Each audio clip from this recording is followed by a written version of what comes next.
This is Audible. Smartphone, Dumb Phone. Free Yourself from Digital Addiction by Alan Carr with John Dicey. Read by Jot Davis. Introduction by John Dicey, co-author. Do you find it impossible to sit on a train, in a bar with friends, or even watch TV without repeatedly checking your phone? Do you take some form of comfort from unlocking your phone, even if it's for no specific purpose? Do you spend hours each day gaming online? Do you fear that you'll miss out if you don't check your social media every few minutes and start feeling upset or uncomfortable if you can't check in? These are all indications of digital addiction, or tech addiction. It's a condition that is becoming increasingly common, yet society has been slow in recognizing the threat it poses. With our ever-increasing, all-encompassing dependence on digital devices have come unprecedented levels of stress, isolation, procrastination, sleep issues, and inertia. Smartphones have been deliberately designed to addict us. That's not to say that the brains behind them set out to cause us harm. The elements that make smartphones addictive are exactly the same elements that make them easy and enjoyable to use, intuitive, and extremely useful. Used efficiently, they can help us control and enhance our lives, assisting us in an endless number of ways in such a significant and effective way. It would have been the stuff of science fiction at the start of the millennium. Yet when misused, they control us rather than us controlling them. They nag and disturb us, and demand our attention when we are doing something else. As a result, we gradually fall into the trap of giving in to them and end up doing what they want, when they want. It's all about brain chemistry. Phones are deliberately set up so we keep coming back to them. They alert us, nudge us, and interrupt us, no matter what else we might be attempting to focus on or who we might be trying to engage with. They constantly demand our attention. The average adult spends nearly 10 hours a day looking at digital screens, phones, tablets, laptops, desktops, televisions. We have come to regard this as normal. But for many people, the digital world they're living in has become obsessive and compulsive, taking over real life and posing serious health risks. Not just in terms of mental health and the destruction of relationships, but issues such as obesity, sleep deprivation, and serious eye strain have all been linked to excessive screen use. Of course, you know all this already. That's why you're listening to this book. So rest assured, we have no intention of boring you with endless details of the harm that digital addiction has caused you and the fate that will befall you if you fail to escape the tech trap. The fact is, you know that digital technology is remolding our brains and turning us into addicts, with the same telltale symptoms as more established addictions. Inability to control use, interference with other aspects of life, work and relationships, loss of interest in other activities, sport, sex, socializing in person, secrecy and deceit, impatience, irritation, and misery when use is interrupted or curtailed, inability to concentrate, realization that all is not well, but a devastating inability to change behavior. That last point encapsulates the misery of addiction. Even when we know it's ruining our life and would love to be free of it, escape can seem impossible. Why? Because we think there is only one way out, the hard way. Whether you're simply concerned about your tech use, struggling to limit it, or in deep despair as a result of digital addiction, this book is for you. The common belief is that addictions cannot be conquered without tremendous willpower, suffering, and deprivation. But this book will show you the beautiful truth. There is another way. My story. I discovered this for myself 20 years ago when I went to Alan Carr's centre in London just to satisfy my wife's increasingly desperate requests for me to quit smoking. I had no faith in Alan Carr being able to help me. I smoked 80 a day and had given up all hope of ever being able to quit. I wasn't happy that I smoked, but I believed it was my fate, and all attempts to convince me otherwise were pointless. No one was more surprised than I was, and perhaps my wife, that I walked out of that seminar convinced that I would never smoke again. What I experienced was completely different from my previous attempts to quit by using willpower, substitutes like nicotine gum, and pretty much every quit smoking method or gimmick known to humanity. By the time I finished Alan Carr's program, I knew I no longer had any desire to smoke, and so I didn't need willpower. I realized that my fears about life without cigarettes were unfounded. I started enjoying social occasions more and handling stress better than I had as a smoker. There was no feeling of deprivation or missing out. On the contrary, I felt hugely relieved and elated that I was finally free. I felt like I'd been cured of the worst disease I could possibly have. For a third of a century, Alan had also been a chain smoker, puffing his way through 60 to 100 cigarettes a day. With the exception of acupuncture, he had tried all the conventional and unconventional methods to quit.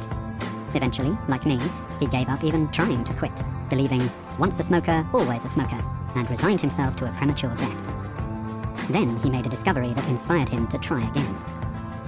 As he described it, I went overnight from 100 cigarettes a day to 0, without any bad temper or sense of loss, void, or depression. On the contrary, I actually enjoyed the process. I knew I was already a non-smoker even before I had extinguished my final cigarette, and I've never had the slightest urge to smoke since. This is the outstanding feature of Easyway. Unlike the willpower method, it enables you to conquer your addiction easily, immediately, and painlessly, without using willpower, aids, substitutes, or gimmicks, without suffering depression or withdrawal symptoms, without turning to alternative obsessions like overeating. So successful has Easyway been that there are now Alan Carr's Easyway centers in more than 150 cities in 50 countries worldwide. Best-selling books based on his method are translated into over 40 languages, with more being added each year. The method has now helped tens of millions of people to quit smoking, alcohol, and other drug addictions, as well as sugar addiction, gambling, overeating, overspending, and fear of flying. I was so inspired by Alan and what I saw as his miraculous method that I hassled and harangued him and Robin Haley, now chairman of Alan Carr's Easyway, to let me get involved in their quest to cure the world of smoking. To my good fortune, I succeeded in convincing them. Being trained by Alan and Robin was one of the most rewarding experiences of my life. To be able to count Alan as not only my coach and mentor, but also my friend, was an amazing honor and privilege. Sharing the truth. Over the past 20 years, I have gone on to treat more than 30,000 smokers myself at Alan's original London centre and lead the team that has taken his method from Berlin to Bogota, New Zealand to New York, Sydney to Santiago.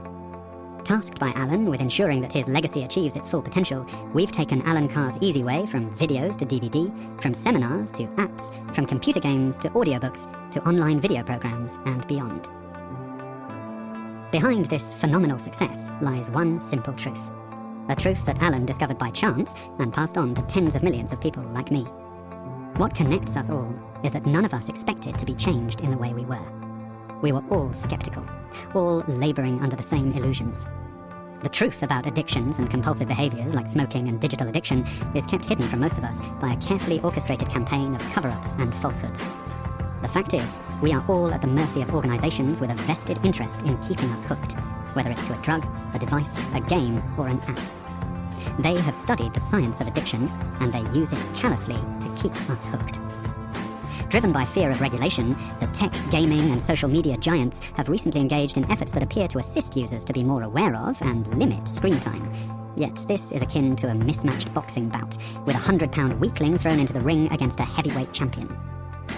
When our use of technology, be it in the form of smartphones, tablets, social media, or gaming, becomes a problem, we attempt to cut down. So we draw on our willpower to hold ourselves back and fight the urge.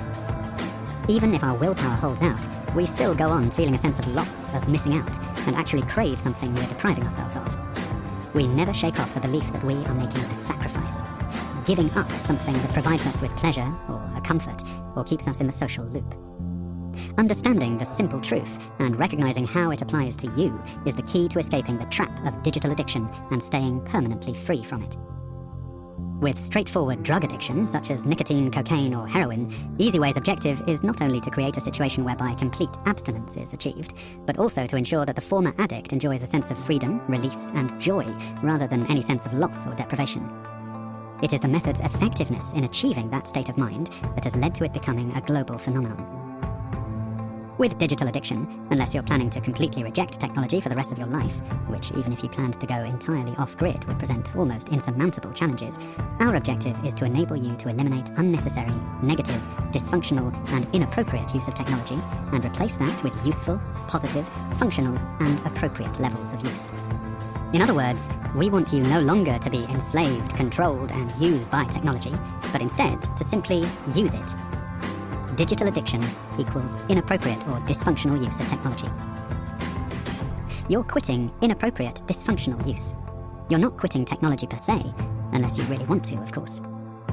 This book, like all Easyway books, will help you to see the simple truth. It doesn't rely on guilt, bullying, or scare tactics. As you will learn, all those techniques actually make it harder to quit. Instead, it gives you a structured, easy-to-follow method for overcoming your digital addiction quickly, painlessly, and permanently. Alan's voice. The responsibility for ensuring our books are faithful to Alan Carr's original method is mine. It has been suggested to me that I describe myself as the author of the books we've published since Alan passed away. In my view, that would be quite wrong. That's because every new book is written strictly in accordance with Alan Carr's brilliant Easyway method. In our new books, we have updated the method to ensure it remains relevant and effective as addiction mechanisms develop and addiction evolves.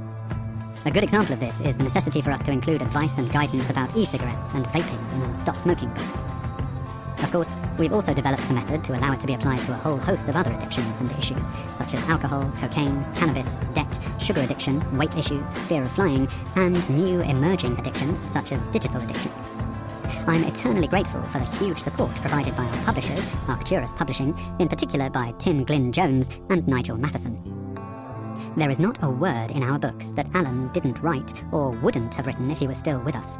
And for that reason, the updates, anecdotes, and analogies that are not his own work or his own experiences, that were contemporized or added by me, are written clearly in Alan's voice to seamlessly complement the original text and method.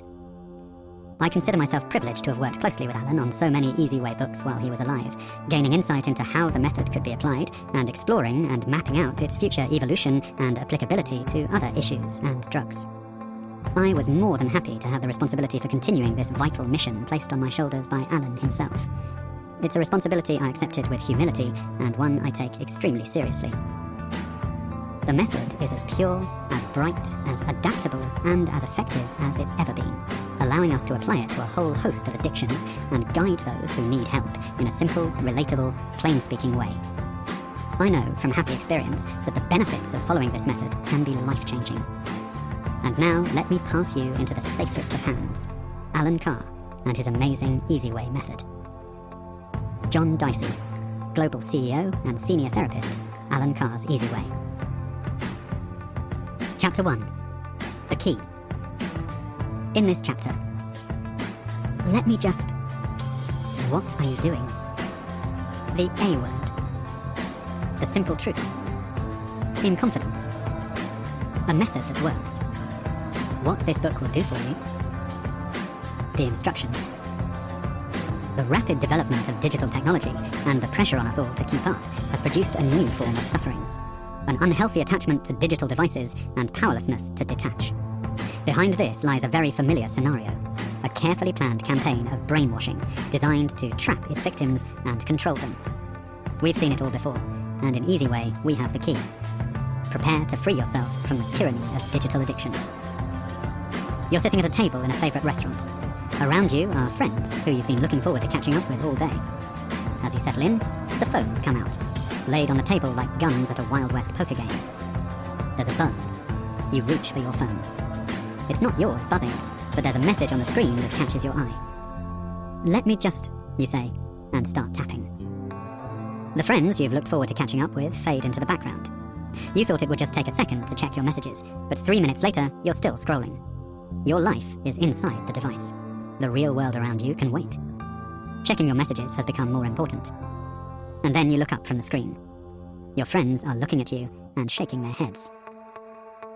What are you doing? Embarrassed, you close the phone sheepishly and slip it into your bag.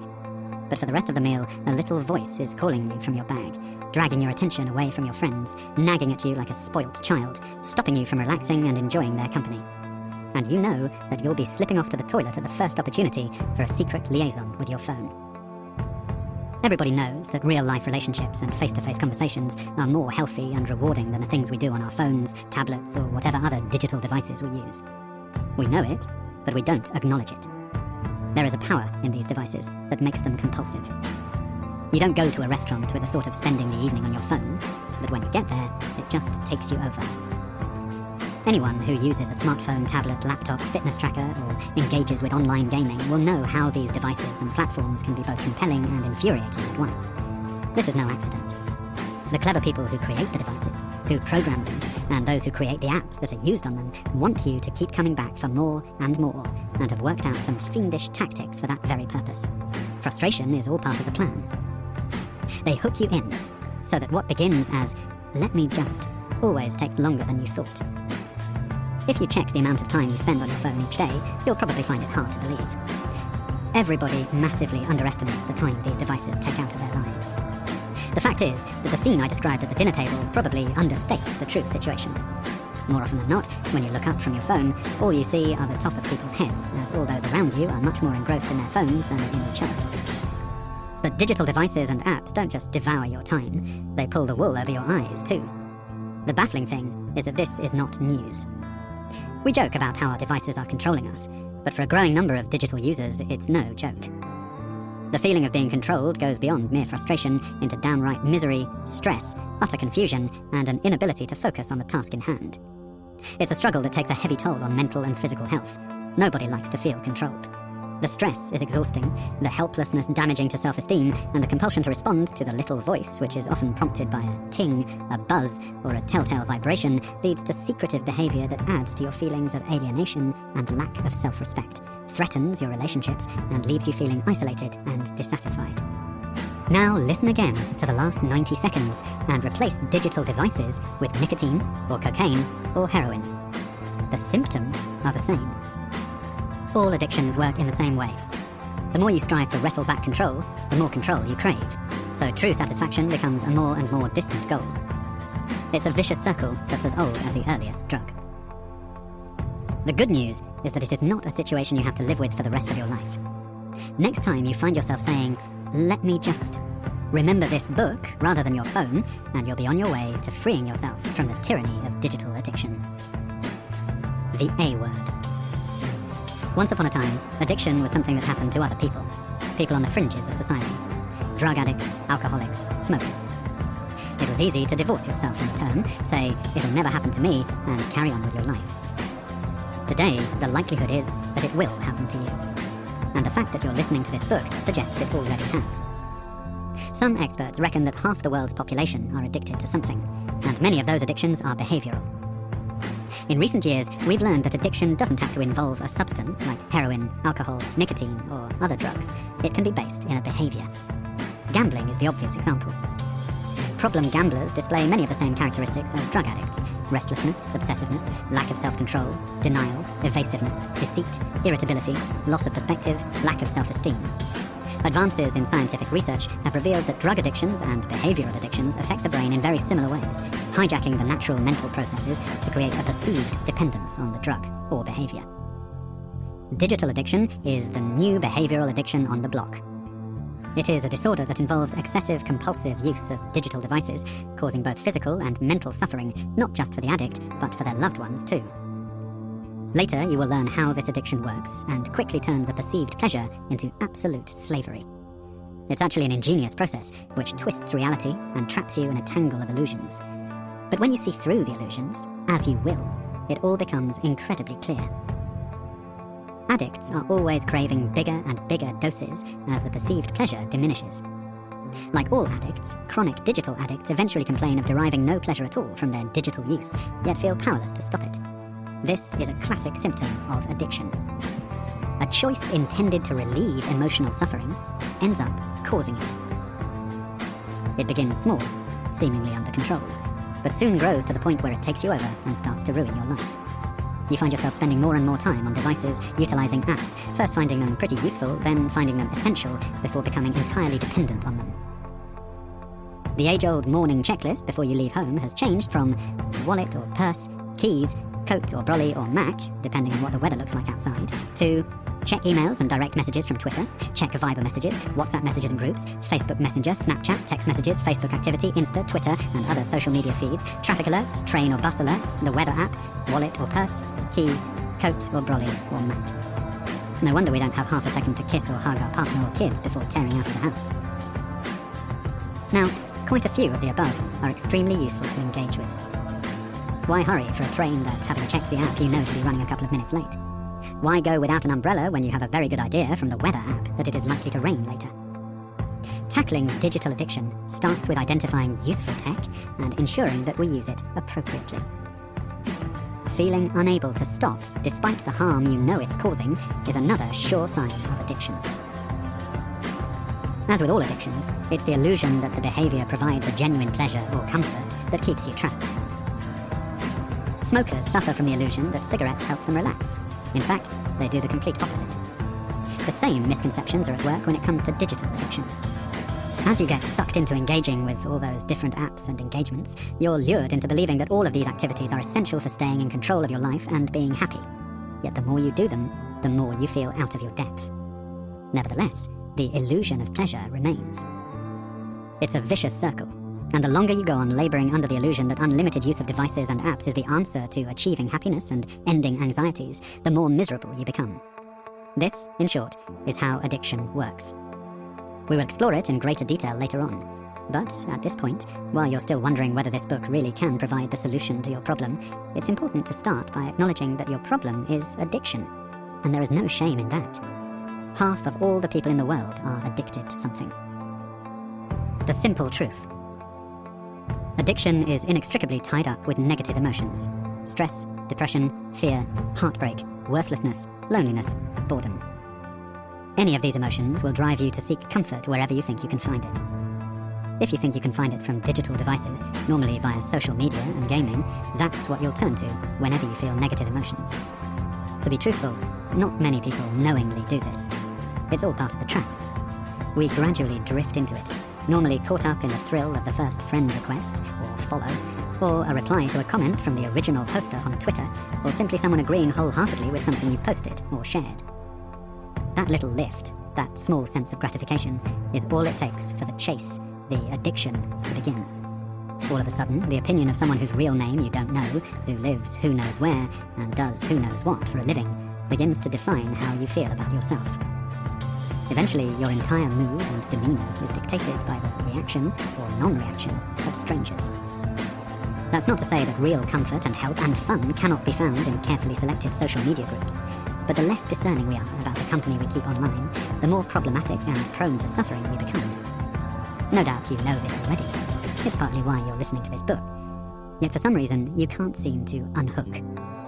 The temptation to look at your phone, regardless of whether you need to do so for genuine practical reasons or because you feel an emotional need, is too great.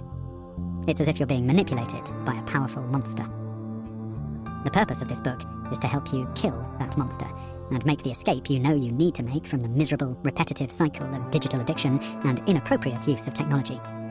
Without the tyranny of that monster, you can then deal with your genuine needs with a clear mind. The solution is simple. Yet millions of people like you find it hard to see it for themselves. That monster is quite ingenious. It wraps you up in confusion and blinds you to the simple truth.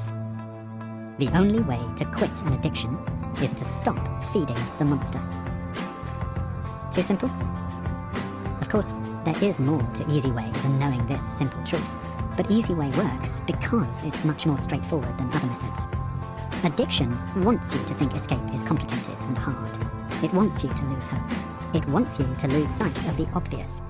The only way to quit an addiction is to stop doing it. It's how you go about stopping that matters. But what exactly does stopping mean? Are you supposed to spend the rest of your life without using another digital device? Rest assured, that is not the case. Taking control of your digital life does not mean avoiding technology completely. On the contrary, it means using it whenever and wherever you genuinely need to or want to, and putting down your phone, tablet, or gaming console very happily and without stress when you're done. The key lies in distinguishing your genuine needs from false needs. It's safe to assume from the fact that you're listening to this book that you do not feel in control of your use of digital devices. Perhaps you've tried to tackle the problem before and found you couldn't. No matter how hard you tried, you seemed to lack the willpower. Now you find yourself looking at devices even when you don't want to, and you're powerless to stop. It's become like a constant tick every few minutes. You've become the digital equivalent of a chain smoker. This book will show you two very important truths. You are not powerless, and you do not lack willpower. The reason you have failed to overcome your digital addiction up until now is simply because you are following the wrong method. In confidence. Nobody likes to admit they've lost control. We regard self-control as a cornerstone of civilized behavior. It goes hand in hand with morality, dignity, and courtesy. Loss of control causes feelings of shame, and so problems like addiction are swept under the carpet. The person with the problem denies it.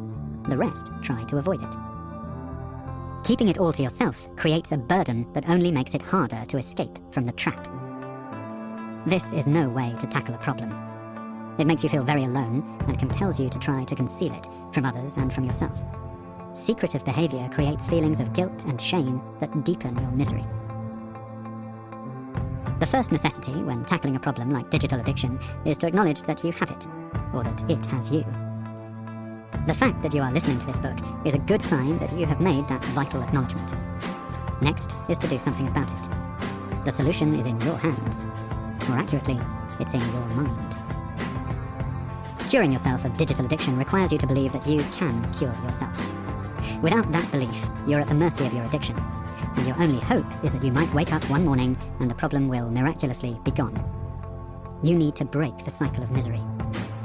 As you listen to this book, be honest about your problem and be prepared to open your mind to some truths that may seem hard to accept. No one is judging you. Neither are you alone.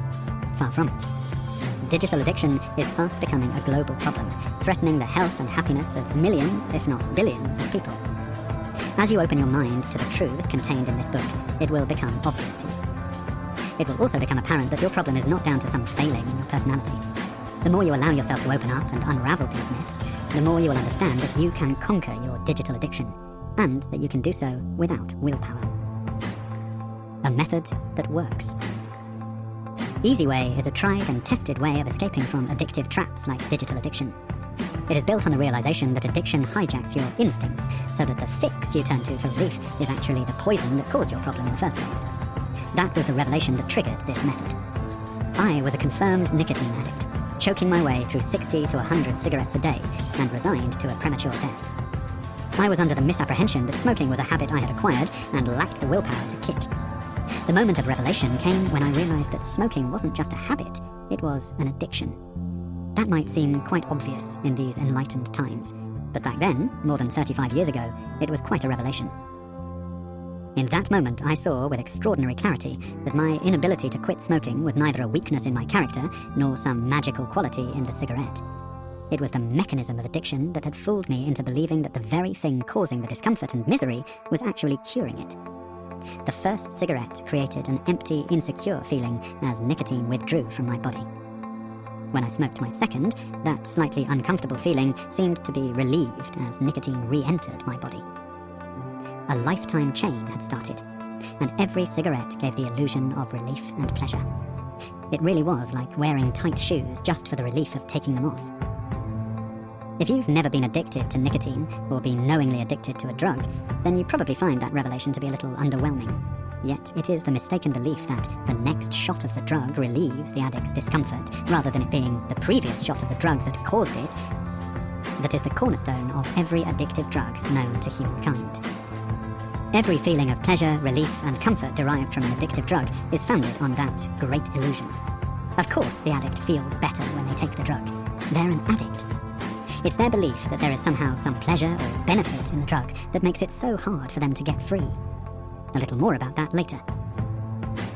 I don't intend to bore you with too much detail about other addictions, but hopefully you'll understand that sometimes comparing one addiction to another can be useful in illustrating certain points and principles that are essential for you to achieve what you are seeking. Freedom. All of the above led naturally to two indisputable conclusions. Drug addiction provides no genuine pleasure or comfort. Therefore, stopping involves no sacrifice or deprivation. The Easyway method is still hugely successful in helping smokers, and now vapers all around the world, to quit. Once they remove the illusion that they're making a sacrifice by stopping, they find it easy to quit because they don't feel deprived and they are happy to be free. We knew this method would work for all addictions, and we went on to apply it successfully to alcohol, other drugs such as heroin, cocaine and cannabis, sugar addiction, weight issues, and behavioral addictions like gambling and overspending. The key was that all addictions are mainly a condition of the mind. Easyway is about unraveling the misconceptions that drive you to do something that does you harm, in the belief that it will give you pleasure or some kind of benefit. The principle applies to digital addiction just as it does to nicotine addiction or any other addiction. If you've ever lost your phone, you will know the panic that grips you when your devices are taken away. But with this method, you won't be required to overcome any such panic or pangs. Unlike other methods that rely on willpower to overcome a sense of sacrifice, you will find Easyway is painless. It is also permanent. Having conquered your addiction, you won't be susceptible to falling back into the trap. Conventional wisdom tells us that behavioral addictions are complex and require immense willpower to overcome. This book will show you that conventional wisdom is misguided. Not only that, it is actually counterproductive when it comes to curing addictions. The truth is that you have the power to overcome digital addiction without any pain or sacrifice, regardless of who you are or what your personal circumstances may be. All you need is an open mind. If you're skeptical about that, ask yourself one question. Has conventional wisdom regarding digital addiction worked for you until now? If it had, you wouldn't be listening to this book. What this book will do for you. The aims of this book are to change the way you think about your devices, apps, and games, enable you to use them mindfully and avoid unhealthy and inappropriate use, put a stop to digital addiction immediately, easily, and painlessly, allow you to enjoy the benefits of technology, empower you to take control of your life again. It is not a campaign against digital technology. The internet and all its many offshoots have brought incredible benefits to us, and there are a lot more to come. It is pointless and self-destructive to even consider standing in the way of such progress. But if you're already feeling swamped by the digital tidal wave, the promise of connected cars, smart cities, and kitchen appliances that talk to each other and order your food might just drag you under. The aim of this book is to keep you afloat in the sea of digital technology, to enable you to make good use of all the devices and apps at your disposal, and when you feel they're taking up too much time or imposing on your life in an unhelpful way, to happily put them down and walk away. It will tackle the mental process that leads to digital addiction. You will learn to understand what's going on in your mind and why, and then learn to change your mindset so that you no longer feel enslaved by the compulsion to use digital devices in an inappropriate way. It comes with several assurances. You won't be talked down to. You won't be subjected to scare tactics or gimmicks. You won't feel deprived. And by the end, you won't crave your devices, apps, or games. By explaining how the addiction trap works and setting out simple step-by-step instructions to help you get free, this book will show you how to approach digital use for a healthier, happier life. It will address the feeling of panic that can set in and cloud your judgment when trying to overcome addiction. It will help you to replace deceit, guilt, and embarrassment with openness, honesty, and confidence. It will help you take control where you feel helpless, and it will replace misery with happiness. There is no need for you to be miserable. You are not giving up anything. Nothing bad is going to happen. You will not miss or yearn for anything. You will not feel there is a gap in your life. On the contrary, your life will feel more complete, more balanced, and more relaxed. The instructions. As you listen to this book, you will come across a series of instructions. If you miss one of these instructions or fail to follow any of them, the method will not work. If you try to skip ahead and listen to the book in a different order from which it was written, the method will not work. Easyway is the key to freeing yourself from the trap you're in, and it works like the combination to unlock a safe. If you don't apply all the numbers in the correct order, the lock will not open. As well as these instructions, I ask you not to make any changes to your digital use at this stage. By the end of the book, you will have a completely different attitude, but right now, any attempt to cut down or alter the way you use your digital devices will interfere with this process. That said, it's important that you're able to focus on this book without distractions, so while you are listening to it, please turn your devices off. If you are listening to this book on a device, take care to disable notifications so that you're not disturbed. While you're listening to this book, you really don't need to know that Domino's Pizza have a special offer today, or that someone you've never met called Jessie liked your post on Facebook, or that you have a new follower on Twitter or Insta. At all other times, please continue to use your devices as normal. First instruction, follow all the instructions. Second instruction, do not allow your devices to interrupt you while you are listening to this book. Chapter 2, the benefits of digital technology. In this chapter, the definition of progress, designed for life. This is just the beginning. Connected cars and cities. What's wrong with this picture? Smartphones, laptops, tablets, desktops, fitness trackers, online gaming. Why do we buy into this stuff? The fact is, digital technology offers us incredible benefits. Our task is to enable you to access those benefits without risking the pitfalls. With an addiction like smoking, the argument for quitting is easy to win. Smoking is a proven cause of cancer, heart disease, and other life-threatening diseases. Plus, once you understand the addiction, you realize that it gives you absolutely no benefit whatsoever. Even hardened smokers accept this argument.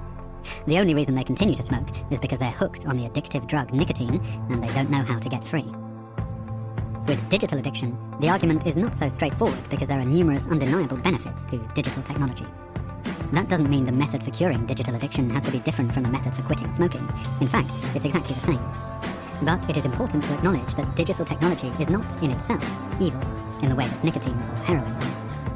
Having acknowledged this fact, you will be able to see more clearly the difference between the good, useful apps, social media and gaming that can benefit you, and the bad, junk apps and inappropriate use of social media and gaming that you need to escape from. So, let's take a moment to applaud the incredible benefits of digital technology. The definition of progress. The digital revolution started somewhere back in the 1950s, when digital circuits started to replace other technologies in functions like counting and record keeping.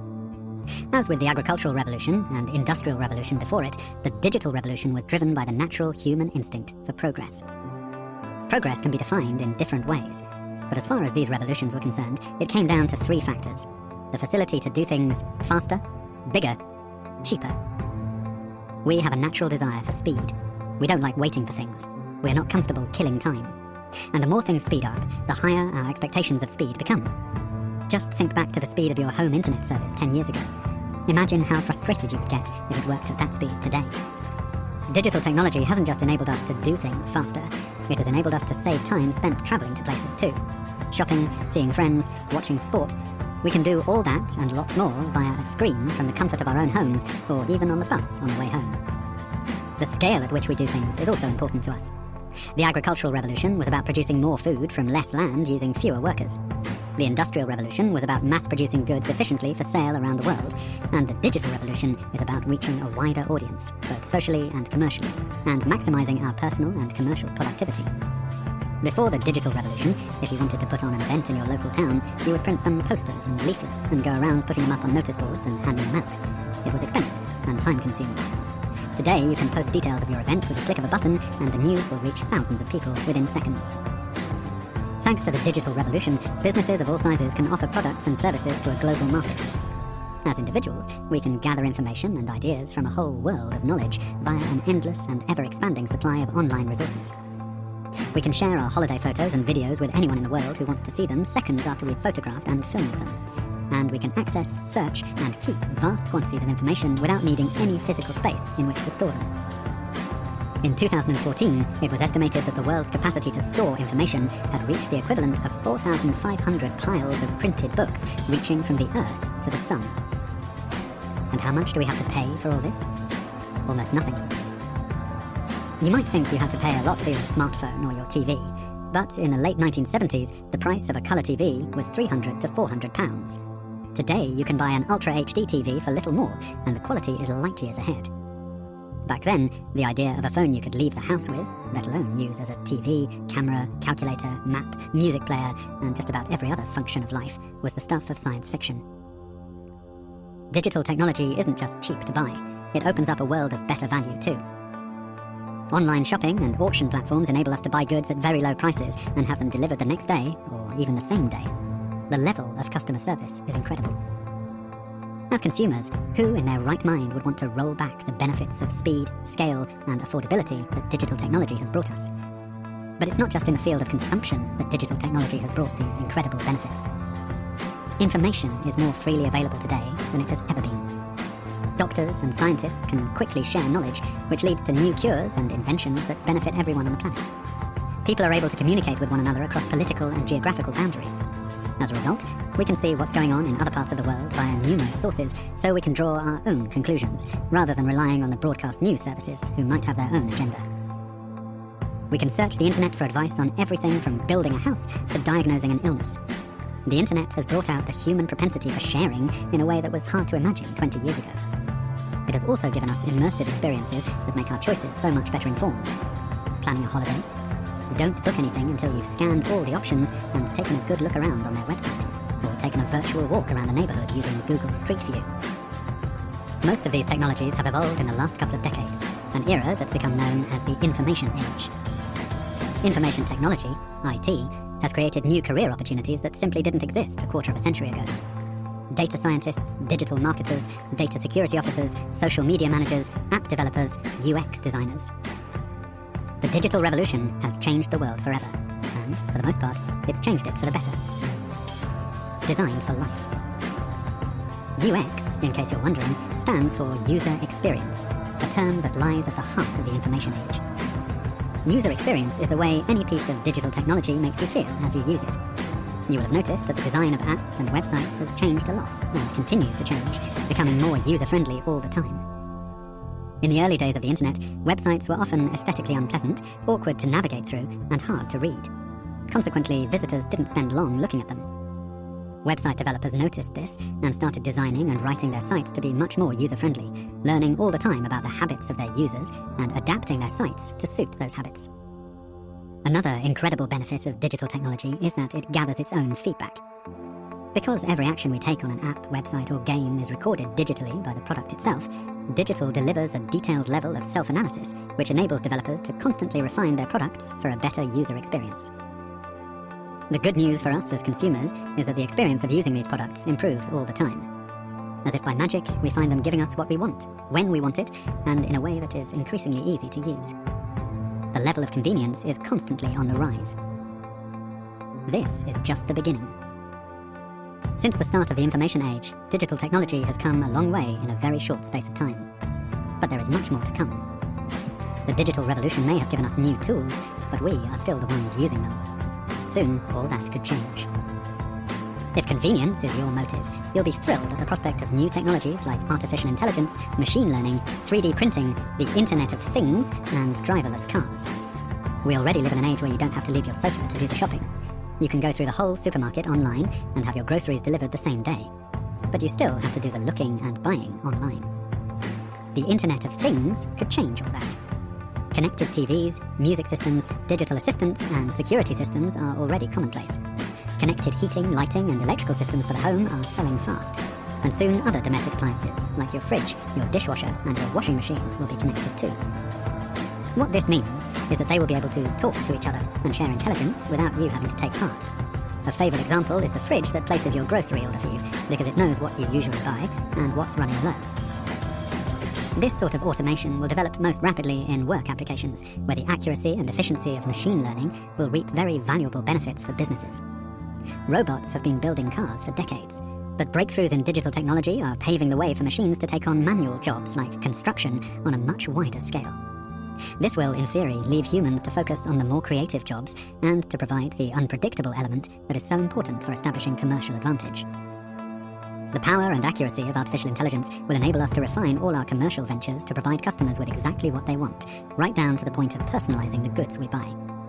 While traditional manufacturing methods make personalization hugely inefficient and expensive, new ways of manufacturing, specifically additive manufacturing or 3D printing, will enable companies to produce highly personalized products without the additional cost. This facility for personalization will be a serious benefit in the medical field. Currently, when doctors prescribe pills for their patients, they are restricted to preset dosages. With additive manufacturing, they will be able to prescribe very precise doses, tailored to each patient's specific needs and delivered to a 3D printer conveniently close to the patient's home. 3D printing is also breaking new ground in the manufacture of prosthetics and could even be used for manufacturing replacement organs. Such is the level of detail that's achievable from this technology. This is also being explored in the manufacture of mechanical components, such as jet engine parts, which could result in much faster, quieter, greener, and safer modes of transport. Connected cars and cities. Do you ever dream of a world without traffic or road accidents? As cars connect to the internet and start talking to each other, the flow of traffic will be controlled by clever digital computations to avoid the stops and starts that snarl up our roads today and get us safely to our destination. We won't just be alerted when the car needs servicing, we'll be shown a choice of garages and a comparison of costs and customer reviews, so we don't have to do the research ourselves. And one day, we won't even have to drive the car. We can sit back, relax, and watch a film while the car finds its way from A to B, talking all the way to other cars, traffic lights, and satellites to find the quickest, most economical route. In our cities, the ability for communication between different devices such as mobile phones, CCTV cameras and other sensors will enable greater safety and security, as well as a more cohesive flow of people and vehicles. Artificial intelligence will find cost-effective uses of facilities such as office space, so buildings don't lie dormant at night, but double up, as a hotel perhaps, or an entertainment venue. These technologies are within our capabilities now. Some are already in operation. Within 20 years, they may be so commonplace that they're beginning to look outdated, and new technologies that have not been dreamed of yet will be starting to take their place. Such is the speed of progress within the digital revolution. What's wrong with this picture? The digital revolution has brought many benefits to our lives and will undoubtedly help to usher in further improvements. Yet for many people, the prospect of more advances in technology is not a happy one. While the benefits are plain to see, there is something not quite right. It's an uneasy feeling that this relentless march in the name of progress might just leave you feeling that your quality of life is getting worse. Technology that we imagined would be labour-saving and allow us more leisure time as a result of greater productivity and making our lives easier has created something completely different. People are working harder, working longer hours, and their lives have become more stressful, not less. Don't misunderstand me. Very few of us have to labour 18-hour shifts in the fields or in coal mines anymore, but many of us have become the 21st century equivalent, tied to our work, rarely, if ever, disconnected from it. The damaging effects of digital addiction can make you so wary of all digital applications that you become blind to the genuine benefits. In a world that is increasingly run by digital technology, techno-fear can be as debilitating as digital addiction. The aim of this book is to help you embrace the benefits of IT and avoid the threats. In the next chapter, we will begin to examine what those threats are and where they are coming from. Chapter 3. The Problem. In this chapter, straining your brain, limited attention span, lack of imagination, memory loss, antisocial media, avoiding reality, losing sleep, death by distraction, good news. Despite the benefits delivered by the digital revolution, our mental health is deteriorating. Clearly something is wrong. The more we embrace digital technology, the more we detest it. The easier it becomes to use, the harder we find it to unhook. And the more we speed things up, the less time we seem to have. If you had to sum up the benefits of the digital revolution in 2 words, you would be hard-pressed to find 2 more fitting words than speed and convenience. Throughout history, the quest to do things faster and more easily has driven the human race to ever more remarkable feats of ingenuity, and it continues to do so as you listen to this. Yet there is a contradiction.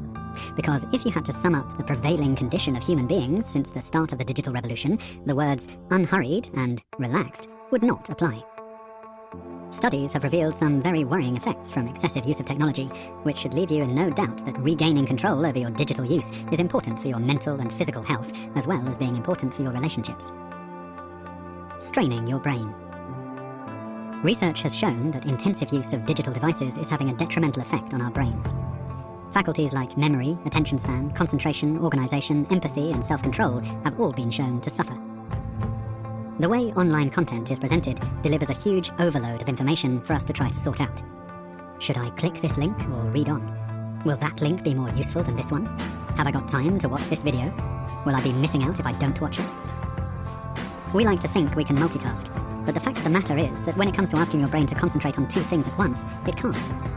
It is capable of doing things like listening to music and drawing a picture at the same time, but when it comes to cognitive functions like decision-making, your brain has to concentrate on 1 thought at a time. When you're presented with 2 or more cognitive tasks, it flits between them. This is very tiring and stressful. If you've ever tried writing a letter, say, while listening to an important interview on the radio, you'll know how tense and stressed it makes you feel. Your brain is trying to take in the points made in the interview, while also trying to articulate completely unrelated thoughts in writing. You're tearing your brain in 2, and it hurts. That's not to say that you can't write a letter while listening to talk radio. You'll find that your brain automatically filters out the talk so it can concentrate on the task in hand. Attempt to override that filter and focus on both, and it causes tremendous strain. We don't just bombard our brains with the multiple decisions presented by looking at a website, say, or social media. We add to the problem by using multiple devices at the same time. For example, you can play an online game while chatting to friends online who are also playing, at the same time as watching a program on your TV and chatting to other friends via social media on your phone.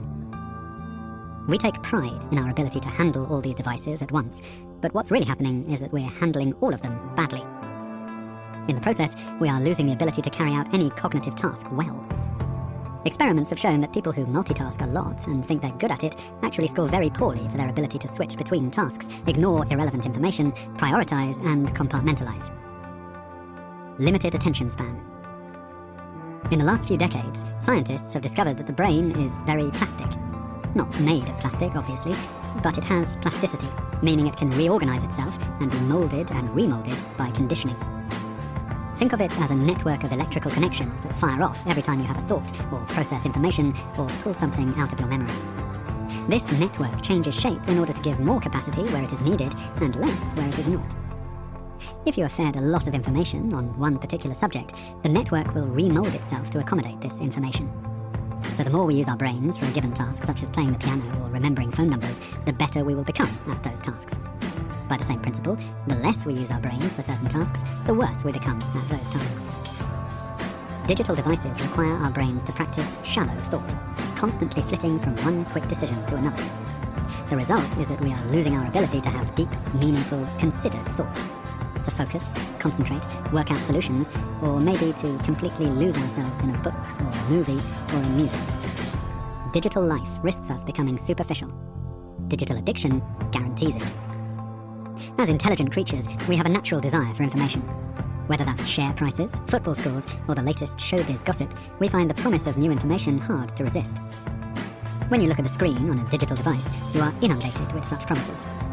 This makes it incredibly hard to concentrate on the subject you came to the page for. You find yourself in a snowstorm of distractions. It's like a classroom of toddlers all poking you for attention. Every time you give in to a distraction, you condition your brain to give in, so you become less able not to give in. In other words, you become mentally weak.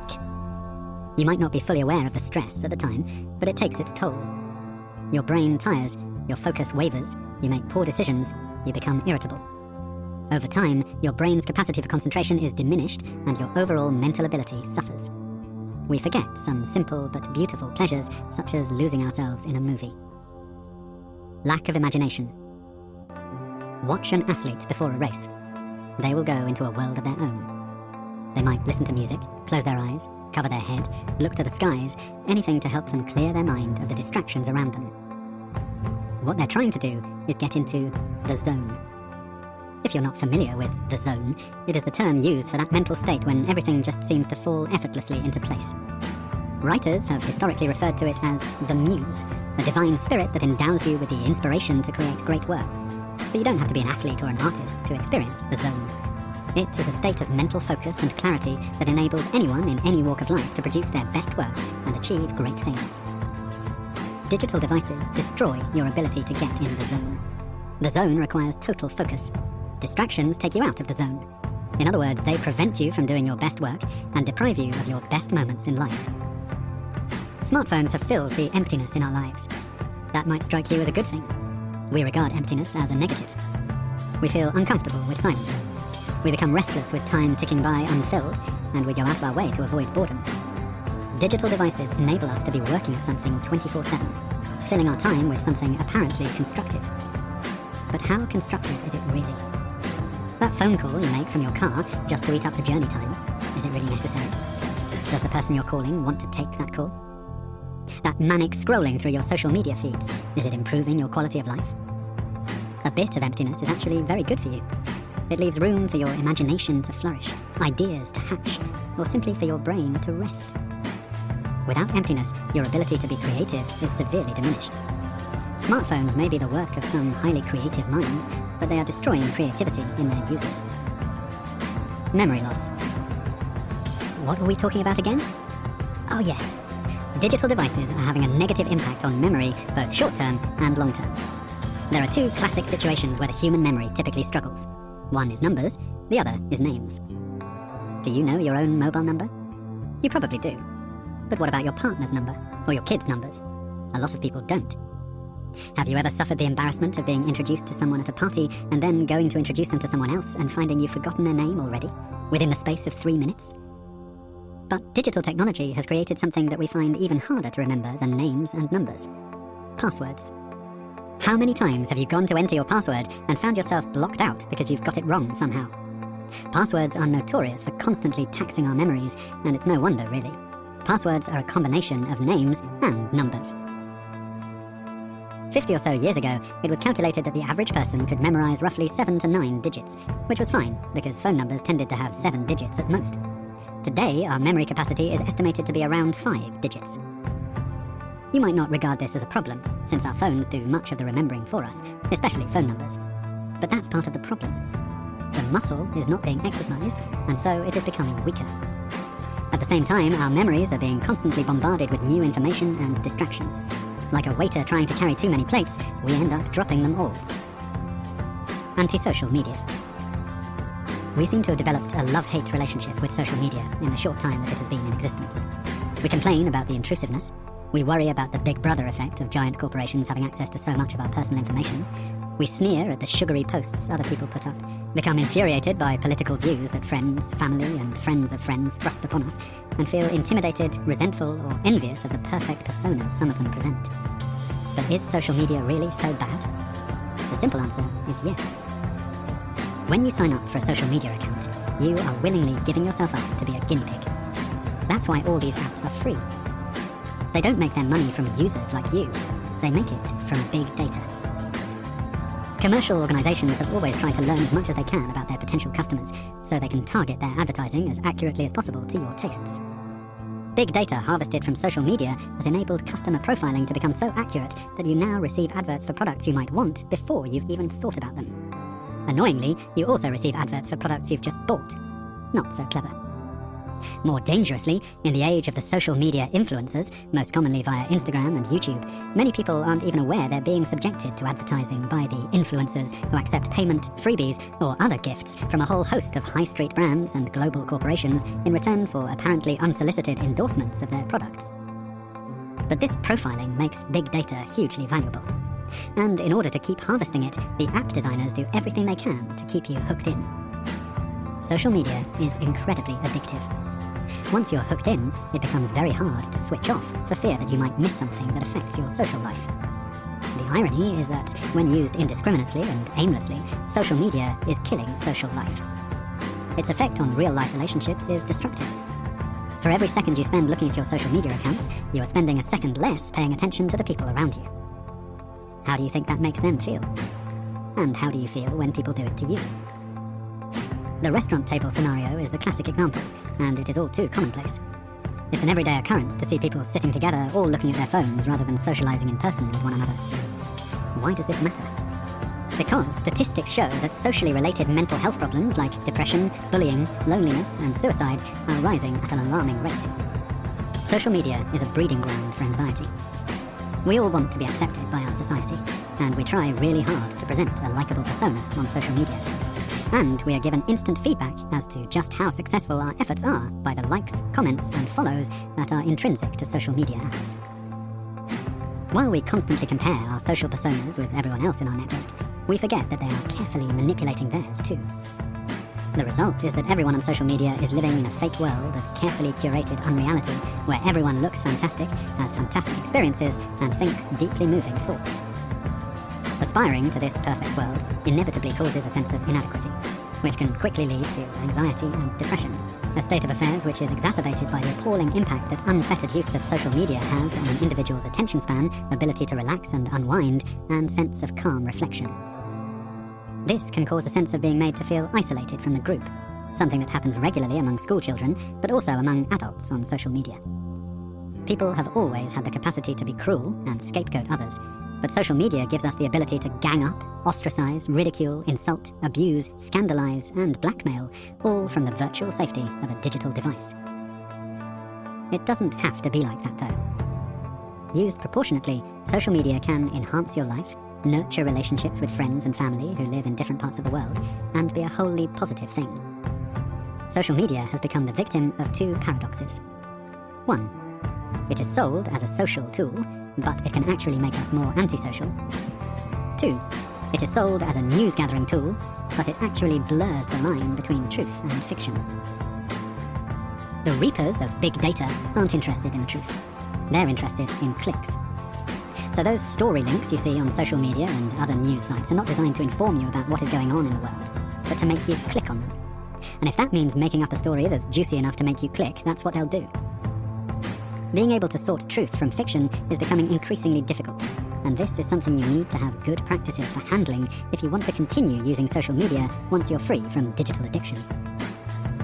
Social media has created a false social environment with fake personas, fake opinions, and fake news. It has made us switch off from the real people around us and feel paranoid about the friends in our network. The result is anxiety, feelings of inadequacy, isolation, and confusion, and ultimately, depression. Avoiding reality. Online gaming designers have done such a good job of replicating the things that give us a genuine sense of accomplishment, skill development, decision-making, construction, leadership, teamwork, speed, efficiency, status, conquering, winning, even to the extent of killing avatars, that an increasing number of young people, predominantly young men, are giving up on living in the real world altogether. Research in the US has found that young, poorly qualified men are spending an increasing amount of time out of work. In 2017, more than 1 in 5 men aged 21 to 30 without a degree reported going the whole year without working at all. In 2000, that figure was less than 1 in 10. Researchers concluded that the addictiveness of online gaming was causing people to drop out of the job market. For young men in their 20s, the idea of playing video games rather than going out to work or going out looking for work may seem very attractive. But the inevitable consequence is a generation of men going through life without any work experience, real-life practical skills, or real-world social skills. Gaming addiction, known as gaming disorder, as recognized by the WHO, is defined as when an individual plays video or online games to the extent that it significantly impairs personal, family, social, educational, occupational, or other important areas of functioning. It's not just young men falling prey to this addiction, but young women too. And surprisingly, an increasing number of adults in their 30s and 40s are sacrificing career ambition, relationships, family life, and real-life socializing in favor of 20, 30, 40, or even 80 hours of online gaming time each week. Even addicts at the lower end of the game time graph, who just about maintain jobs and relationships, cause themselves tremendous harm. There's a huge difference between activities and pastimes such as reading or watching TV, both relatively passive and rather ambient, relaxing pursuits, and 20 hours per week spent fighting to survive in a world full of murderous zombie beings, planning and conducting missions, collecting resources, building fortifications, and constructing weapons and traps to engage in combat with waves of the creatures attempting to destroy everything and everyone. The journey from zero to hero and back again within the game starts all over again once the gamer is dragged from their online world of endless, repeated gratification by their neglected partner or children back into the real world. That a generation of youngsters is growing up to consider this kind of reality as normal is worrying. To think that there are fully grown adults living among us suffering this addiction is truly miserable. If you recognize yourself in this gloomy predicament, then congratulations on listening to this book. Freedom awaits. And unlike much of the social media and technology referenced so far, the only way of you escaping your gaming addiction is permanent abstinence. Once you realize that the games you've been hooked on are rigged to entrap you forever, constantly redeveloped and redesigned to maintain that objective, then in your heart you know that this one final mission to escape the clutches of online gaming addiction and reclaim your real life, your real friends, and real loved ones is one that you need to complete now. The great news is that once you commit to escape and understand how to do it, you'll find it ridiculously easy and actually enjoyable. All you need to do is follow the instructions in this book. Losing sleep. Digital addiction causes a feeling of excitement and anticipation at the mere thought of looking at your phone. Yet most of the messages you get are disappointing at best. They either offer you nothing or demand something from you, which puts you under pressure and causes stress. It's like rushing to the front door every time you hear the letterbox and finding nothing but brown envelopes. Junk mail, bills, demands. It's a constant flood of disappointment, taking your excitement levels up and then bringing them crashing down. This is mentally exhausting. In fact, we should take that analogy further. It's like visiting your doormat every few minutes to check if any mail has arrived, and as you descend deeper and deeper into addiction, the volume of junk mail increases in frequency, and you become more and more desperate for something stimulating. It's not just the junk trawling on social media that robs us of sleep. How often are you drawn into your Insta-feed or YouTube or messaging groups or online gaming so that you are kept occupied way beyond the time when you might usually want to retire to sleep? You look back on the previous few hours knowing that it wasn't even productive or enjoyable or relaxing. The phrase, killing time, could have been invented for the situation. At least if you'd watched a movie, or read, or chatted with your partner, or even made love, you'd look back on those hours as having been relaxing, enjoyable, or fun, rather than experiencing that empty, guilty, exhausted, hollowed-out feeling of gloom. As you set your alarm and calculate how little sleep you might enjoy before it wakes you, do you feel full of joy and happiness at an evening well spent? Or do you sigh inwardly, knowing that as soon as you drop off, it will feel like a few short moments before you're rudely awakened? That's if you can even get some sleep. No wonder digital devices are destroying sleep. We live in what we consider to be a stressful world in which sleep deprivation is an increasingly common problem. But it's no coincidence that the inability to get a good, solid night's sleep has seen such a dramatic rise in the digital age. Digital addiction destroys sleep due to a number of factors. One is the constant bombardment of messages and alerts. Whether they're stressful messages and alerts or dull ones, it creates a constant on-guard, braced-for-action demeanour.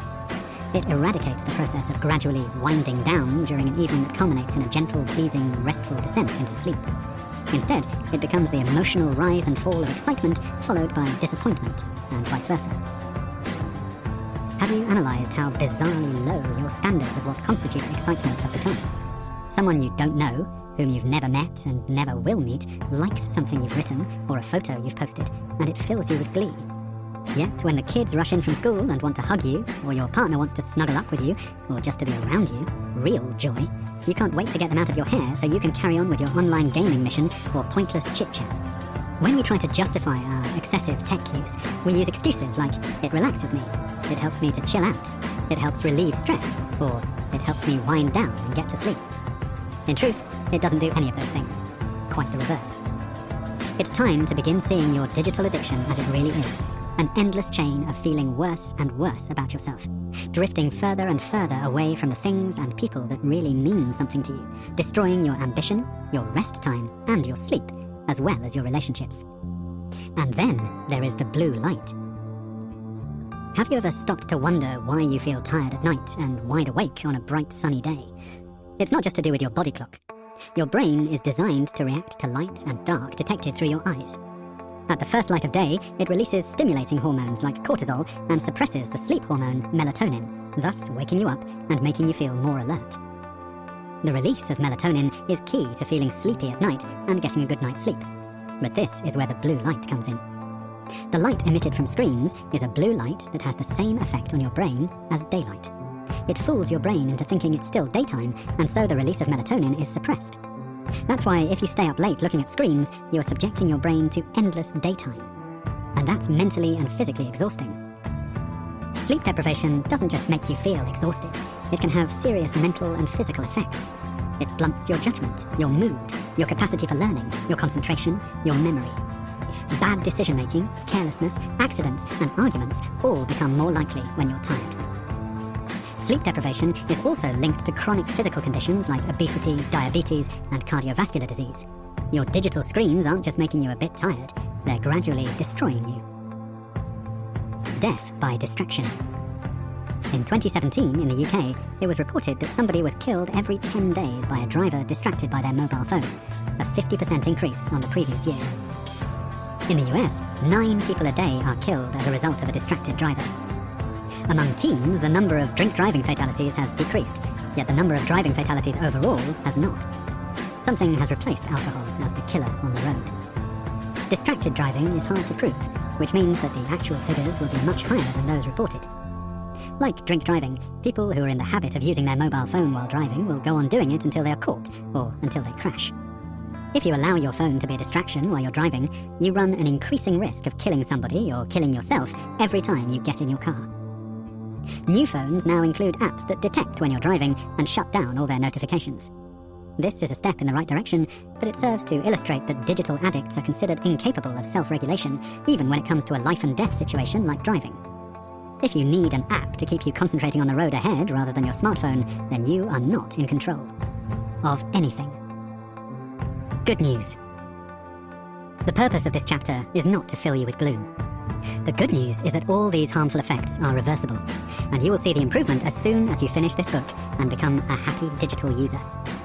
To reach that goal, it is essential that you recognize and understand how low this condition has dragged you down. Earlier, I promised not to bore you or patronize you by telling you what you already know, the harms and dangers that you are suffering as a result of your digital addiction. But hopefully you understand that to truly appreciate the wonder, the joys, and the sheer pleasure of where you are headed, freedom, you need to look at the addiction in its true light. Perhaps you've already considered the impact that your addiction is having on your partner or your kids. Most likely it's one of the factors that has driven you to listening to this book. But deep down inside, perhaps you harbour some resentment. Surely it's their expectations of you, rather than your behaviour under the influence of this addiction, that's the real problem. Why can't they be more supportive about what you choose to do with your spare time? If you still feel a little like that, then you're not seeing your existence, your decline, your demeanour, and your lack of vitality through their eyes. Third instruction. See your situation for what it really is. The problem isn't with other people's perception or opinion of the way you live your life. The problem is with the way you live your life. The purpose of this book is to help you regain control, access all the benefits of digital technology, and avoid the traps. This means changing your mindset. Smokers who quit with Easyway learn that the only way to stop is to cut out cigarettes, e-cigarettes, and all nicotine products completely. There is no scope for having just the one every once in a while, because just the one is enough to get you hooked all over again. That's simply the way that drug addiction, or drug addiction, works. Once the smoker understands that smoking does nothing for them whatsoever, it's easy to stick to. When it comes to digital addiction, the distinction between smart use and dumb use needs to be defined more carefully.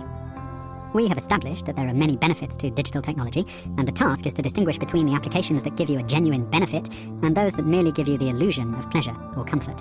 Let's call them junk apps. They are the junk food of the digital menu. So how do you tell the real benefit from the illusion? That is a decision for you to make, and later in the book you will be asked to give this more thought. You will also be given the tools to help make the decision for yourself. The most important and powerful tool of all is your own mind. The problem is your mind has been taken over by brainwashing. In the next chapter you will learn how that happens and why. It is an extraordinary catalogue of tricks and cons. The good news is that while you may feel like a complete slave to your devices and apps now, you still have the power to reclaim control. To achieve that, you need to follow the next instruction.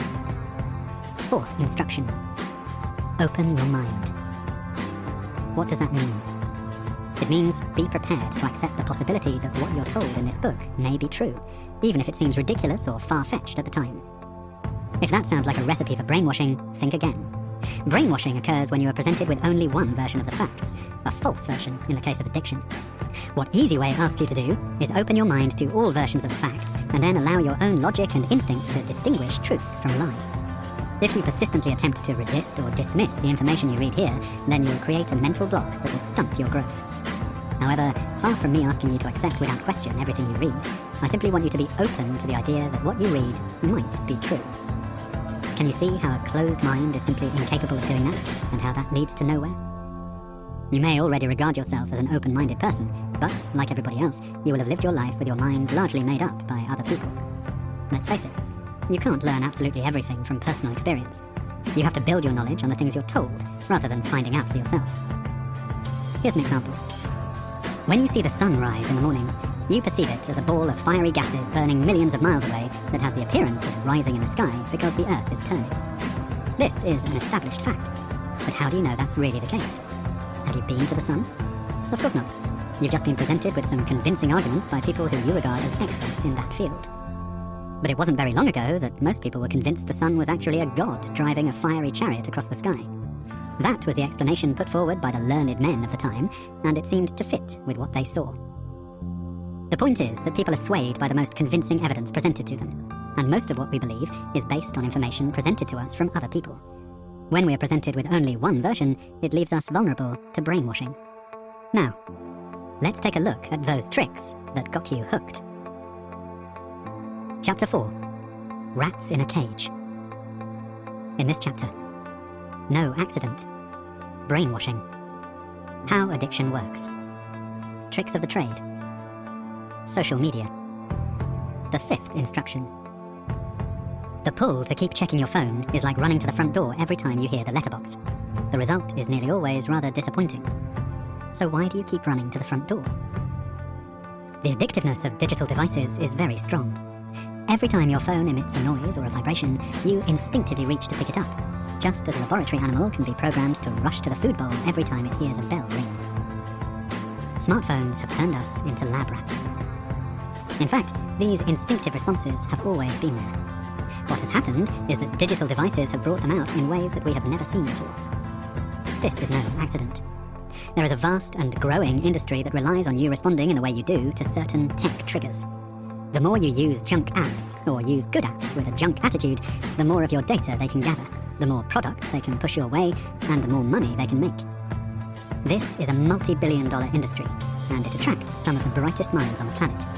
They keep themselves amused and rich by studying the way our brains work and developing apps and alerts that exploit our temperament, instincts, and way of thinking to trap us in cages. They know more about the way your mind works than you do, so they can control you without you realizing you're being controlled. Here's an everyday example. Once upon a time, there were TV serials that aired once a week, and so you had to wait a week for the next episode. Now, when one episode finishes, you have to actively make it stop, or it will automatically start playing the next episode. The digital designers know that we are fundamentally lazy when it comes to calling a halt to something we're enjoying, and they have cashed in on this by spoon-feeding us content in a way that we find irresistible. Thus, they can make you consume far more than you planned to when you sat down. It sounds very similar to junk food, doesn't it? It's the equivalent of binge eating, except there is no physical limit to the amount you can consume. It's perfectly reasonable and normal to watch a YouTube clip that someone sends you because they think you'll be interested in it. But the pressure is to watch it now and give feedback on it straight away, and then to share it. Even then, while you're still mentally digesting the clip that you've watched, another clip starts up automatically, quite often on an unrelated subject, and so the potential to be kept on the YouTube clip treadmill is created. From one shallow distraction to another, we suddenly realize that we've wasted hours without even feeling rested. The changes in mental trajectory, never settling down for more than a few minutes as we bounce between subjects, make us feel like the ball that's smacked in all directions in a pinball machine. It's not relaxing, it's exhausting. Most digital users don't realize they're being controlled, but there is a suspicion, especially when your digital use spills over into addiction. You know you're not in control because when you want to stop, you find you can't, or it's extremely difficult and requires all your willpower. You're occasionally aware of the discomfort the addiction is causing when you have to keep checking your phone even on short journeys. Whatever happened to the simple process of looking out the window of a car or a train or a bus for a few aimless moments lost in thought, rather than head constantly bowed down at the screen of the slave master, digital addiction? You battle against the slavery, but you can't apply that level of willpower forever, so eventually you slip back into feeling controlled. The effect is devastating. The inability to unhook causes feelings that are remarkably similar to those of a drug addict. The sense of powerlessness makes you short-tempered, then depressed, then devious and deceitful. And if anybody tries to take the device away or lure you from your games console, you become resentful, angry, and aggressive. You want to resist the urge to look at your screen, but some unseen force overpowers your will, and you're faced once again with the realization that you've become a slave. No one wants to feel that way, so you do the only thing you can do when faced with a truth you don't want to accept. You go into denial. You kid yourself that there's something abnormal about your digital use, and that you could put a stop to it anytime you wanted to. If you can stop being a slave to digital anytime you want, why don't you stop it now? After all, it's not making you happy, is it? What's holding you back? The reason you can't stop when you want to is because you don't really want to stop. That might sound contentious. After all, why would you be listening to this book if you didn't want to stop? It's at times like this when you need to remind yourself of the fourth instruction. Keep an open mind. The problem is that despite what you think about digital addiction and how it's blighting your life, deep down you believe that it's giving you some sort of pleasure or comfort, and that if you stopped using it, life wouldn't quite be the same. You're absolutely right. When you quit being a slave to digital addiction, life won't be the same. It will be better. Infinitely better. Brainwashing. It's very easy to believe that constant use of digital devices and apps is necessary if you want to keep up with modern life. These devices, and the junk apps they give you access to, are constantly changing, and that puts a pressure on consumers to keep up or crash out of the game. Again, this is no accident. It is a thoroughly researched marketing ploy. It is almost impossible to live without digital devices these days. There are very few jobs left that don't rely on desktops, laptops, phones, or tablets every day. On top of that, your phone, internet, email, and social media have become your connections to the world you want to live in. Your friendship groups, your family, and shared interest groups. But when they become constant sources of intrusion, demanding attention, sometimes on a second-by-second basis, that's when you know you have a problem. When you want to kick back and unwind, do you turn everything off and do nothing? Or do you pick up your phone and scroll through your social media and messages? All addictions are caused by brainwashing. Smokers are brainwashed into believing that sucking foul-tasting smoke into their lungs is stylish, sophisticated, good for their self-confidence, concentration, and relaxation. As a digital addict, you have been brainwashed into believing you cannot live a meaningful, connected life without your phone, every moment from the time you wake up to the time you lie down to sleep. The challenge, as with every addiction, is to reverse the brainwashing. That's simple to do once you separate pleasing, sensible, necessary, and beneficial use from permanent, constant connection. Once you can see this, the desire to repeatedly look at your phone, to crave time for online gaming, and being automatically enslaved to social media simply fades away. Does it take effort? No more effort than it takes to stop checking the letterbox at the front door every few minutes to see if any letters have arrived. On the face of it, curing digital addiction is a little more complex than curing, say, smoking or cocaine addiction for two reasons. Firstly, as we've established, there are many benefits to digital technology, so the aim is not to make you shun digital devices completely. Secondly, the brainwashing is even more cunning and relentless than for any other addiction we have ever seen. This might leave you feeling that you're pursuing a hopeless cause. Rest assured, you are not. The brainwashing may be cunning and relentless, but it's just as easy to reverse it as it is for any other addiction. It is a simple two-step process. Step 1. Recognize and accept that you've been brainwashed. Step 2. Follow Easyway to unravel the brainwashing. How addiction works. When you do something that gives you pleasure, such as eating a nice meal, playing sport, going dancing, or making love, that feeling of pleasure is caused by chemicals released in your brain. The pleasure system is an ingenious part of our biology, designed to encourage us to seek out the things that give us pleasure, because these are the things that help us to survive: eating, drinking, staying fit, reproducing.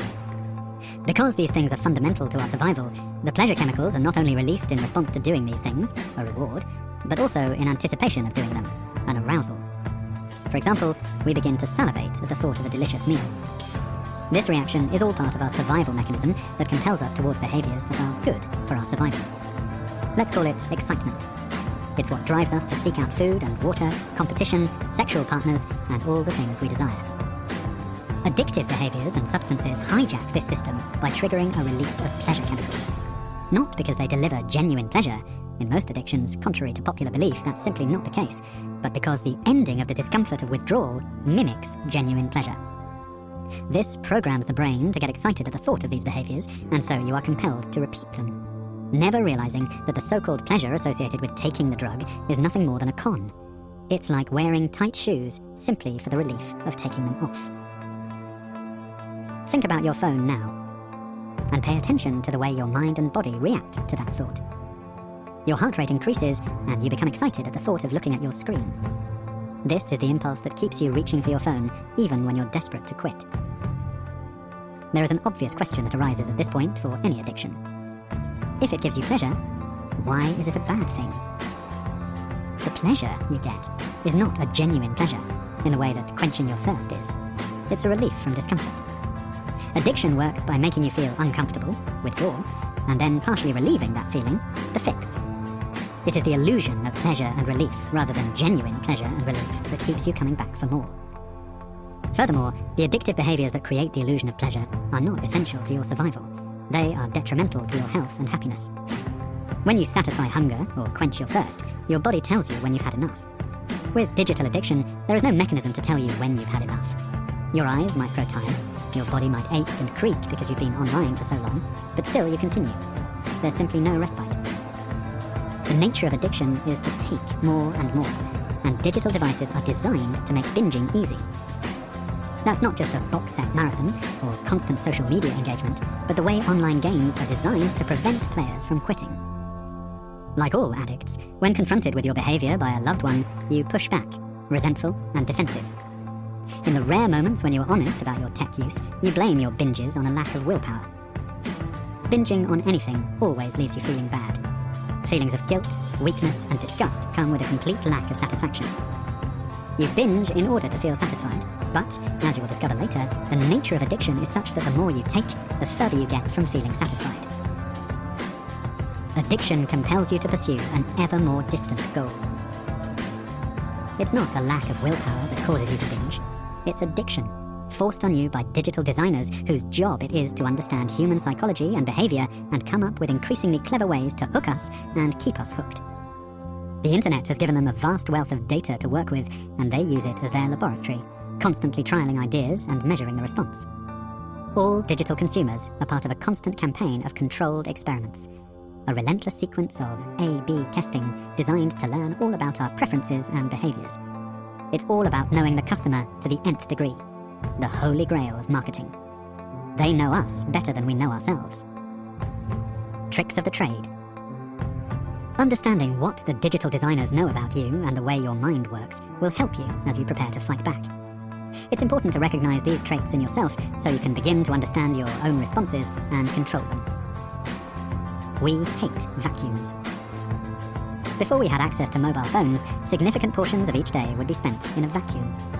Walking down the street, waiting for a bus or sitting on a train, waiting for an appointment, driving to a meeting. If we could, we would pass the time by reading a book or a newspaper or listening to music. Today, phones fill the vacuum. We've become less used to being alone with our own thoughts, and the less we do it, the worse we get at it. In one experiment carried out in the US, volunteers actually chose to give themselves electric shocks in preference to spending 15 minutes doing nothing. Digital designers have made sure your phone always offers something for you to take your mind off the nothingness. If that's as bad as it got, it would be tough enough. But not satisfied with keeping you busy on just one thing, your phone is designed to constantly interrupt whatever it is you are doing on it with a whole range of alerts, notifications, and messages from the variety of apps that are installed on it. There's nothing unhealthy or worrying about reading your daily newspaper or a book on your phone on your morning commute. But you certainly don't need to be interrupted by alerts reminding you to review your last Uber trip, or telling you your credit card statement is ready, or that something inconsequential has happened in the news, that someone's liked something on your Facebook page, or that your photo app is suggesting that you post a selection of photos from the past few months, and so on. You really don't need to know any of that stuff. So how does it get to interfere with your reading pleasure? No wonder you're exhausted. This isn't just going on a daily basis. It's happening hour after hour, day in, day out. News alerts are particularly annoying. The majority are entirely pointless and uninteresting. I remember the days when a news alert would only occur when a president was shot or some other huge event occurred. These days, a politician blowing their nose seems to warrant alerts from all media outlets direct to your screen. Rather than having moments of reflection, moments when you're doing nothing and allowing idle thoughts or creative ideas to develop, your consciousness is constantly filled to bursting with banal alerts, GIFs, memes, and information you simply don't need. We love new things. Whether it's toys, clothes, or cars, we always get more excited by things that are brand new. How excited were you last time you bought a new phone and unwrapped it? The packaging, design, and even the instructions are carefully designed to stimulate your excitement. And even though current smartphones are incredible machines with capabilities we couldn't have imagined 10 years ago, as soon as a new model comes out, millions of people will rush out to buy it. Apps, too, are designed to give us something new on a regular basis. New content, new friends or followers, new likes and shares. The software has to keep developing too. It can't afford to grow stale because there will always be something new ready to replace it. And we will always be looking for it. We love new stuff, and they know it. Yet this leads to constant change for change's sake. Apps and processes that were perfectly intuitive and low maintenance suddenly become confused and complicated with every update that occurs. It takes time and effort to adjust. Such are the shifting sands on which our digital life is built. We love things that work. Give a child a light switch, and they will amuse themselves for ages turning it on and off. We are fascinated by things that make things work. Cause and effect. When we press a button and something cool happens, we feel compelled to press it again. We derive satisfaction from getting a reaction to our actions. Digital devices are packed with buttons that make things happen. Send buttons, hyperlinks, open buttons, close buttons, swipe left, swipe right. And if they light up or make a whoosh sound too, so much the better. So the digital designers give us buttons that make it really satisfying to click and open and send and share, so that we keep doing just that, over and over again. We love inconsistency. Guaranteed satisfaction is boring. If you knew that there would be a rewarding notification every time you looked at your phone, you would look at it less. This may sound illogical, but it is a characteristic of human nature that digital designers have tapped into with a vengeance. When the reward is unpredictable, it feels more rewarding. It's this psychology that lies behind our love of games and sport. When a team wins every week, watching them becomes less exciting, even if it's your team and they play really well. We need an element of failure or jeopardy to make the success feel better. In the digital world, this is called gamification, designing everyday apps to work like a game. You post something on social media, and every like you get feels like a goal. Yes! Sometimes you get no likes, sometimes you get lots of likes. The possibility of a reward, rather than the guarantee of one, is what keeps you coming back for more. When you know something good could happen, but you don't know when, you are compelled to keep checking. You stay vigilant because you don't want to miss that moment. All you need is an occasional reward amid a pile of disappointment to keep you on the hook. It's like a game of roulette. You know that ball has to land on your number sooner or later, so you sit through all the losing spins just to be present when that one win comes along. The digital designers know we love a game, so they design their apps to keep us playing. We hate anxiety. Perhaps surprisingly, given our love of unpredictability, we go out of our way to avoid anxiety. This negative feeling is another aspect of our survival mechanism. It drives the search for food and the flight from danger. But when anxiety is left unresolved, it leaves us feeling highly stressed. So, guess what? The digital designers deliberately trigger your anxiety by providing new information and emotional challenges every time you light up your phone. The anxiety you feel has its own digital age name: FOMO, fear of missing out. Every time you put your phone down, the FOMO kicks in. FOMO has always been part of the human psyche. How many times have you stood in a queue and looked at the next queue, feeling anxious that it's moving faster and you've chosen the wrong queue? Or you hear there's a party taking place, but you're not invited. But FOMO is more prevalent now because of digital communications, constantly informing us of things going on that we are not part of. FOMO makes us cling to our phones, like an umbilical cord connecting us to the lifeblood of social inclusion. We crave popularity. Closely connected to our hatred of missing out is our need to feel loved. We are social animals, and we crave popularity. Digital designers give us that affirmation in the form of likes, followers, and all the other elements, but compared to real-life interactions, this is a superficial and impersonal form of expression. It's also highly public, so the jeopardy of being unpopular is extreme, and the anxiety attached to it is very high. Just as a like or follow can make you feel loved, an absence of likes or follows can make you feel utterly unloved. Digital designers are fully aware of this insecurity, and they play on it mercilessly, stoking our anxiety to keep us checking our score.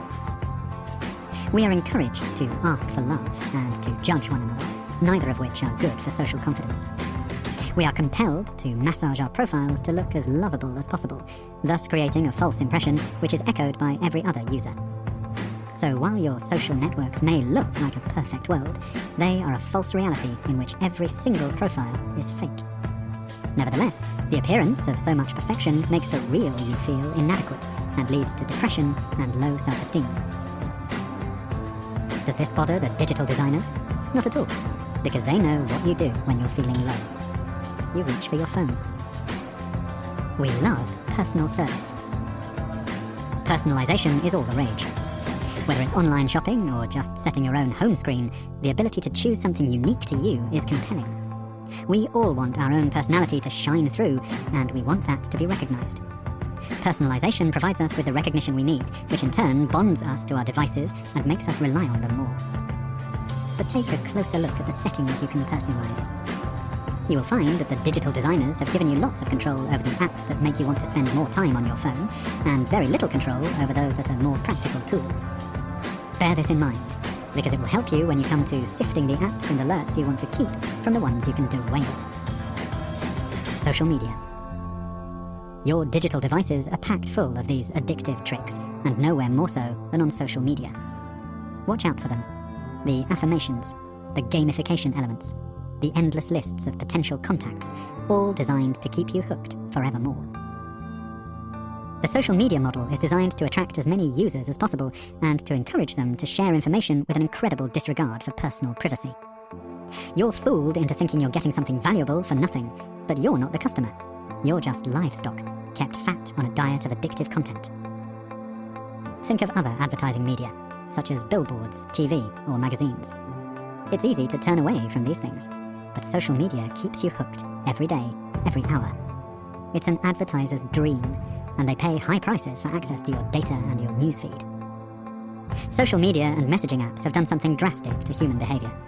They make people do things they wouldn't dream of doing in other circumstances. Unwittingly sharing fake news stories from racist organizations on social media and sending naked pictures of themselves on WhatsApp or Snapchat, making bitchy comments on Twitter, stirring up hatred. It is a measure of the detachment from reality that people feel they can do these things and get away with them. Of course, no one gets away with anything on social media because it is there for all to see. And of course, there is the lowest of the low. The tragic, cowardly, anonymous social media accounts that revel in cruelty and controversy. The characters behind those are often the saddest cases of all. So infatuated and seduced are they by the need and desire to get a reaction that they stalk social media trolling for amusement. How empty and shallow must a life be in order to consider that entertainment? Be aware of the tricks that tech designers play. Beware of the traps they set, and it will help you as you take control of your digital use. Remember, the goal is for you to use technology because and when you want to, not because they want you to. Understanding how you have been tricked into digital addiction is key to your escape. The important fact is that your binging and inability to unhook from your devices is not down to you being weak-willed. It is the result of a concerted campaign to hook you. This is good news. It means that you have the power to fight back. All you have to do is follow Easyway. So, if you've been feeling a sense of doom and gloom about your digital addiction, you can now put that aside and replace it with a positive approach to making your escape. You are about to free yourself from a tyrant that has been threatening your happiness and health. The simplest but sweetest of pleasures awaits you. Pleasures you'd forgotten even existed. For example, curling up with your partner on the sofa and watching a movie while your phone sits ignored on the kitchen counter. You have everything to gain and nothing to lose. This is an exciting moment. Embrace it and prepare yourself for freedom. Fifth instruction. Begin with a feeling of elation. Chapter 5. First steps to freedom. In this chapter, new frame of mind. Getting free and staying free. Why me? Accepting your condition. First things first. The brainwashing that keeps you hooked to your devices creates some very convincing illusions. The truth is that nothing bad will happen if you stop. Escaping the trap is easy, and you have nothing to fear. This is the truth. Now, all we need to do is make sure you understand it. Addiction works in such a way that it makes you feel the cure is beyond your power. You can be desperate to quit, but still find it impossible to resist the temptation. You remain imprisoned, feeling helpless, hoping for a miracle. For some people who quit with Easyway, it does feel like a miracle.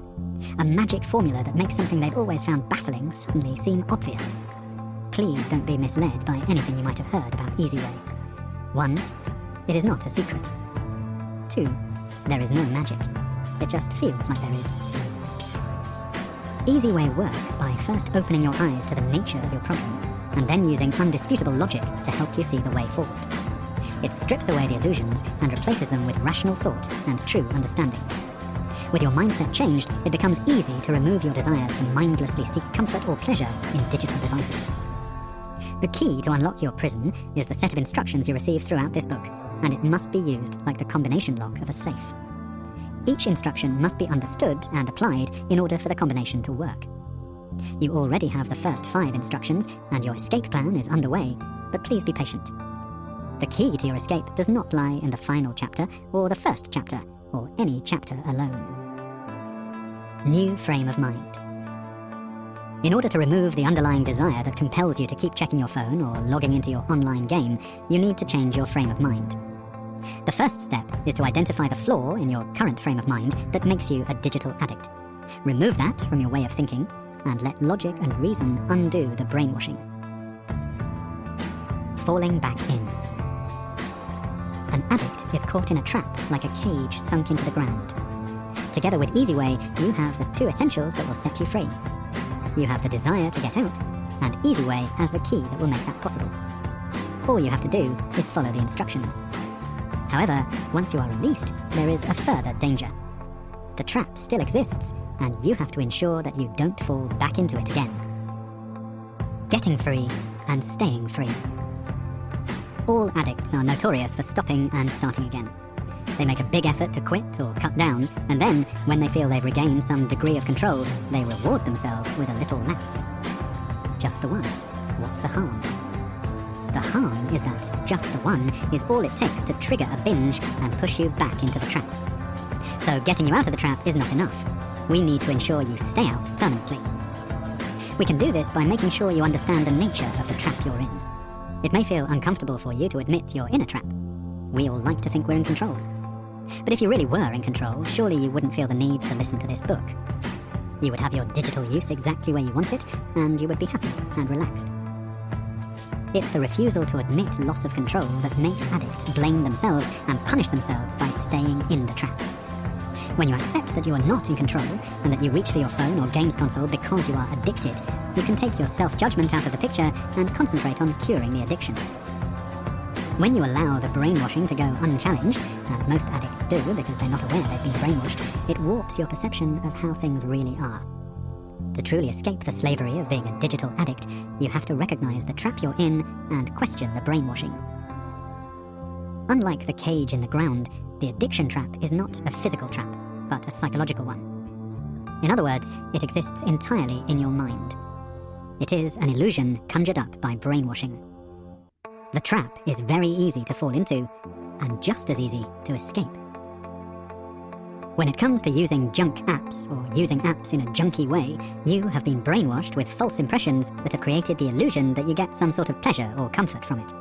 Therefore, you believe that going without it will mean missing out, falling behind, and feeling isolated. It's a confidence trick. And once you see through a confidence trick, you never fall for it again. Why me? Why does the brainwashing trap some people and not others? Millions of people seem to be happy digital users, able to live perfectly normal lives without ever becoming digital addicts, even though they too have been subjected to the brainwashing. There are several explanations for this. One is that digital addicts work very hard to conceal their addiction, so there's a good chance that the people who seem to be free from the slavery of digital addiction are actually imprisoned, just like you are.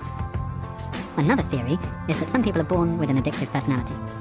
In other words, something in their mentality makes them more vulnerable to falling into the trap. The addictive personality theory is frequently cited as if it were a proven fact, but it is nothing more than a theory, and, as you will discover later in the book, there is plenty of ammunition with which to shoot it down. More importantly, it is of no help whatsoever to addicts trying to escape the trap. The fact is that anybody can fall into the trap and anybody can escape. It's a simple question of understanding what it is that makes you fall in and what it is that keeps you there. No one forces you to look at your phone every 2 minutes. You choose to do so yourself. No one holds a gun to your head to make you waste hours of your life engrossed in online gaming rather than spending time with your partner or kids. You choose to do so yourself. The fact that part of your brain wishes you didn't, or can't understand why you do, doesn't change the situation. You do it because you have a desire to do so. Desire is what makes you feel deprived when you force yourself to go without. Desire is what makes you feel agitated when you see other people using digital devices and you can't. Desire is what drags you back into the trap just when you think you've escaped. In order to stay out of the trap permanently, you need to remove the desire. The only difference between digital addicts and genuine, happy digital users is that the latter don't have the same desire to use junk apps or overuse good apps. That is not to say they are immune to the brainwashing. Somewhere in their minds, they too will believe that there is some pleasure or comfort to be gained from them. And there may come a time in their lives when they are feeling low and need something to pick them up, and they will fall into the same trap as you. For now, though, when they weigh up the pros and cons of technology, they conclude that it is a tool that they are happy to use when they have a genuine use or need for it, and put it down when they don't. Some people are averse to social media. Some feel they don't have time for it. Some worry about their privacy, and some just aren't interested. Social media isn't all bad. Why shouldn't it be a great way to keep in touch with friends and family abroad, or to see the occasional photo of their kids or their dog or their holiday? Why shouldn't your kids' grandparents see occasional posts from your holiday or day out? There are all kinds of positive applications of social media. Getting the balance right is essential. Less is best. You don't need dozens of Facebook friends. Keeping it light, keeping it to very close friends and family is all that's required. Before you despair that you're in no position to apply that sort of control or reasoning, here's some good news for you. You don't need to. Easyway does not require the power of reason to outweigh temptation. It removes temptation altogether. People who have never fallen into the trap are still susceptible to the illusion that there is some pleasure or comfort to be derived from digital devices. There is no guarantee that at some point in the future they won't succumb to the brainwashing and fall into the trap themselves. But when you've been in the trap and then removed the brainwashing, you're in a stronger position than someone who has never been trapped. You are no longer susceptible to the illusions. You know that there is no pleasure or comfort in digital addiction. Therefore, your desire is removed for good. The only relevant difference between you and a happy digital user who doesn't binge on social media, gaming, or messenger groups is that they don't have the desire to do so. Neither did you until you fell into the trap. The addiction fuels the desire. Remember, addicts seek comfort in the very thing that's causing them misery. They just can't see the connection. This is the trap you are in. It is a vicious circle, but you can break it by opening your mind and unraveling the brainwashing. Thanks to Easyway, there are large numbers of ex-addicts who once thought they could never get free from the trap they were in, but have now escaped and have no desire to fall back in. Soon, you will join them. Accepting your condition. Let's explore the comparison between digital addiction and drug addiction. Here's a description of one of the world's most common addictions. Known for its harmful effects on the human body. Usually hooks its victims immediately, and in many cases they remain hooked for life. Dealers hook users and keep them hooked with cheap deals and cunning tricks. The more miserable it makes you, the greater your feeling of dependency becomes. Symptoms include sluggishness, depression, stress, anxiety, anger, self-harming, shame, guilt, deceit, and isolation. Benefits? None.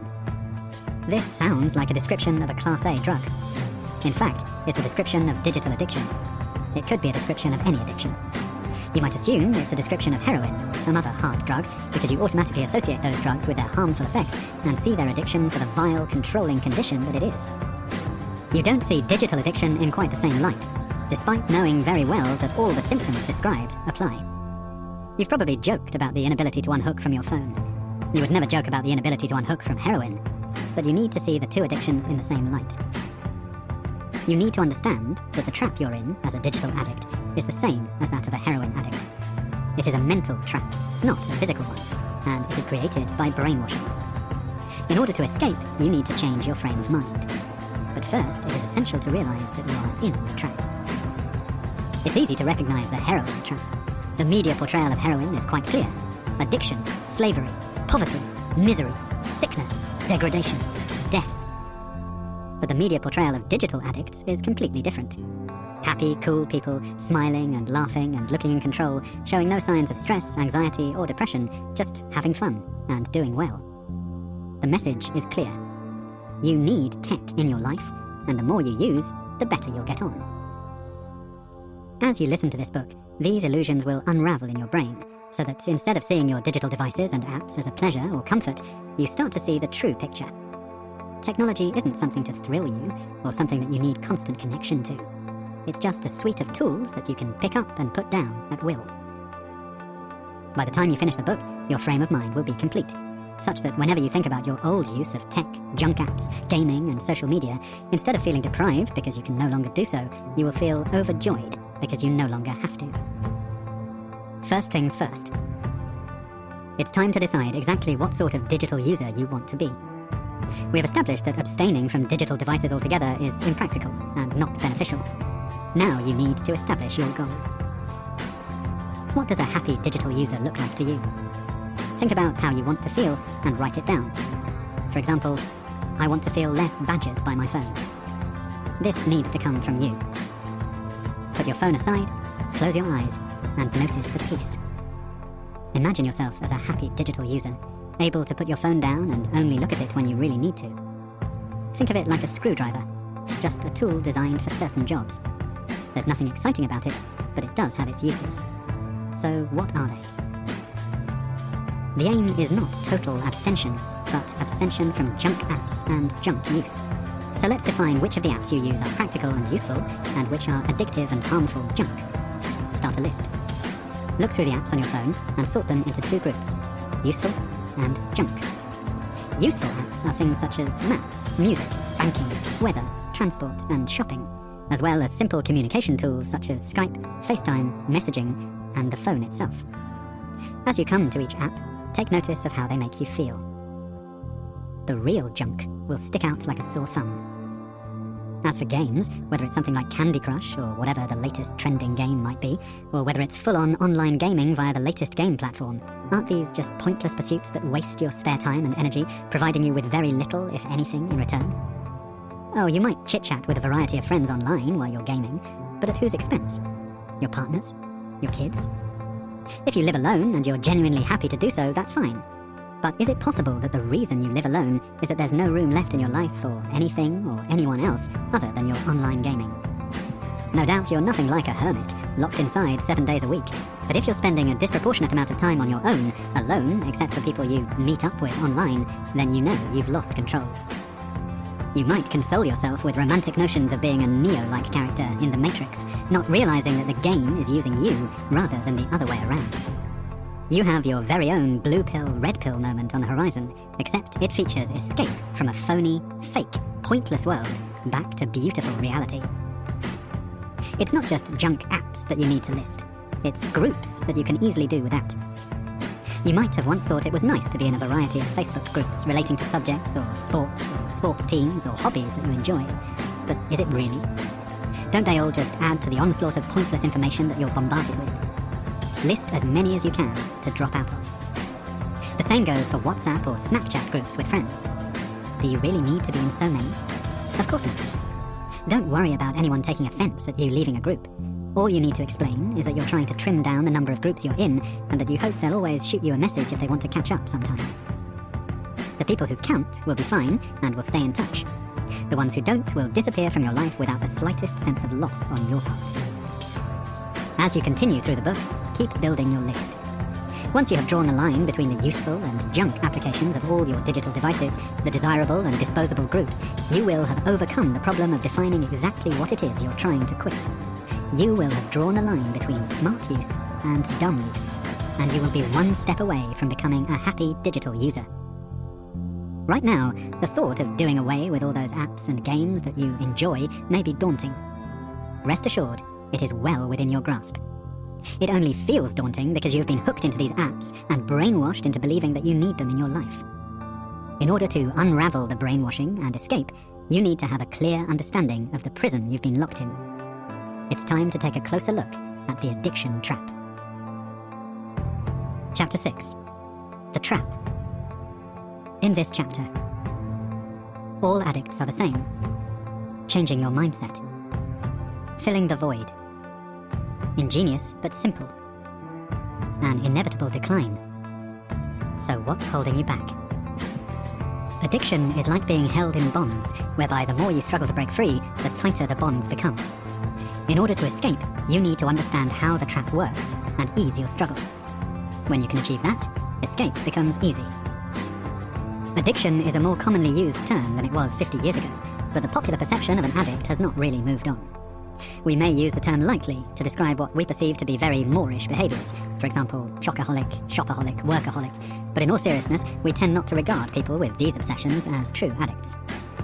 A true addict is one of those poor souls whose life is going down the drain due to heroin, alcohol, or some other drug, right? You know that excessive digital use isn't healthy, but you wouldn't put yourself in the same category as them, would you? Maybe you would. Maybe things have got so bad that you do see your condition as being as desperate as theirs. It's fair to say that most digital addicts do not. All addicts are the same. You may not be in the same physical state as a chronic heroin addict, but you are caught in the same trap, and it induces the same patterns of behavior: isolation, frustration, irritation, denial, self-loathing, deceit. And if you don't get out now, you could very well find yourself falling in as deeply as they have. 50 years ago, the majority of the adult population took the same ambivalent view of smoking. Most people smoked. And even though there was growing evidence that smoking caused cancer, they regarded smoking as much safer than heroin. We know now that smoking is a far bigger killer than heroin. That's because far more people smoke than take heroin, you argue. Sure, but why do people do either when they know it could kill them? Is it because of the incredible pleasure or comfort they get from it? Or is it because they're addicted to the drug? Whether or not you choose to see your problem as addiction, it doesn't alter the fact of the matter, which is that seeking pleasure or comfort from digital devices traps you in a cycle of craving, dissatisfaction, and misery in just the same way as drugs do. Back when smoking was at its peak, we didn't know how nicotine and other drugs affected the brain. Since then, we have learned a great deal about the function of the brain known as the reward pathways. By making us feel good when we do something good, the reward pathways encourage us to keep doing things that are good for us. But drugs like heroin, nicotine, and alcohol hijack the reward pathways and deliver a dose of pleasure chemicals. Not because they provide any genuine pleasure, but simply because the drug seems to relieve the discomfort of withdrawal. This has the effect of giving us some kind of boost or high, followed by a big low. That's the difference between genuine pleasures and the false pleasures we get from drugs. Genuine pleasures give a more lasting high and don't leave you feeling low. Now, research has found that it's not just drugs that hijack the reward pathways. Non-substance related addictions like digital addiction and gambling affect the brain in a very similar way. When the perceived high wears off, you are left with a restless, empty feeling. In addiction terms, we call this withdrawal. Your brain remembers that looking at your phone resulted in a pleasure reward, so it begins to crave the phone again as the withdrawal feeling kicks in. If you look at your phone during this withdrawal period, the restlessness is partially relieved, and so you are fooled into thinking the device has given you pleasure or comfort. In fact, all it has done is partially remove the unpleasant low caused by looking at the device in the first place. Happy digital users don't suffer this low. In other words, the only reason you keep looking at your phone is to feel like someone who hardly looks at their phone at all. That might sound completely mad, but it just happens to be true. Changing your mindset. If the only reason you look at your phone is to relieve the low caused by the feeling of withdrawal from the last time you looked at it, it seems reasonable to assume that all you need to do to get free is to stop looking at your phone. Put up with the withdrawal feeling for the short time it takes for the habit to wear off, and the craving will stop. But we all know that this doesn't work. If it did, you would have quit by now without needing any help from this book. The fly in the ointment is that digital addiction is not just a habit, it's a state of mind that needs to be properly unraveled before you can be free of it. We've known for a long time that people can be brainwashed by bombarding them with propaganda. Evil dictators have used this technique with devastating effect throughout history. It's only recently, however, that we have begun to understand why we are susceptible to brainwashing. As explained in Chapter 3, the brain is moulded and remolded by the way it is asked to perform. This is how people become experts in specific fields. It's also how we become addicted. The plasticity of the brain determines not only knowledge, but beliefs and attitude too. We call it mindset. The brainwashing you are bombarded with about digital apps is designed to give you the mindset that those apps are a treat, a pleasure, a comfort. Our task is to change that mindset. Understanding this aspect of addiction means we can apply Easyway not only to smoking, where it began with such success, but to other recognized addictions, such as alcohol addiction and heroin addiction, and also to addictions that don't involve drugs, such as gambling and digital addiction. You probably know a smoker who has quit, but still craves cigarettes weeks, months, even years later. Some poor souls do so for the rest of their lives. This is because they have quit through sheer willpower alone. They haven't changed their mindset, so they continue to live with the illusion that smoking gave them a pleasure or comfort, and forcing themselves to go without makes them feel deprived. With all addictions, including digital addiction, you are brainwashed into believing that your little fix is a source of pleasure or comfort, and those moments of partial relief from withdrawal reinforce the illusion. Thus, you are deluded into thinking that happiness lies in the very thing that's causing you misery. Digital addicts are lured into the trap by brainwashing. Once you're in, it is the illusion of pleasure that keeps you there. Filling a void.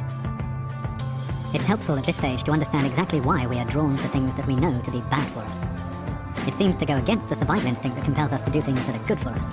In fact, that's exactly what it is. When you're brainwashed, as we all are by the digitech industry, your intellect overrides your instincts, convincing you that digital devices are a source of pleasure or comfort, despite the fact that they can have a detrimental effect on your mental and physical health. In fact, the very fact that digital overloading is bad is part of its appeal. We like the idea of being a bit rebellious. It suggests personality, wit, non-conformity, individuality. We want to make our own decisions. It's an urge that is caused by an emptiness that opens up during our youth, starting from birth. This emptiness, or void, affects all of us to different degrees. Being born is a shock that leaves us desperately seeking security. We cry for our mothers, and they protect us. Our neediness and vulnerability continue through childhood when we're cocooned from the harsh realities of life in a world of make-believe. But before long, we discover that Father Christmas and fairies don't exist. At the same time, we're forced from the safety of home to school and a new set of fears and insecurities. We start to look more critically at our parents, and over time it begins to dawn on us that they are not the unshakable pillars of strength that we've always thought them to be. They have weaknesses, frailties, and fears just as we do. The disillusionment opens up the void in our minds. The feeling of emptiness and need intensifies in adolescence. We fill the void with idols, pop stars, film stars, TV celebrities, sports players. We create our own fantasies. We idolize mere mortals and try to absorb some of their reflected glory. Instead of becoming complete, strong, secure, and unique individuals in our own right, we become followers, impressionable fans, leaving ourselves wide open to suggestion. In the face of all this bewilderment and instability, we shut down to the guidance of our parents and teachers and look for a little boost now and then. If that boost comes from a source that our parents disapprove of, so much the better. We've been brainwashed into believing that eating junk food will give us comfort, that cigarettes and alcohol make us feel relaxed and happy, that gaming gives us a thrill, that constant digital use keeps us in the know and in the flow. When we use these things, we do experience a little sense of rebellion, so we naturally associate these things with relief from the void. From then on, whenever we feel the void, we seek comfort in these apparent distractions. But all these addictions make the void worse. Filling the void. Experiments have been carried out that demonstrate just how uncomfortable we are when we have nothing to occupy our minds. In one, people were placed in a room with a button and told that if they pressed the button, they would get an electric shock. Nothing too severe, but painful nonetheless. They were given a demonstration before they went in, so they knew the level of pain. Nevertheless, when they found themselves in a room with nothing to do, some of the participants started playing with the button and giving themselves shocks. The pain of the shock button was preferable to the discomfort of doing nothing. Ingenious, but simple.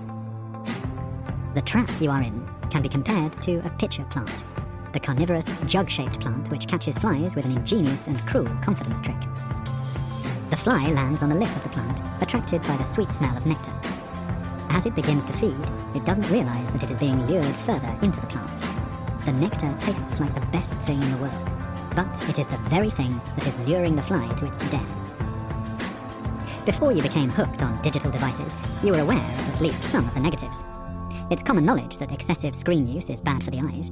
It's antisocial, tiring, and creates a sedentary lifestyle. Also, social media can create a sense of inadequacy, envy, FOMO, paranoia, and anxiety. Yet you also knew that millions of people use digital devices every day without apparently suffering any health problems. We all like to think we can cope. The human body and mind are incredibly resilient, and anyway, no one sets out to become addicted. So we shelve our concerns about the harmful effects of digital devices, tell ourselves we're in control and we can handle it, and focus on that wonderful pleasure or comfort. At the same time, the digitech industry bombards us with enticements to increase our use of digital devices. Start. Think different. Be what's next. Greatness awaits. Jump in. Be connected. Join the conversation. These are all catchlines that have been used by some of the biggest digital companies in the world. They're accompanied by images of smiling, happy, cool people luring you into the trap. And so, you jump in. You start devouring digital apps, and guess what? Nothing bad happens. So you do it again. But without realizing, you start to increase the quantity and frequency of your consumption.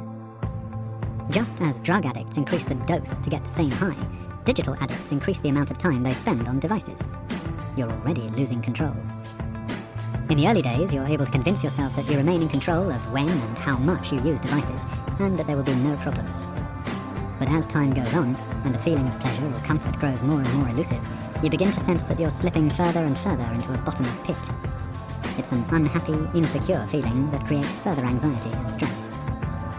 Rather than recognizing that your digital dependence is causing this feeling, you assume that you're not getting the gratification because you're not going far enough. So rather than reversing the process, you actually increase your time on devices until you're completely consumed by them.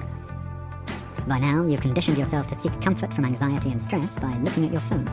So rather than dealing with the real cause of misery, you use the temporary fix of digital gratification to numb it. You can see how this becomes a vicious circle of need, fix, withdrawal, need, fix, withdrawal. And because you keep increasing the dose, the highs become more short-lived, the lows more intense, and the net effect is an increasingly rapid descent, like the fly sliding into the belly of the pitcher plant. This is how the trap works. It's how any addiction works. Digital addicts seek comfort in the very thing that's causing them misery. Nature's warning light. Pain, whether physical or emotional, serves a useful purpose. It tells us that something is wrong. The solution is to identify the cause of the problem and fix it. But we're conditioned by modern medicine to take a different approach. We treat the symptoms, not the cause. Got a headache? Take a painkiller. Feeling anxious? Pop a Xanax pill.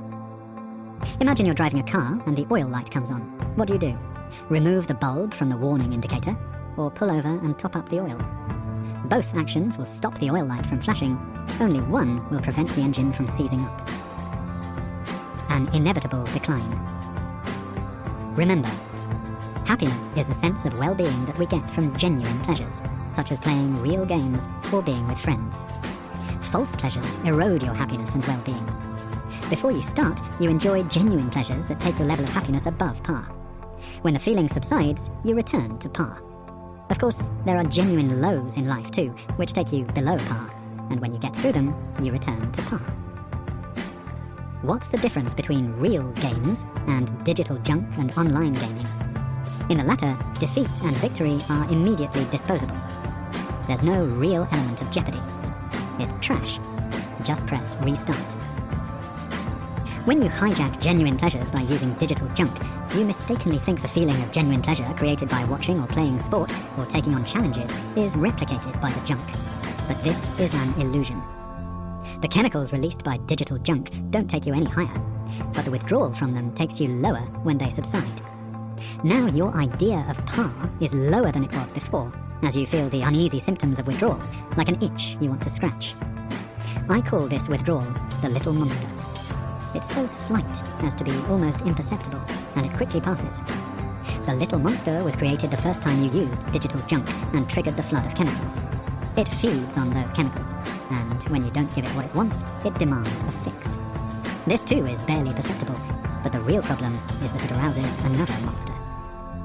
This second monster isn't physical, but psychological. I call it the big monster, and it's created by a combination of the brainwashing that has led you to believe that digital junk provides a pleasure or crutch. The big monster interprets the little monster's demands as, I need to check my phone or game, and so you end up trying to relieve a craving by doing the very thing that caused it in the first place. So you scratch the itch, you check your phone or game, and you experience the illusion of pleasure. But it doesn't give you the genuine high that you knew as a non-digital addict. It gives the illusion of a high, which quickly wears off, and the withdrawal takes you back down to a new low. Perhaps you're thinking, so what? Won't the boost I get from my phone or online game make me feel better, even if it's an illusion? No, it won't.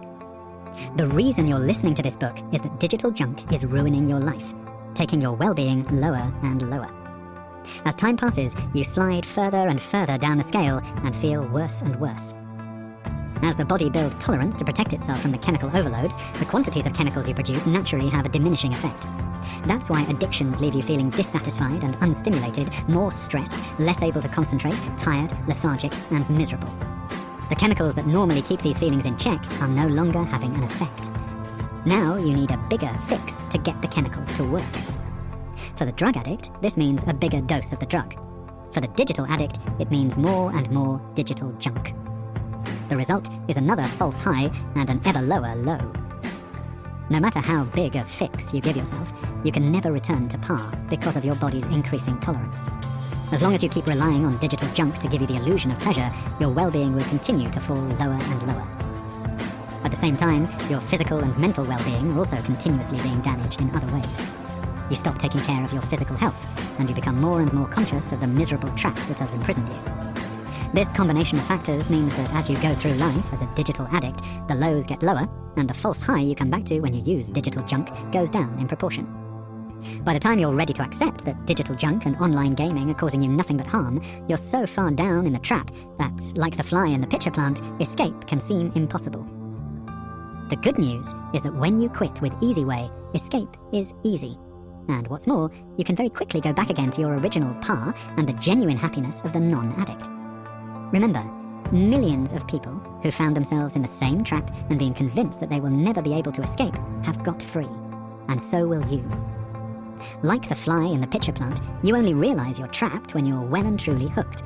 But there is one crucial difference between the pitcher plant and the digital trap. It's never too late to escape from the digital trap. Unlike the fly, you are not standing on a slippery slope. There is no physical force compelling you to use more. The trap is entirely in your mind. Ingeniously, it makes you your own jailer. So the more you struggle, the tighter the bonds become. But fortunately for you, that is also its fatal weakness. You have the power to set yourself free. Further good news is that all those points on the scale are recoverable when you stop. Without the mental lows induced by digital addiction, you will be able to get back to par and start seeing the occasional low as a natural part of life, not something you need to relieve by looking at your phone. Remember too that the fact that you've fallen into the trap has nothing to do with your character or personality. Millions of people who have found themselves in the same trap and been convinced that they will never be able to escape have got free, and so will you, simply by following the instructions in this book. So what's holding you back? You should be able to see now that each time you turn to digital devices for pleasure or comfort, what you're really doing is trying to get back to feeling how you felt before you became hooked. You should also be able to see that there is only one way to achieve that. Stop using junk apps and games, and stop being pushed around by inappropriate social media use. But you also know that it is not that simple. There are two major myths keeping you in the trap. 1. The myth that junk apps, gaming, and social media excess gives you pleasure and or comfort. 2.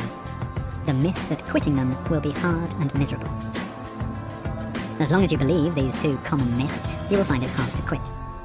No matter how much you want to quit, part of your brain will be telling you you'll be happier if you don't.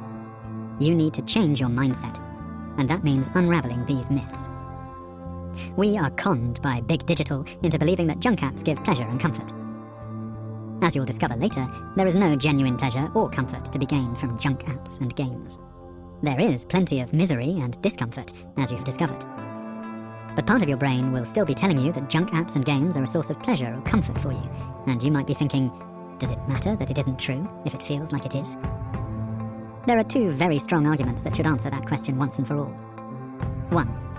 Digital addiction is a threat to your physical and mental health, and that of your loved ones, and there's only so long you can go on burying your head in the sand before these grim realities take a very heavy toll.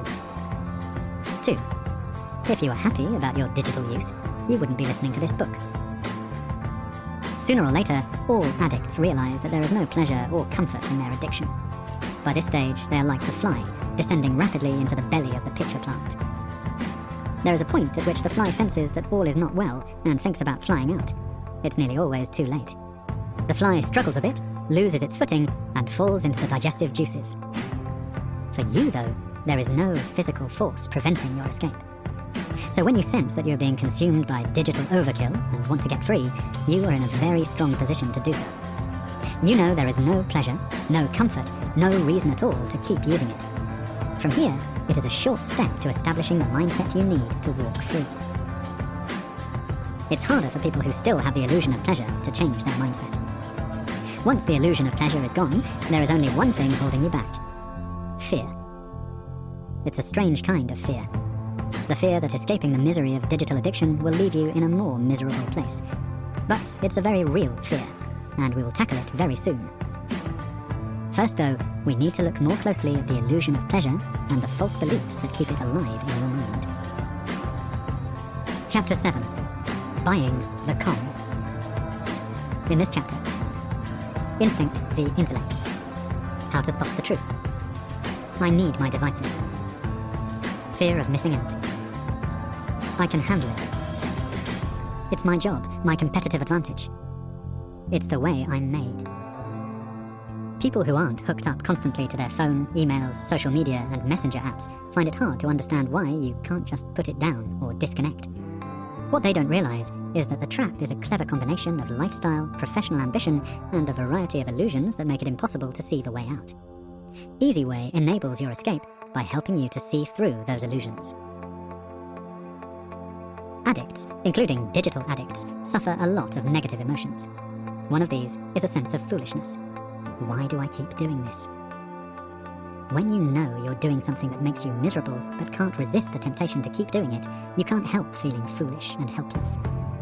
For a being as sophisticated and intelligent as a human, it does seem incredible that we can be so easily duped into self-destruction. And remember, it's not just you who has been taken in by these illusions.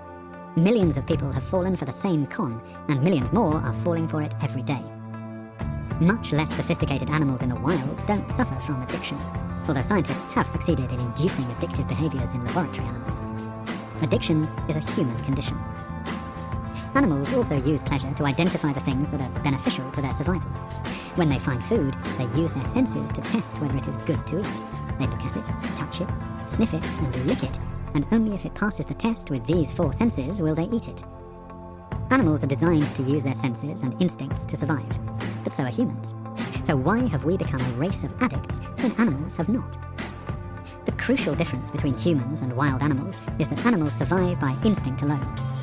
We also use instinct to survive. It tells us when and what to eat. It alerts us to danger. It even helps us to find a suitable mate. But we don't rely on instinct alone. We also use intellect. Intellect has enabled us to learn and pass on our learning, with the result that we have developed into a highly sophisticated species that is not only capable of dominating the rest of the animal kingdom, but also of building fantastic structures and machines and appreciating art, music, romance, spirituality, and so on. Intellect is a wonderful thing, but it can go to your head. We tend to respect intellectual behavior above instinctive behavior, and this is what has led us astray. Instinct is Mother Nature's survival kit, but when it conflicts with our intellect, we usually side with the clever camp. We think we can outsmart the survival instinct. A stark example is the sportsman who needs a pain-killing injection in order to play. His instincts are giving the clear signal to rest and allow the injury to recover, but his intellect tells him he can numb the pain and play on. The result is irreversible damage to his body. His instinct was right, yet he chose to side with his intellect. Look again at the advances the human race has made, and you'll see that rather than building on the advantage that Mother Nature has given us, we have devoted a remarkable amount of time to self-destruction. We have devised, and continue to devise, ever more sophisticated ways of killing each other in battle. But it's not just when we're trying to be destructive that our intellect leads us astray. It's also evident in the entertainments we pursue, and the way we go about our work. We have become a species of compulsive junk consumers by allowing our intellect to trick our instincts. And that junk includes the digital apps and games that you are hooked on. A lot of the intellectual choices we make in life are beneficial. For example, intellect enables us to forecast and preempt problems in a way that other animals can't, and thus to protect ourselves better. But choosing to consume addictive junk is not beneficial. So why make that choice? The reason is simple. We don't always realize we have an option. Of course, every time you pick up your phone, you have a choice. Nobody is holding a gun to your head and forcing you to do it. But the brainwashing is so strong, and the illusions it creates so convincing, that it doesn't occur to you that you have a choice. You are now aware of all the tricks that digital designers use to hook consumers into using their apps. These apps are the digital equivalent of refined sugar. They seem innocent enough, and they feel like something you need and love. But they are actually bad for your physical and mental health, and they give you no genuine benefit whatsoever. Big Digital manipulates your instincts so that what begins as an intellectual decision, the first time you ever use a digital device, becomes instinctive. It feeds you with false information that overrides your natural instincts and fools you into believing the 2 myths. 1, the myth that junk apps give you pleasure and/or comfort. 2, the myth that quitting them is hard and will make you miserable. How to spot the truth. It's not hard to trick the human mind. It is easy to sow false information in your mind, but once you've seen through an illusion, you can't be fooled by it again. This helps to answer a question that a lot of people ask of Easyway. How do I know that Easyway is not just brainwashing me in a different way? The way addictions work is by bombarding your brain with a false sense of pleasure and reward, which your mind comes to mistake for the real thing. Your instinct has been reprogrammed into believing that you need to consume junk apps and be constantly online and connected in order to get pleasure or comfort. At the same time, your intellect has been fed the same misinformation. As long as you continue to believe intellectually that digital devices give you pleasure or comfort, you will not be able to reprogram your instinct to distinguish this false reward from the real thing. Easyway does the opposite to brainwashing. It helps you to see through the illusions and unravel the myths that hold you back from walking free. The first illusion is the one that most of us are taken in by. I need my devices. Digital applications tap into our need to fill vacuums, our love of new things, our fascination with cause and effect, our desire for completion, our hatred of anxiety, our need to be liked, and our need for individual identity. By massaging all these instinctive cravings, it creates a new fake need, the need for digital itself. This is an absolute dream of Big Digital. Thanks to their clever choice of bait, users are jumping on the hook. But just as refined sugar appears to satisfy our need for the sweet foods that are essential for our survival, fresh fruit and vegetables, this is a false satisfaction. It doesn't really fulfill our needs. This is evident in the way we consume digital apps and comms. Let's compare it to food again. When you eat an apple, say, you eat at a measured pace, chew each mouthful, and when the apple is finished, you feel satisfied. Now compare that to eating a chocolate bar. The pace of consumption is quicker. You don't savor the taste. You devour it as quickly as you can, and when it's finished, you invariably want another one. There can only be one reason for that. You want to get your fix as quickly as possible. It's not genuine pleasure that drives us to eat these foods. It's the idea of pleasure. We don't eat them for the taste. We eat them for the sugar which manipulates and interferes with our natural urges. Sugar addiction is a huge issue in its own right, and if you are concerned with your sugar intake, that includes starchy carbs, then check out my Good Sugar, Bad Sugar book.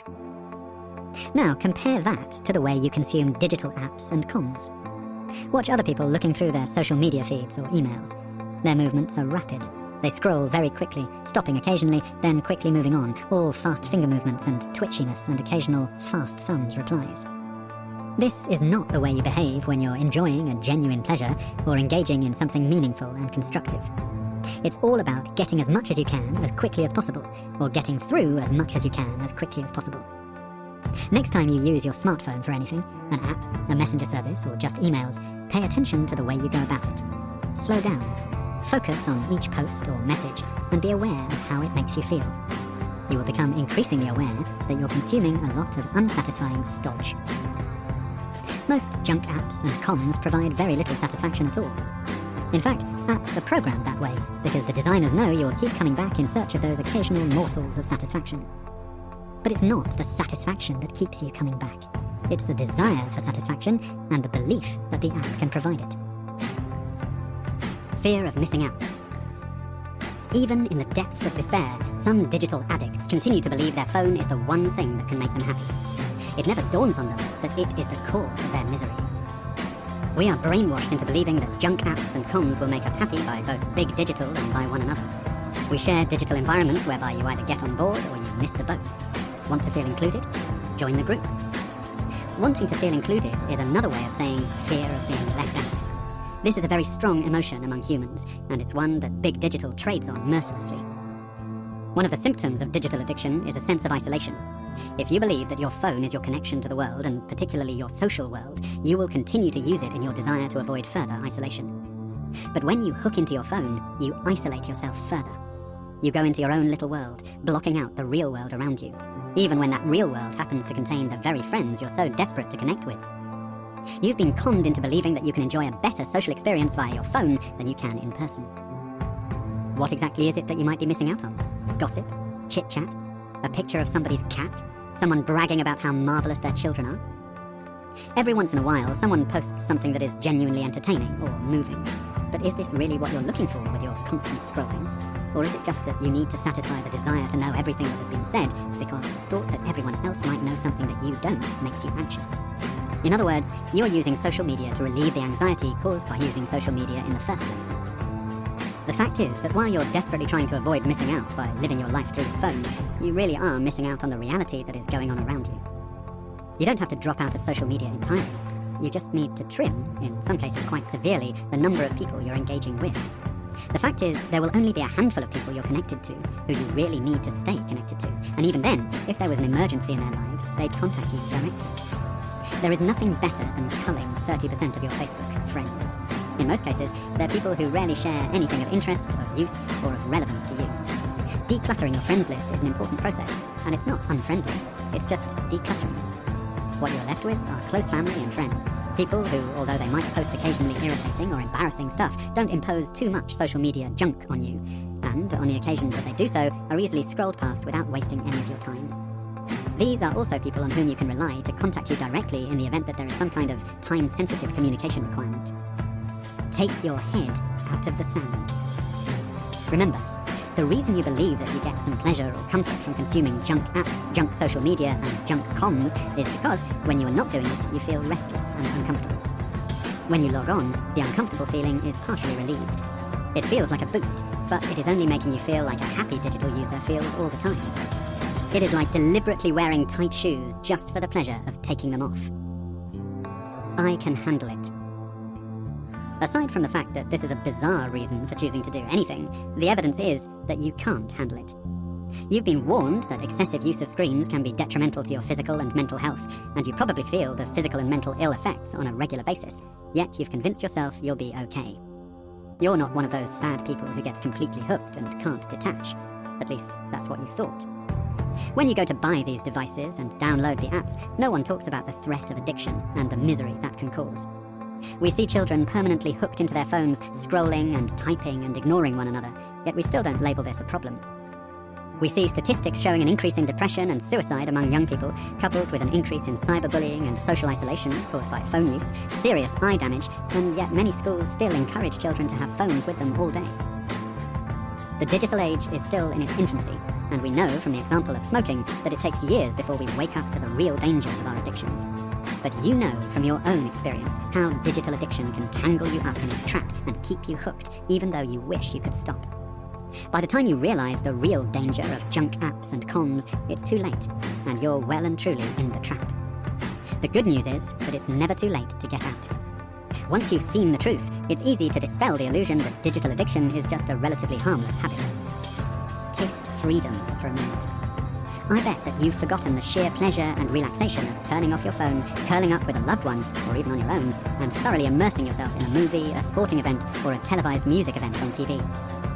We've become so used to dividing our attention between something we love doing, such as watching a movie, and something that persistently butts into that pleasure in the form of alerts, buzzes, and our own personal twitching to check our phone screens, that the simplest of pleasures has been lost to us. Try it. Tonight. Register what it feels like. Within a few moments, you'll be immersed in the movie, relaxed, laid back, and disengaged from the junk life. It's my job, my competitive advantage. This is one of the most destructive elements of digital addiction. It's something so many of us have slipped into merely as a result of our natural desire for maximum diligence. Wanting to do the best for our department, for our business, or for our organisation, or as a result of our intense ambition to want to be the best in our department, or in our business, or in our organisation. The former is viewed as admirable. The latter is viewed less charitably by many, and in my experience, successful business people show strong aspects of both. There is nothing wrong with either diligence or ambition, just as long as they don't destroy you, your quality of life, or your relationships. It's a question of perspective and timing. How did we start slipping into that dark hole of digital addiction via email? Well, it normally starts on our commute. It seems sensible to utilize the time on the train or bus home from work to finish off correspondence and handle anything arising. Our productivity increases proportionately. It's not like we get to leave our desks any earlier. It just helps take the pressure off the next day, especially when we do the same on our journey into the office in the morning. But then we experience that terrible demon, mission creep. We apply the same working commute logic to having a cup of tea when we get home, to watching TV with our loved ones, to having dinner, and even to our bedtime routine. The same thing happens in the morning. As soon as we wake up, we start checking email and messages in between our various bathroom activities and breakfast, if we even allow ourselves that pleasure. Where is our downtime? When do we get our reboot or recharge? Whether our motivation is our natural desire to be the best worker that we can be, or blind ambition, it's an insane existence that usually ends up in disaster. You break the most important machine on this planet. You. The same goes for people who don't work in an office environment. A doctor or nurse finishes a shift at the hospital, and as soon as they fire up their smartphone, they're inundated with all kinds of correspondence and messages. They're already exhausted, but then feel obliged to work through it all, business and pleasure alike, before they even try to unwind and relax. The same occurs during break times. There is simply no downtime anymore. Business has changed beyond all recognition in the past 20 years, and it's high time that we, the people, pushed back a little. 20 years ago, someone who posted a business letter might expect to receive a reply within a week or so. Today, they expect a reply within minutes or hours. It's not just your boss or your co-workers or clients, though. 20 years ago, someone interested in a career in your business, or a customer with a simple question, would need to pick up the telephone, or address and post a letter in order to correspond with you. Now they hit a few letters on a keyboard, often writing incoherently, as a result of which they expect to reply almost immediately, 24 hours a day, 365 days of the year. You need to protect yourself, your quality of life, and your relationships from this utter madness. Don't misunderstand me. You don't have to abandon your diligence or ambition. It's just a question of looking after yourself, which is every bit as important an area of diligence and ambition as being contactable. You need to establish some limits, some boundaries, some controls. It's the way I'm made. Addicts of all kinds often put their addiction down to a flaw in their personality.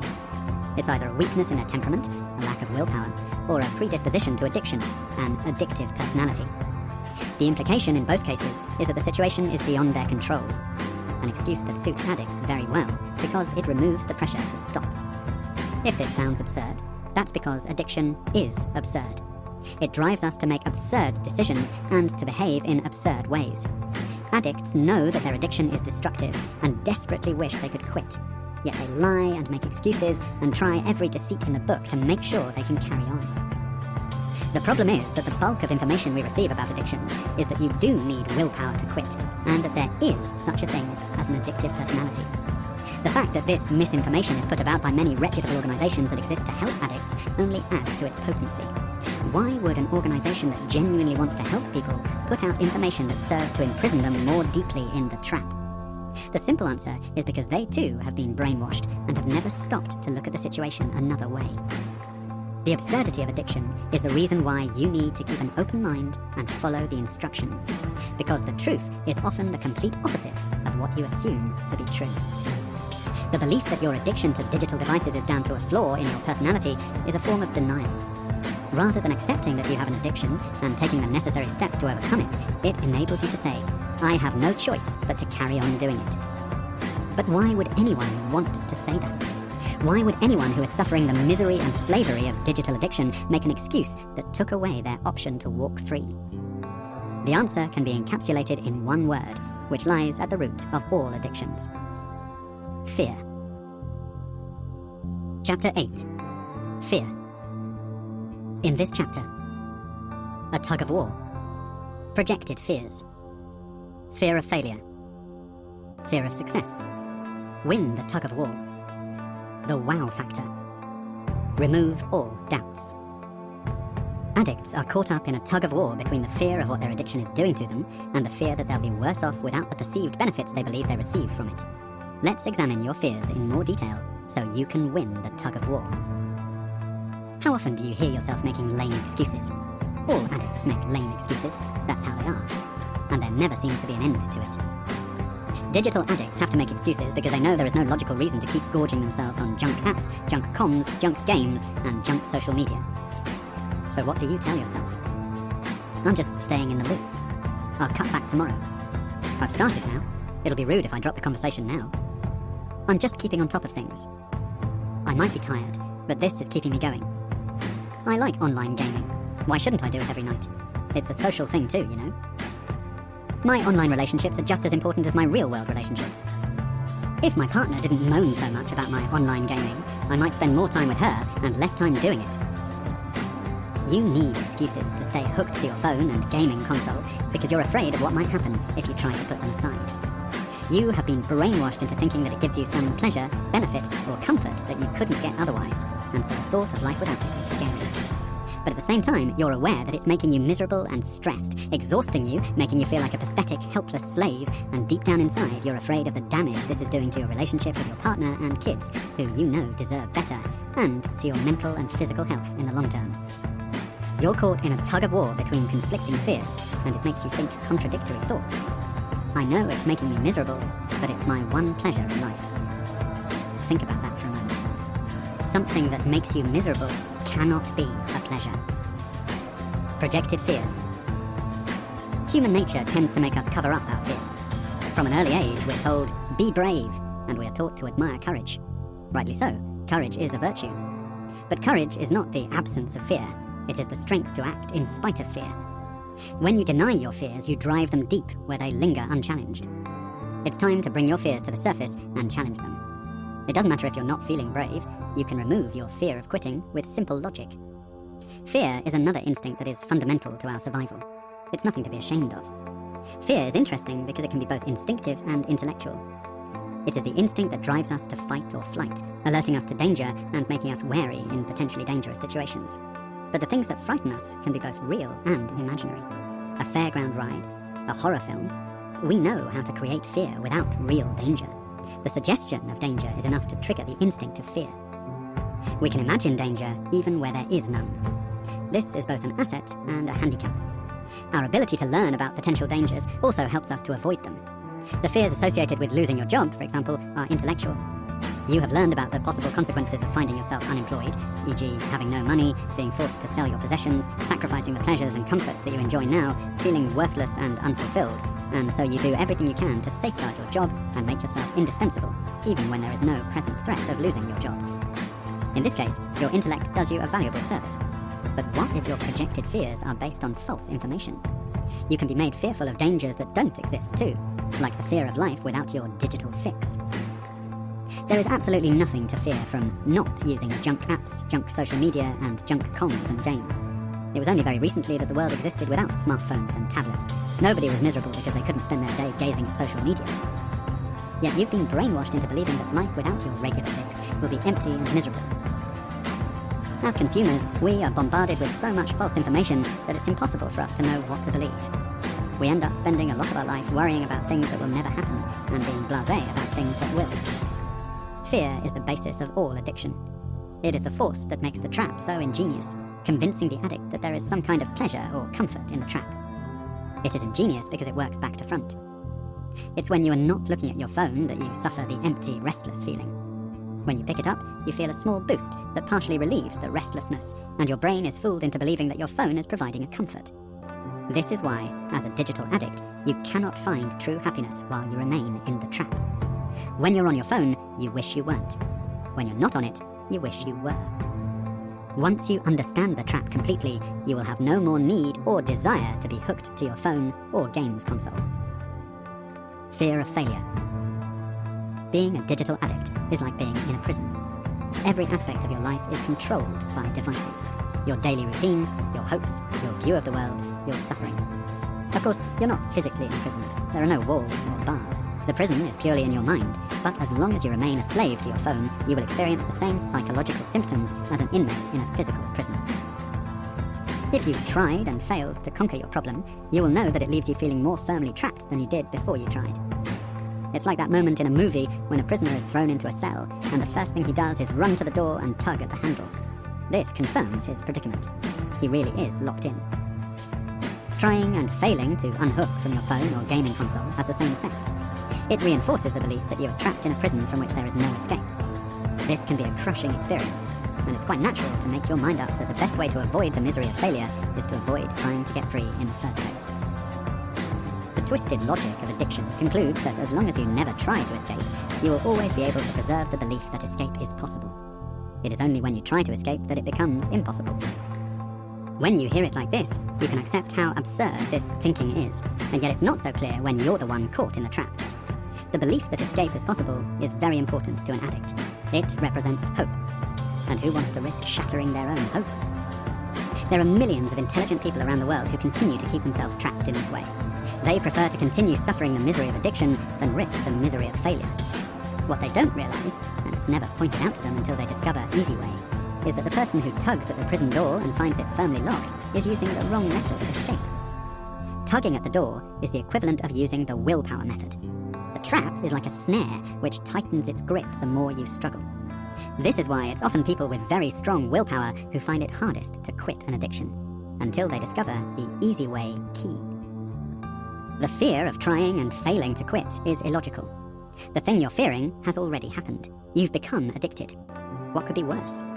Every time you fall for the temptation to pick up your phone or ignore your partner to spend time online gaming into the small hours of the morning, you experience the sense of failure.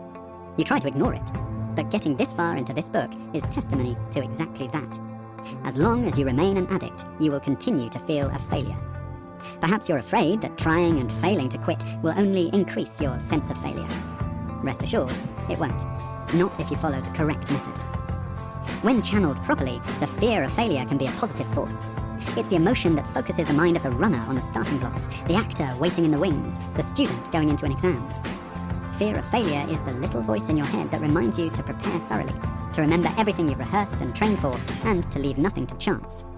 It can bring a remarkable clarity of thought and judgment. But the addict's fear of failure is based on an illusion. The truth is, you have nothing to lose by trying, even if you fail.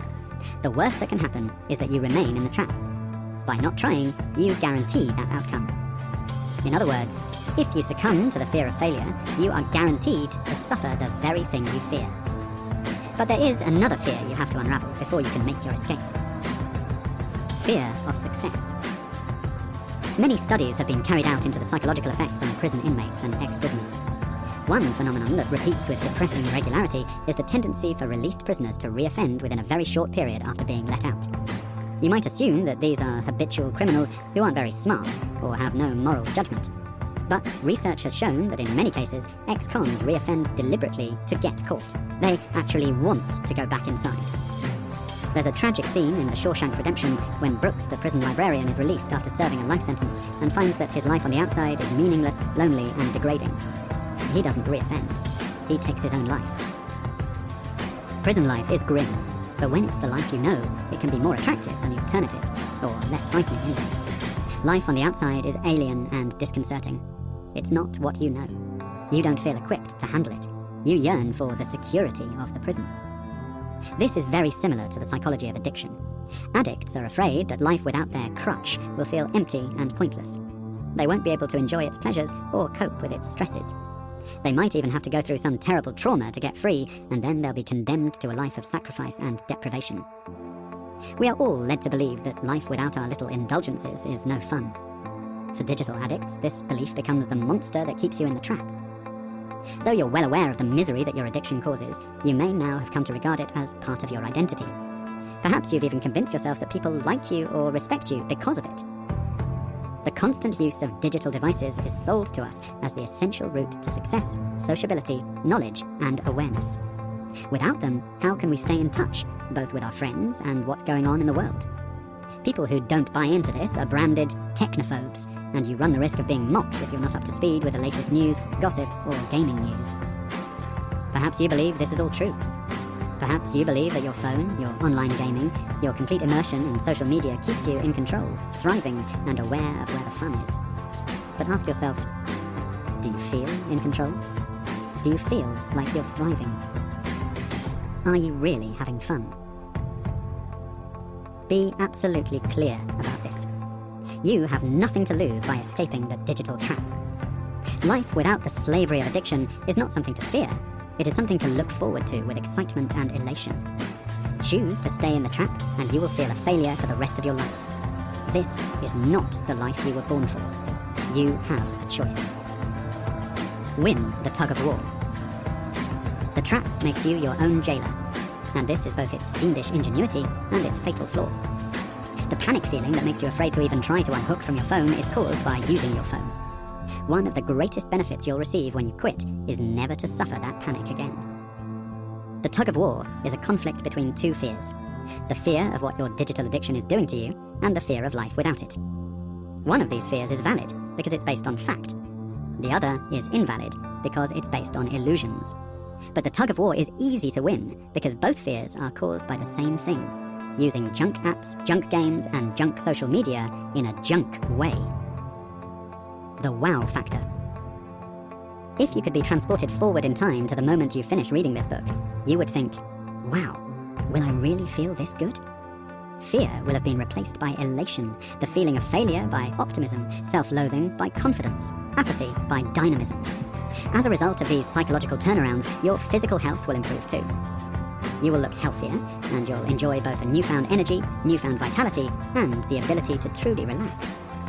Not only that, you will rediscover the ability to truly connect with your loved ones, connect with pure entertainment and relaxation activities, and most important of all, to connect with yourself, the real you.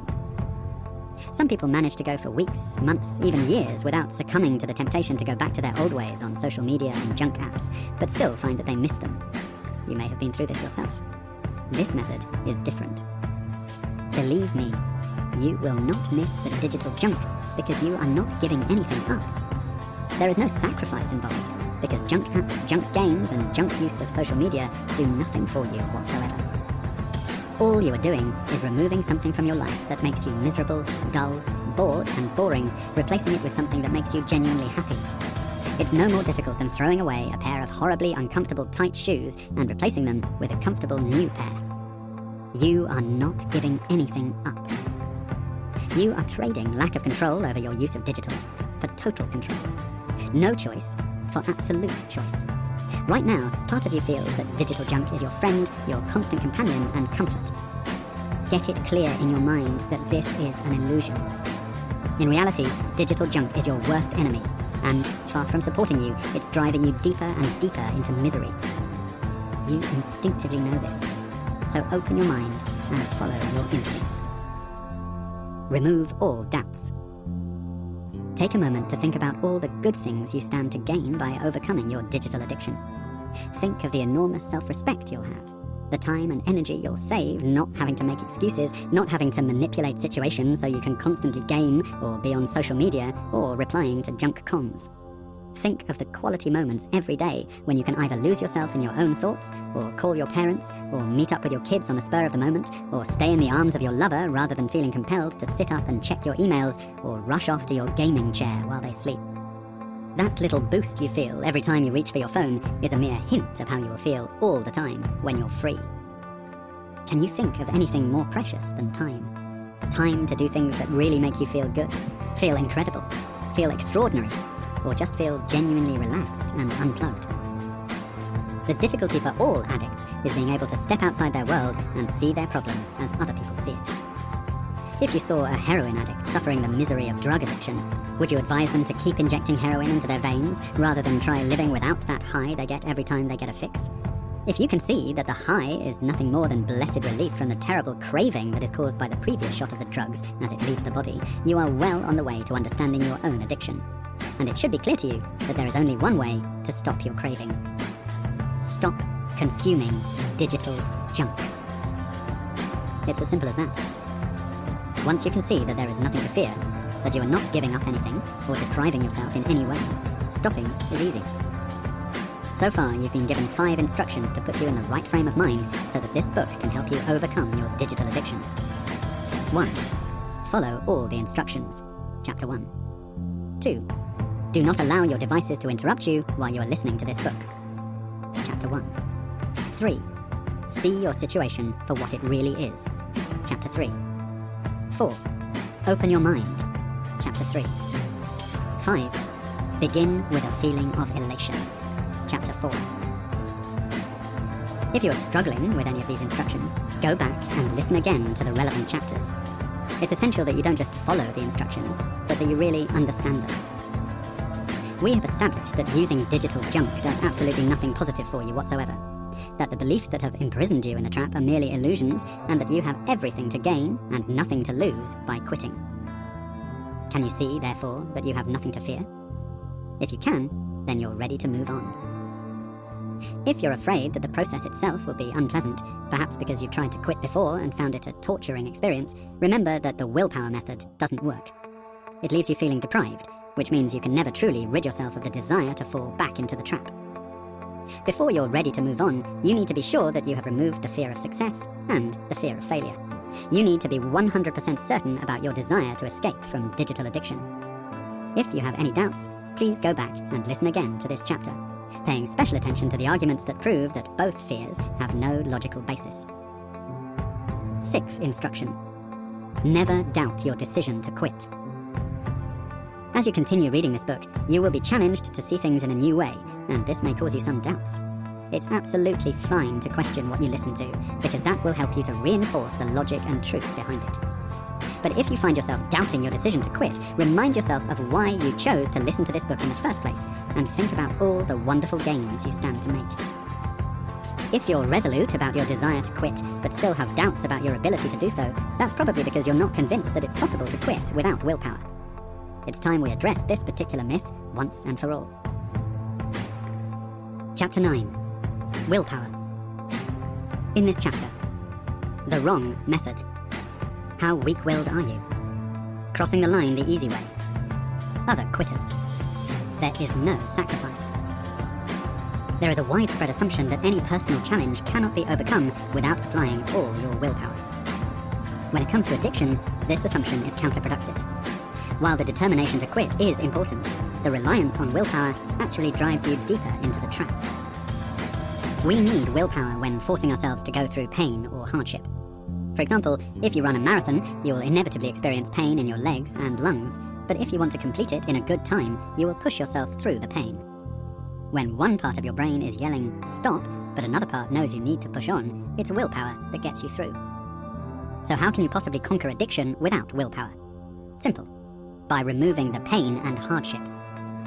The assumption that overcoming addiction inevitably involves pain and hardship leads to the belief that willpower is essential for anyone who wants to get free from the trap. But quitting only involves pain and hardship if you believe that you are making a sacrifice. Easyway removes that belief and thus removes the need for willpower. The common response to this claim is, if quitting is so easy, why do so many people find it incredibly hard? The reason is simple. They are using the wrong method. The simplest of tasks can become virtually impossible if you go about them the wrong way. For example, opening a door. You know how to open a door. You push on the handle and it swings open with minimal effort. But have you ever come across a door with no handle and pushed on the wrong side where the hinges are? You meet with heavy resistance. The door might budge a tiny bit, but it won't swing open. It requires a huge amount of effort and determination to open it far enough for you to walk through. Of course, you don't keep pushing on the wrong side. You change your method. Push on the correct side, and the door opens so easily you barely pay it any notice. Overcoming addiction is just like opening a door.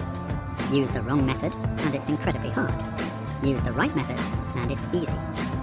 Most digital addicts find it hard to unhook from their phone or games console because they try to use willpower to overcome the temptation. They have a constant conflict of will, a mental tug of war.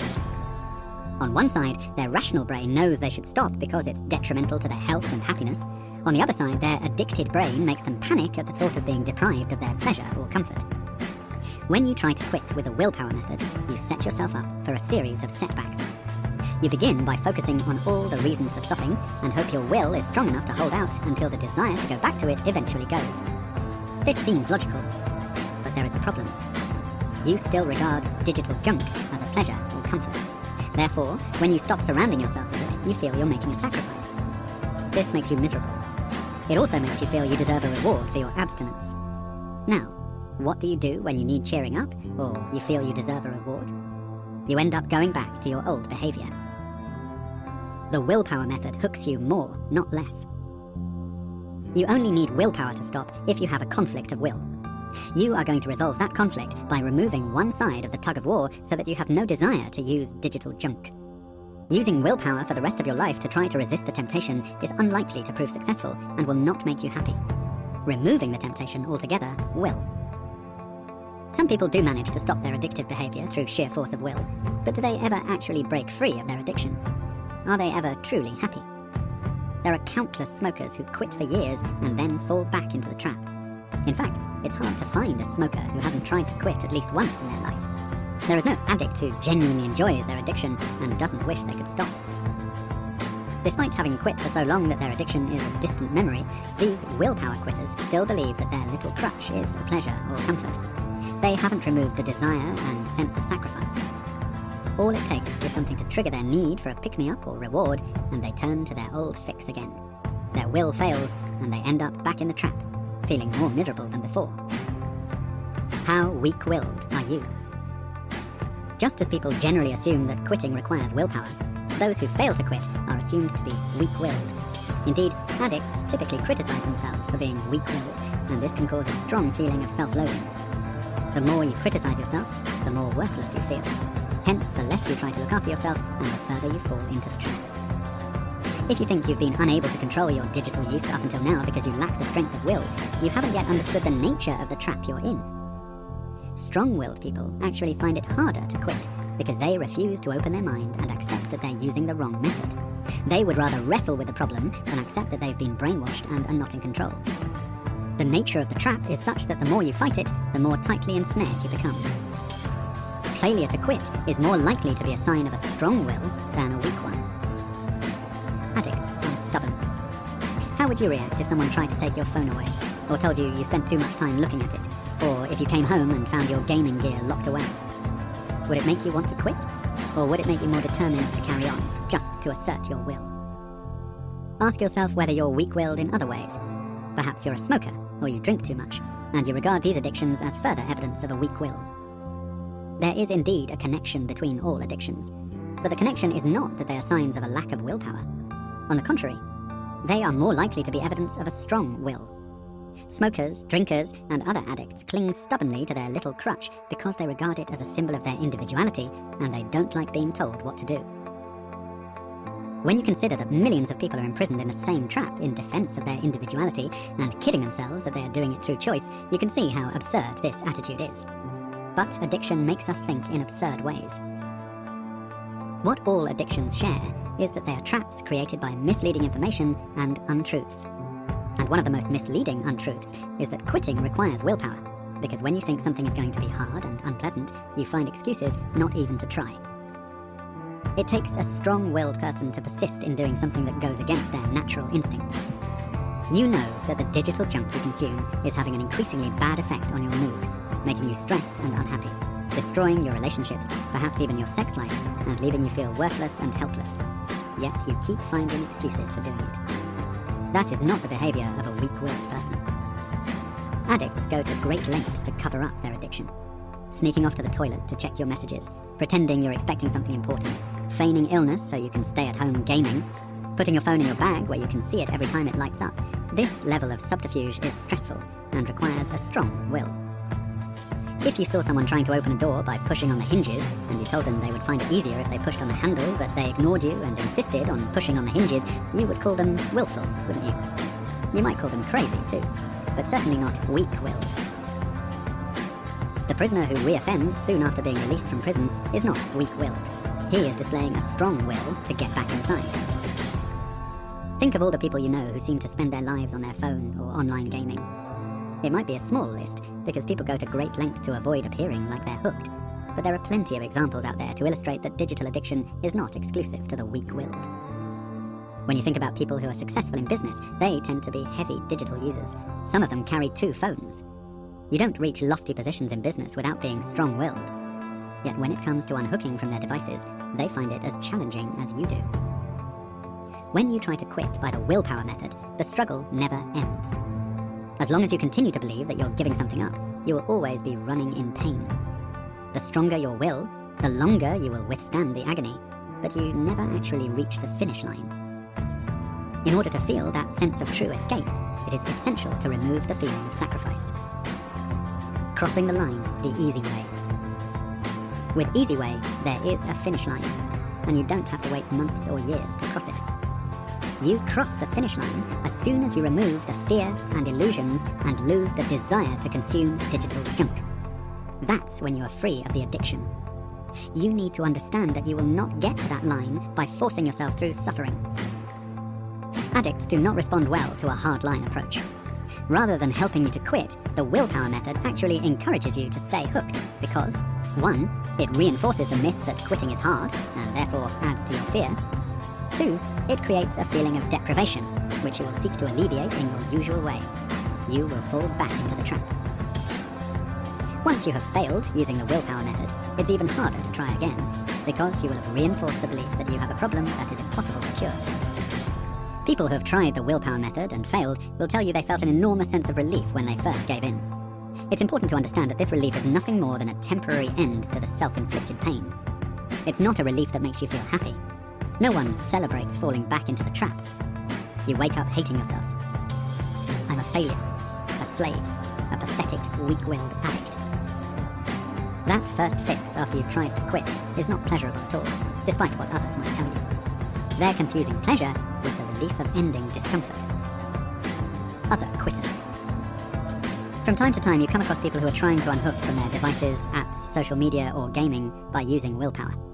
You probably admire their determination and wish you could do the same. Think again. Remember what you have learned about the willpower method and see things as they really are. Other digital addicts who try to quit by the willpower method can be bad for your own desire to quit. They either talk proudly about the sacrifices they're making, or they moan about them. Either way, they reinforce the misconception that quitting demands sacrifice. It is important that you ignore the advice of anyone who claims to have quit by the willpower method. No sacrifice. You are following a proven method to free you from the misery of being hooked on digital addiction. A simple, logical method to unravel the brainwashing and remove all desire for digital junk. It's important that you understand you are not giving anything up. Once you can see this, you stop being a victim of some kind of tug of war. Without fear of what digital addiction is doing to you, no longer being addicted removes that fear. And without fear of what life will be like free from digital addiction, no longer being addicted means there is no longer fear of life without digital junk. There simply isn't any tug of war. It's gone. No battle. No toughing it out. Just freedom. Without the tug of war, there is no need for willpower. Take away the fear, and there is nothing to tug against. It's easy. People who quit by the willpower method are always waiting for the struggle to end. But with Easyway, there is nothing to wait for. As soon as you dismantle the belief that digital junk is an essential source of pleasure or comfort, you remove the desire and cure your addiction.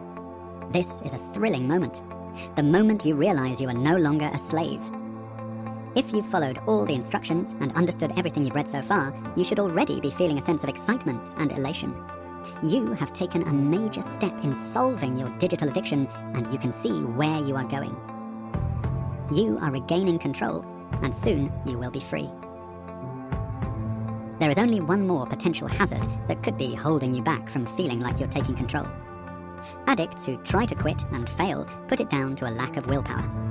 Addicts who try to quit and fail again and again put it down to something bigger, a flaw in their biological makeup, generally known as an addictive personality. Regardless of who you are, the only reason why anybody tries and fails to quit is because they are using the wrong method. Until you remove the desire, you will never be free from the temptation that drags you back into the trap. You have decided to quit with a method that works. A method that has worked for countless addicts who have tried and failed many times with the willpower method. So let's take any thought of personality flaws out of the equation. Chapter 10. The Addictive Personality Theory. In this chapter, another miserable excuse. Just another myth. A multiple addict's story. Why me? Born weak. One final statistical point. Some so-called experts believe that there is a type that is more prone to addiction than normal people, and that if you happen to be this type, there is nothing much you can do about it. The fact is, anyone can free themselves from addiction simply by following the instructions of Easyway. Among the symptoms of digital addiction is a feeling of foolishness and weakness whenever you find yourself drawn to your phone or gaming console. The tug of war between wishing you could stop and fearing that you couldn't cope without it creates a constant state of friction, which is confusing, frustrating, and degrading. To overcome these unpleasant feelings, you make excuses for logging on. There might be an important message. I'm only looking, I'm not posting anything. I'll just have a quick browse and then I'll put it down. It's only social media, everybody uses it. I've got to check in with the Fortnite gang or they'll worry about me. These excuses are based on the false assumption that digital junk gives you pleasure or comfort. But digital addicts need these excuses to explain away their inability to resist the urge to stay online. When you understand the nature of the trap you're in and how it controls you, it becomes clear that there is no basis to these excuses, and you can't convince yourself to go along with them anymore. If you've understood the point that digital junk gives you nothing whatsoever, no pleasure, no comfort, then this is fine. You don't need excuses because there is no temptation. But if you still feel the pull of temptation despite knowing that your favourite excuses have been dismantled, you look around for another explanation. I must have an addictive personality. But what does this mean? In short, the addictive personality theory assumes that some people have a genetic predisposition to becoming addicted. No matter how much they try, there's something in the way they're made that turns them into addicts. It could be cigarettes, it could be heroin, it could be cake, it could be their phone. They're bound to become hooked on something, and once they're hooked, they can't get free again. Their personality keeps them trapped. Many addicts pounce on the addictive personality theory because it's a convenient excuse to stay in the trap. The security of the prison and the fear of success override their desire to quit, and the theory gives them the excuse to stop trying. This appeals to them because they believe their fix gives them pleasure or comfort. They perceive quitting to be hard. They're afraid they won't be able to cope without their little crutch. Now ask yourself what you believe. If you go along with any of these beliefs, you need to go back and reread chapters 7 and 8. It is essential that you understand and have no doubt whatsoever that the fix gives you no pleasure or comfort whatsoever. It merely gives you partial relief from the craving caused by the previous fix. Quitting is easy when there is no conflict of wills. Life without digital junk will leave you feeling fantastic compared to how you feel now. Relying on the addictive personality theory as a justification for staying addicted will only ensure that you remain forever trapped, your suffering increasing and your misery leading you closer and closer to despair. Just another myth. The addictive personality theory came about because so-called experts studying addiction noticed certain patterns among addicts that seemed to suggest a common trait. These patterns included addicts who go on craving a fix years after quitting, addicts who become hooked on multiple addictions, addicts who become more seriously hooked than others, addicts who share personality traits. We have already established why some addicts continue to feel the craving long after they've quit. Addiction is a mental condition, not a physical one. And if you quit without removing the belief that your drug gives you pleasure or comfort, you will always feel deprived and will always have to fight temptation. Multiple addictions are quite common. For example, digital addicts who are also smokers or gamblers, or heroin addicts who smoke and are heavily in debt. All these addictions are caused by the same thing, but it's not the personality of the addict. It's the misguided belief that the thing they're addicted to gives them a genuine pleasure or comfort. The misery of the addict is not relieved by the thing they are addicted to, it's caused by it. In her own words, Karen. I started smoking when I was 14. That was my first addiction. By the time I was in my 20s, I was drinking regularly too. At 22, I decided to quit smoking. I reckoned the booze was okay, all my friends were drinkers, but the smoking was becoming antisocial, not to mention costing me a fortune. To help me quit, I developed what you might call a sweet habit. Instead of buying my packet of cigarettes every morning, I'd buy a couple of packs of sweets. Every time I felt the craving for a smoke, I'd have a sweet instead. It seemed like a sensible deal to me. A lot less money, and a few more visits to the dentist instead of the threat of cancer. But then I found myself eating more and more sweets, and not just that, I was craving all sorts of sweet things, biscuits, cakes, chocolate bars. I put on a lot of weight. I'd always looked at obese people and thought, why don't you just stop eating so much before you get to that state? But by my 23rd birthday, I was one of them, weighing in 16 stone, and I couldn't seem to do anything about it. When I looked in the mirror, I was disgusted by what I saw. I knew what I needed to do, but I just couldn't bring myself to do it. I was hooked on junk food. Then I heard that smoking makes you slimmer. It was the best news I'd heard for years, because I still craved cigarettes, despite my attempt to substitute them with sweets, and I was desperate to lose weight. So there I was, back on the cigarettes, still on the booze, and hooked on junk food. And I tell you what, the smoking didn't make me slimmer at all. I had turned to all these things because I'd been led to believe that they would give me pleasure, relieve my stress, make me feel better. But they were all doing the opposite. I was miserable, I was stressed, and I hated myself. I was just a hopeless case, doomed to get hooked on anything addictive that came my way. It seemed obvious to me that there had to be something in the way I was made that made me so weak when it came to smoking, drinking, and emotional eating. Then someone gave me Alan Carr's The Easyway to Stop Smoking book, and I learned that addiction is not the fault of the addict, it's the fault of the addictive drug, and the fault of society that fools us into consuming these addictive things and thinking they give us pleasure or comfort. This was a revelation. It made me see that I could quit smoking without needing sweets or any other substitutes to help with the cravings, because there would be no cravings. And having quit smoking, it made me see that I had the power to control my eating habits too. It just required a change of mindset, from believing that I couldn't live happily without junk food, to realizing that it was junk food that was preventing me from living happily. By my 25th birthday, I had quit smoking, was drinking very infrequently, and had lost 6 stone. I can honestly say I found it easy. Once I had let go of the belief that I was doomed to be an addict, I was able to unravel the remaining illusions, and the bonds that had kept me hooked just seemed to fall away. Why me? So why do some people fall deeper into the trap than others? Why can one person have the occasional biscuit and leave it at that, while another ends up eating the whole packet?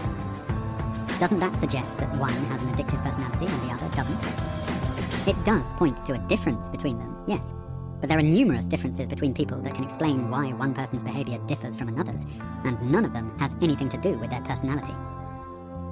Our behavior is closely linked to the influences we are subjected to as we grow up.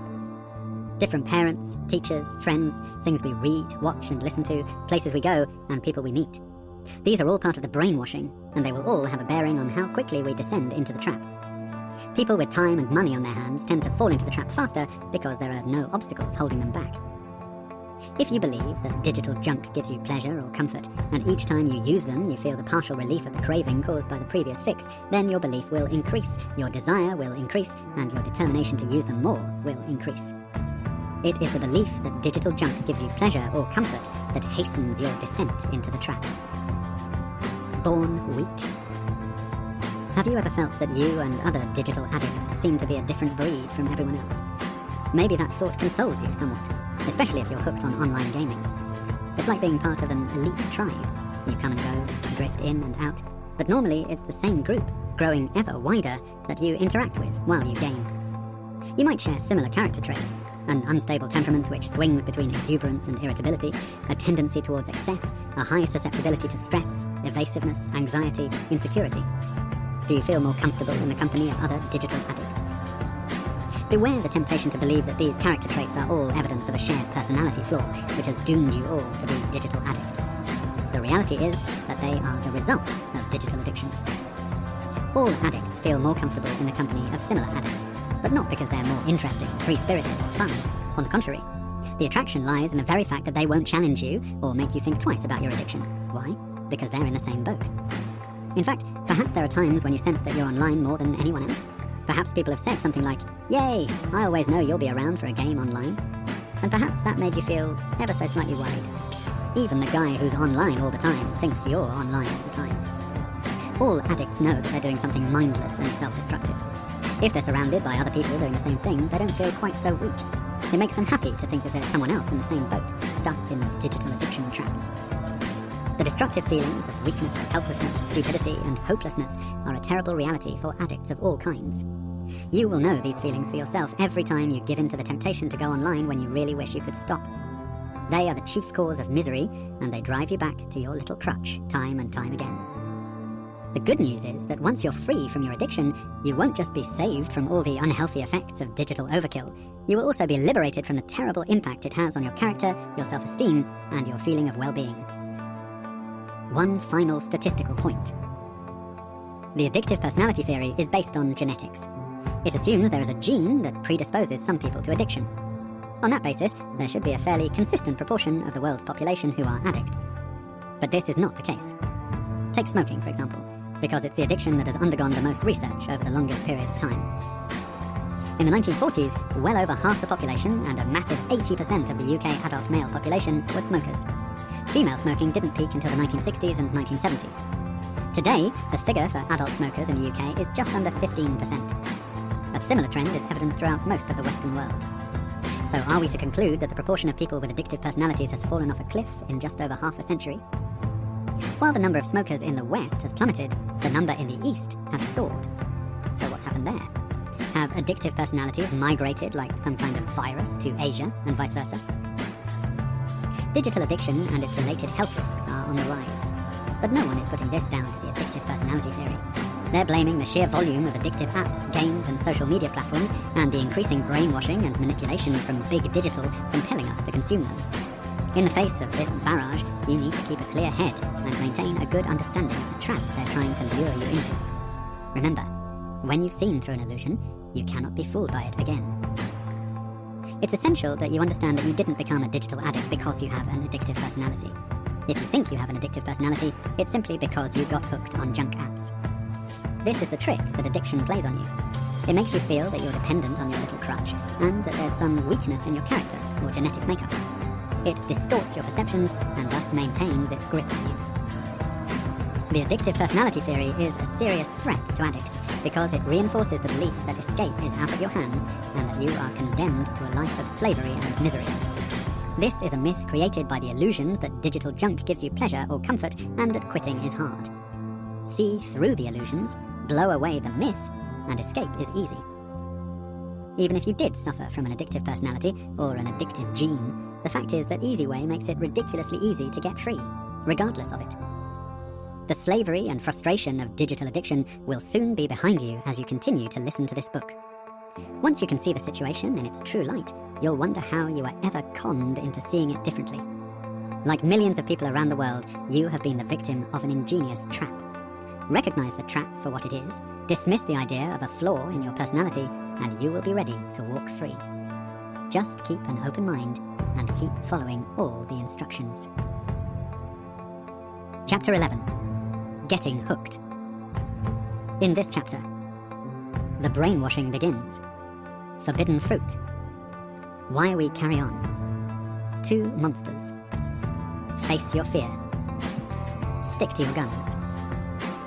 You should now be clear that your addiction to digital junk is not down to a flaw in your genetic makeup, nor a weakness in your character, but to a concoction of myths and illusions that give you a distorted perspective of reality and your situation. You are ready now to begin your escape, unraveling the illusions one by one, starting with the reason you got hooked in the first place. If you have followed the instructions up to this point and kept your mind open, you should now understand why it is that some people become addicted to supposedly everyday things like digital junk and others don't. From the day we are born, we all experience occasional feelings of emptiness, like a void. Most of us are fortunate, and it is initially filled by parental love, kindness, and affection. We experience the void to differing degrees because we have different experiences as we grow up. The void feels like an emptiness that needs to be filled. It makes you feel ungrounded and in need of comfort. The most common time of life to do this is in your teens, when hormones are playing havoc with your mind and body, and parents are becoming a pain rather than a comfort.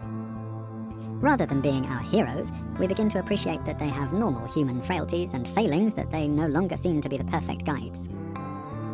You maybe experience pressure at school and slowly become aware of your place in society. During this time of huge transition, disillusionment and insecurity are rife, and you tend to search for something else other than a parent to cling to. It is the time of life when most addictions begin. But digital addiction, in general, is starting much younger. Like junk food, there is no legal age limit on consuming digital junk. Digital devices are given to children as toys, with the clear message, these things will make you happy. When you're given a message like that from the people you trust most, you naturally take it on board. Whether you're a digital native, someone who's grown up with a phone and a tablet in their hand, or whether you're someone who grew up with typewriters, VHS, and Kodak camera film, the addiction is the same. The route into it might vary slightly. These days, parents use devices and games as treats and rewards to cheer their children up when they feel sad and incentivize them to be good. You can play on your games console when you've tidied your room. The message is clear. These things will comfort and reward you. A generation of children is growing up believing that digital junk is an essential source of pleasure and comfort. More than that, it's now arguably perceived as a right, as pressured parents feed smartphones to ever younger kids. I saw on the news last week, a cot maker in London has designed a baby cot which accommodates a tablet. For a baby. But it's not just children who are being brainwashed. As explained, there is a child in all of us that needs to be loved, that craves affirmation, that is fascinated by cause and effect, that is uneasy with emptiness and anxiety, that loves new things. Digital devices, junk apps, junk social media, and online gaming hook into all these emotional needs and give us a little boost or reward that keeps us coming back for more. Of course, there are plenty of people who experience the same brainwashing but don't develop an addiction. Are they different from you? Or are they just the flies that have yet to land on the pitcher plant? They too have been brainwashed to believe that digital junk will give them pleasure or comfort. They just haven't yet felt the need. All it takes is a crisis to shake them emotionally, or perhaps another addiction like smoking to overcome, and they too will fall into the trap. An aspect of digital addiction that sets it apart from all other addictions is that the brainwashing multiplies once you're hooked in. Because these devices and apps are a means of communication, they give big digital direct access to each user and enable a constant barrage of manipulative messages. It's direct, straight into your inbox, or onto your screen, or your search engine. At least the tobacco industry has to find ingenious ways of stalking its victims. Digital addicts are like lambs to the slaughter. Forbidden fruit. It makes perfect sense that when you feel sad or insecure, you should try to cheer yourself up by whatever means you believe will work. The baffling question is, why do we believe that we will get that pleasure or comfort from things we know to be harmful and generally unfulfilling? When we're young, our parents give us sweets as treats, but they also tell us that they're not good for us. We grow up fully informed about the effects of sugary foods on our teeth and our weight.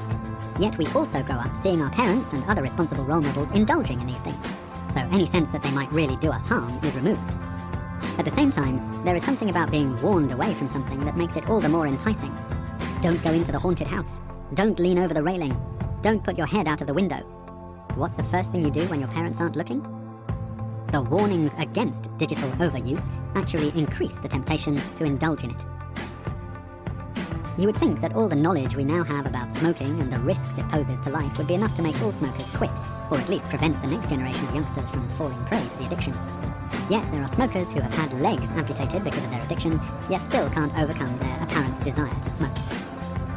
Telling an addict that what they're doing is bad for them is not enough to make them quit. Addicts aren't stupid. They know very well that what they're doing is bad for them. The problem is that they can't quit despite knowing it. That's what makes them feel stupid and pathetic. It comes back to intellect overriding instinct. You've been given mixed messages. You've been warned against digital overkill, but you've also been told that digital gives you pleasure and comfort. In fact, undoubtedly digital life does provide you with genuine pleasure and comfort.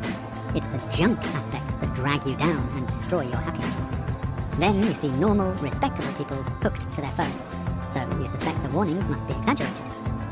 Okay, so I might spend too much time looking at my phone, but it must be essential, or else all these people wouldn't be doing it.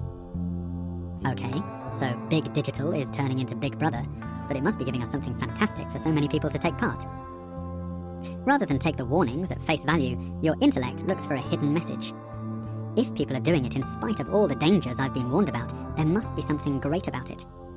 You want to know what that something is. You develop a desire to get hooked. The simple truth is that all those other people who make digital overkill seem normal have also been brainwashed and can't get off the hook. It can seem to be a fine line between digital addiction or overkill and normal use. All you know is that you've crossed over it. The brilliant thing is that as a result of listening to this book, you're all set up to step back over the line, redraw it, remember where it is, and understand how to ensure you never stray over to the wrong side again. Ahead of you is a brilliant, bright future full of real fun, real relaxation, real pleasure, and real experiences.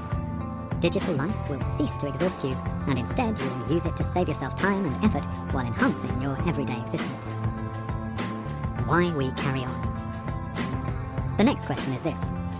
If there is no genuine pleasure or comfort in using digital junk, why do you continue to do it? Why, when you can feel that it's making you stressed and unhappy, do you not go back to the warnings and steer clear? Why do you carry on no matter how bad it makes you feel? When you're in the back of a cab feeling nauseous because all you've been doing throughout the journey is look at the smartphone screen and the motion of the taxi is making you feel worse by the minute, what do? Put your phone in your pocket? Of course not. You keep on scrolling and read on. Do not underestimate the power of the brainwashing. You may not be getting the pleasure or comfort you expect from your digital use, but that doesn't mean you've seen through the illusions. The illusion that digital junk gives you pleasure or comfort remains intact even when you can't feel it. The only way to derive satisfaction from your digital devices is to cut out the junk. But the brainwashing is so powerful that when you find you're not getting satisfaction, you assume that you need to use them more, not less. The reason you continue to use junk apps, junk social media, and junk games is that you are chasing an impossible goal. That goal is satisfaction, the feeling of pleasure or comfort that you expect from digital devices. Digital addicts never feel properly satisfied. You only get satisfaction when you get what you've come for. Satisfaction is what a happy digital user feels all the time. The only way you can feel satisfied is not to use junk apps, not to engage in junk social media, and not to use online games. What are the feelings that typically drive you to your phone, tablet, or games console? Boredom. It's something to do, and it keeps my mind occupied. Sadness. It helps me forget that I'm alone or unhappy. Stress. It helps me to switch off and forget about my worries. Routine. It's just what I do whenever there's a spare moment. Reward. It gives me a little boost when I've been good. Opportunity. I can't let the opportunity of being alone at home pass without maximizing my game time. The last one is a real killer. Like an alcoholic who doesn't actually feel that he wants a drink, but seeing as though there's an opportunity to have one, heck, why wouldn't he? These are not indicators of genuine pleasure. You must have had times in your life when you had a hobby that gave you genuine pleasure. Say you played tennis. People who love tennis would play every day if they could. They wouldn't wait until they felt bored, sad, or stressed. They would break their routine for a game of tennis, and they don't feel they have to earn the right to play. They actively pursue the sport because it gives them genuine pleasure. Next time you pick up your phone for pleasure or comfort, look more closely. Are you really doing it for pleasure or comfort? Or are you doing it because something in your mind is compelling you to, and making you feel uncomfortable if you don't? Examine the illusion. Can you see through it? Two monsters. The word addict has always conjured up an image of the squalid drug addict. Even smokers struggle to regard themselves as addicts until they understand the nature of the trap they're in. Addict is an ugly word that no one wants as a label, so we use terms like smoker, gambler, and drinker instead. The latest addition to that list of names is gamer. But it is becoming increasingly evident that all these behaviours are addictive, whether they involve a substance like nicotine, alcohol, or sugar, or a behaviour like digital overuse. They take control of your brain in a very similar way to cocaine, heroin, and other hard drugs. There is a physical effect, and then there is a psychological effect. The physical effect is like a little monster, so small as to be almost imperceptible. It is a feeling of restlessness and emptiness, like a niggling itch that needs to be scratched. It's this feeling that makes you reach for your phone and become twitchy when you can't. Most of the time, your immediate reaction, regardless of where you are or who you're with or what you're doing, is to pick up your phone and unlock it. The same goes for gaming. How often do you voluntarily avoid going online when you have the opportunity? Does it ever happen? Now, I'm not asking about the times when your partner is fed up to the back teeth with you ignoring them, or you ignoring the kids in favour of your online games, and that guilt, shame, or embarrassment motivating you to, albeit sulkily, do something else instead. When was the last time you sat at home with free access to your games console, with no one else around, when you chose to watch a movie, or have a long bath, or read the newspaper, or call your parents, rather than go online? The little monster was created the first time you used digital junk. When it doesn't get its fix, it begins to complain. The feeling is very slight, but it is dangerous, because it arouses another monster, the big monster in your brain. The big monster is not physical, but psychological. It is created by all the brainwashing, and it interprets the little monster's complaints as, I need my phone, or I need to game. So you end up trying to satisfy a craving by doing the very thing that caused the craving in the first place. Every time you look at your phone, or go online to game, it quietens the little monster, creating the illusion that the device has made you feel better. In fact, all it has done is taken you from feeling restless and twitchy to feeling slightly less so. Before you created the little monster, you may have felt restless and twitchy from time to time, but the feeling wasn't permanent. You didn't need a stimulant to just feel okay. Now you need it again and again, just to stop feeling miserable. With the cycle of addiction, you never get back to how you felt before you got hooked. Not until you're free. Every time you give yourself a fix, you develop a tolerance against it. So every time you consume junk apps, you need to consume more to get the same boost, and every time you stop, you sink lower. The longer you go on trying to satisfy the little monster with junk apps, the lower your mood sinks and the more dependent you feel. This is why your use of digital never leaves you feeling fulfilled. Mindless scrolling. Have you ever picked up your phone to carry out one simple task, such as sending a text message, and found yourself 10 minutes later scrolling through some other app or newsfeed? Don't you find it happens all the time? Big Digital has designed it so that as soon as you look at your phone, you are bombarded with temptations to flit around looking at other things. You don't want to miss out, so you slavishly click the links, telling yourself, I'll just have a quick look while I'm on. It'll save time later. Most of us have trained ourselves to avoid the pointless clickbait, but every now and again, we get taken in by it. It's the equivalent of opening a box of chocolates with the intention of only eating one and finding yourself 10 minutes later having devoured the lot. You feel bloated and sick, yet unsatisfied, disgusted with yourself, and horribly out of control. Why do we do it? There is no pleasure in it. The more you consume, the less you notice what you're consuming. It just becomes a race to look at as much junk as you can as fast as you can. Only when you're interrupted can you stop. Clearly, you're not scrolling through this stuff for the quality of the content. You're devouring it to satisfy the greedy little monster. There is nothing to savor.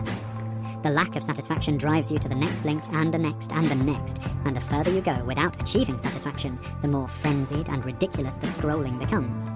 Like a dog chasing its tail, you go faster and faster, chasing something you can never attain.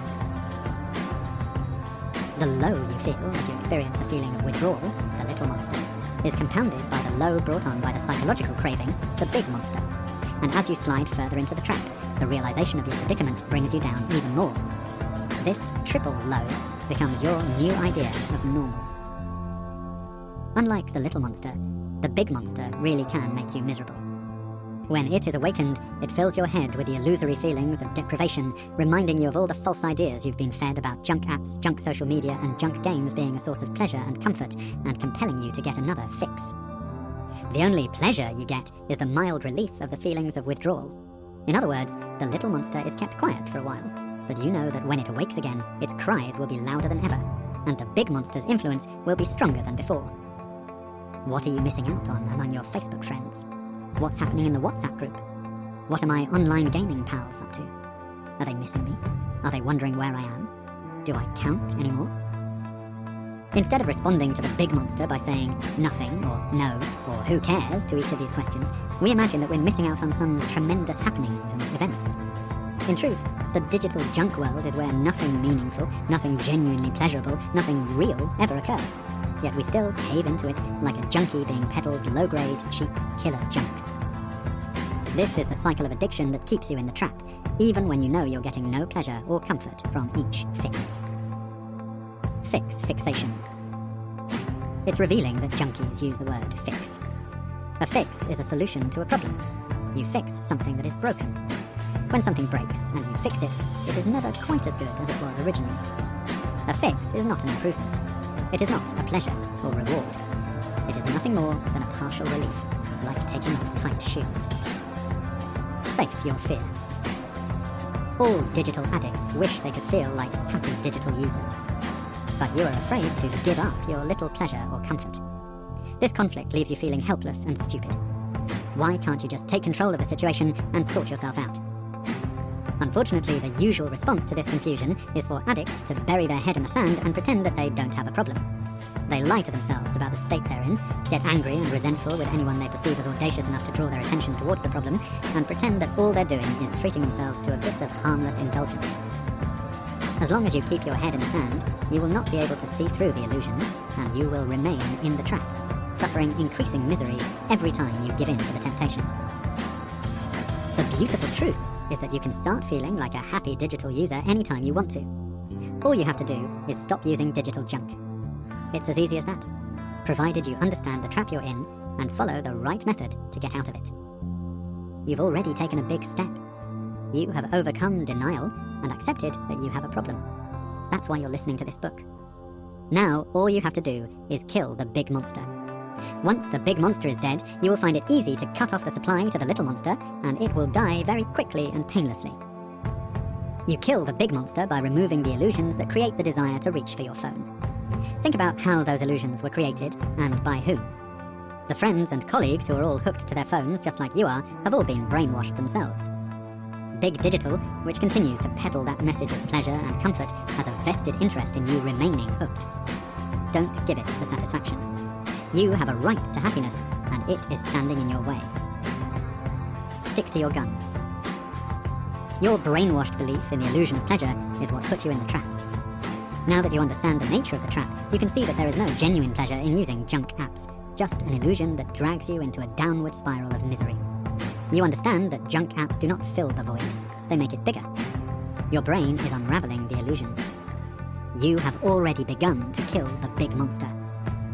Now we need to make sure that you are not diverted from your course.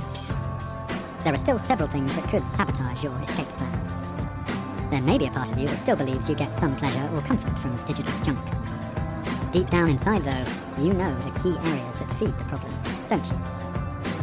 It's too many Facebook friends. Depending on how far you're in the pit of despair, you need to get rid of many of them. How many is normal? Maybe 70 to 90. That includes friends, family, colleagues who you're friendly with, ex-colleagues, and people you meet as a result of any hobbies you might have managed to maintain, watching or taking part in sport, or quiz nights, or whatever. Any more than 90, in all seriousness, and some need to go. Don't worry about them being offended. If you're worried that they might be, by all means send them a message saying you're trying to trim down your social media and definitely don't want to lose touch with them.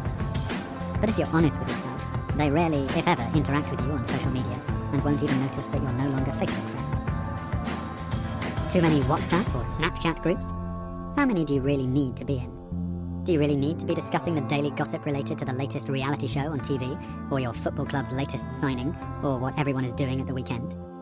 There's nothing wrong with a few groups of very, very close friends and very close family. You know what the junk is, so get rid of it. Online gaming? Really? Are you a child? There are plenty of people who do too much of something and become fanatics. Football fans are a good example. But whereas their fanaticism might take up their Saturday afternoon or Wednesday evening, you've got yourself into a position where most of what you do is online. Gaming and chit-chatting with people who really don't count, do they? Well, you seem to think so, which is why you'd rather spend every spare minute with them in a weird, online, phony fantasy world rather than live in the moment with a person who has chosen to spend the rest of their life with you. You know it's weird and odd and not right. That's why you're listening to this book. Unlike social media or messenger groups, it's not a case of trimming things down. It's a case of getting rid of it all. By all means, if you value some of the friendships you've made online, then stay in touch with those people. But talk to them one-on-one. Chat to them about life. Real life. Get out of the game and stay out of the game. If you're worried that without being in the game you won't have anything in common with them, well then, there's your answer. They mean as little to you as you mean to them. Perhaps you are afraid that life without them will leave you feeling isolated and deprived. There are many influences out there that will mislead you with false ideas like these, and some of them are well-meaning. Please take note of the next instruction. 7th instruction. Ignore all advice and influences that conflict with Easyway. The simple truth is you are not giving up anything. You are freeing yourself from a trap that has been making you feel like a miserable, pathetic slave. Rejoice! The big monster is already dying, and soon you will be ready to kill the little monster too.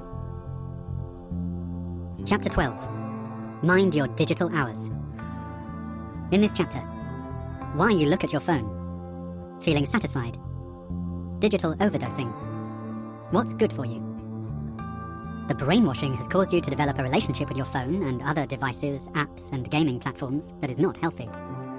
But you can unravel the brainwashing very quickly and restore a healthy control of your digital use just by challenging the big monster and questioning the beliefs that have led you into the trap. Do you ever stop to ask yourself why you use your phone? Not why you use it the way you do, but why you use it at all. The obvious answer is that you would be unable to communicate if you didn't. But is that what you're thinking whenever you pick it up? Next time you feel the urge to look at your phone, ask yourself why you're doing it. On most occasions, the answer would be that you have no specific purpose. You're just doing it as a subconscious reaction to an urge. That urge is the little monster, and the subconscious reaction is the big monster. The fact is, you're not really paying attention to why you're on your phone. Routine, boredom, restlessness, stress, and anxiety are the common triggers. They have nothing to do with staying in touch. You look at your phone to fill the void and to divert your attention from other problems. To fill gaps in your life that might otherwise be vacant, still, and peaceful. You've got a difficult problem at work, so you reach for your phone. It looks like you're doing something constructive. You even convince yourself that that's the case. In truth, you're just avoiding the problem. Looking at junk apps might take your mind off your anxiety for a moment, but sooner or later you have to return to the problem, and it hasn't gone away. In fact, it's becoming more of a problem the longer you leave it unchallenged. Your phone doesn't take away your problems. But as long as you regard it as a comfort, you will reach for it every time you feel anxious or every time you might otherwise be silent, processing your feelings and thoughts without interruption or influence. Our phones have become ridiculously useful. Need to know what time the next train is? The phone. Want to know when the team you support's next home game is? The phone. Want to know who sang the song you're listening to in a bar? The phone. Need to know what you're doing tomorrow? The phone. We rarely use our phone specifically to de-stress, but we often kid ourselves that's one of the benefits. The other reason is the cycle of addiction. The feeling of withdrawal from the previous fix adds to your anxiety. When you use digital junk, you partially relieve the feelings of withdrawal, creating the impression that the device or app has eased your anxiety. Feeling satisfied. Your smartphone is an incredible tool. It contains an extraordinary number of useful applications that can really make life easier and more enjoyable. When you pick up the phone for this purpose, say to order a taxi, find your way to your destination, translate a message in a foreign language for work, check the weather, book a table at a restaurant, or make an online bank transfer, whatever, and you use it only for this purpose, you feel satisfied when you finish. As you can see, there is a huge number of non-junk apps and non-digital junk resources that you should always feel happy to use. It's like eating healthy food as opposed to eating junk food. Junk food contains none of the useful vitamins or minerals your body needs, so it doesn't satisfy hunger. Junk apps are the same. They are not designed to provide a useful service. They are designed to keep you hooked in for as long as possible, so you never feel satisfied. So, you never feel satisfied. Satisfaction is the feeling that tells us when to stop. Without it, we find it very hard to stop. We crave that cause and effect. We crave that sense of completion. We crave the reward, the affirmation. As long as we are kept craving these things, there is always the feeling of just one more, hoping that one more will bring the satisfaction we crave, the satisfaction that is designed never to come. Next time you look at your phone and its junk apps, pay attention to how it keeps you hanging on. Ask yourself if it's giving you a sense of satisfaction. There will be small rewards, just enough to keep you hooked, but do you come away with a feeling of completion, like when you finish a job? Or are you already feeling the urge to pick your phone up again as you're putting it down? You reach for your phone to fill the void, but the way you use it leaves you with a bigger void. The only way to close the void again is to stop using junk apps. Use your phone as a tool that does the job you want it to do, and you will find it satisfying. You'll also find it easy to put down. Digital overdosing. If you're in the routine of looking at your phone at certain fixed times, such as tea breaks, in bed at night, and first thing in the morning, then you're not using it as a useful tool, and you are bound to use it to excess. In fact, you're probably laughing at the suggestion that you might only look at your phone at those times. The fact is, it's like a constant nervous tick, every few minutes unless you're in a situation where you can't possibly check it. Okay, you might go without looking if you're at a movie or the theatre or having a nice meal out, but even in those circumstances you probably have to resist the urge to check your phone repeatedly. You wouldn't use a screwdriver according to a fixed routine, would you? Or a hammer. Your phone has many more uses than a screwdriver or hammer, but the point still stands. If you use it regardless of whether you have a genuine need, you will not come away satisfied. When you overdose on digital junk, it feels like binging on junk food. You're left feeling physically and mentally sick. You feel sluggish and gross. You lose self-respect and regard yourself as weak and pathetic. You blame yourself for your lack of self-control, and you make yourself feel utterly miserable. You might react by denying yourself for a while. After a period of abstinence, you feel you've paid your penalty and you deserve a little reward. You reach for those junk apps again. And the cycle of misery repeats. The fatal flaw in all this is the misconception that you lack the control because you're weak-willed. As you now know, it's nothing to do with willpower. You lack control because you are not in control. Addiction controls you. When you understand this crucial point, it changes the game completely. You can see that your task is not to summon up more willpower, it is to cure your addiction. One requires a massive effort, the other is easy. All you have to do is follow the instructions. Pay attention to your feelings when using digital devices, and you will notice when you're getting satisfaction and when you're not.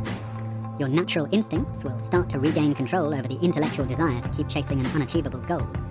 This will help you to avoid overdosing. What's good for you?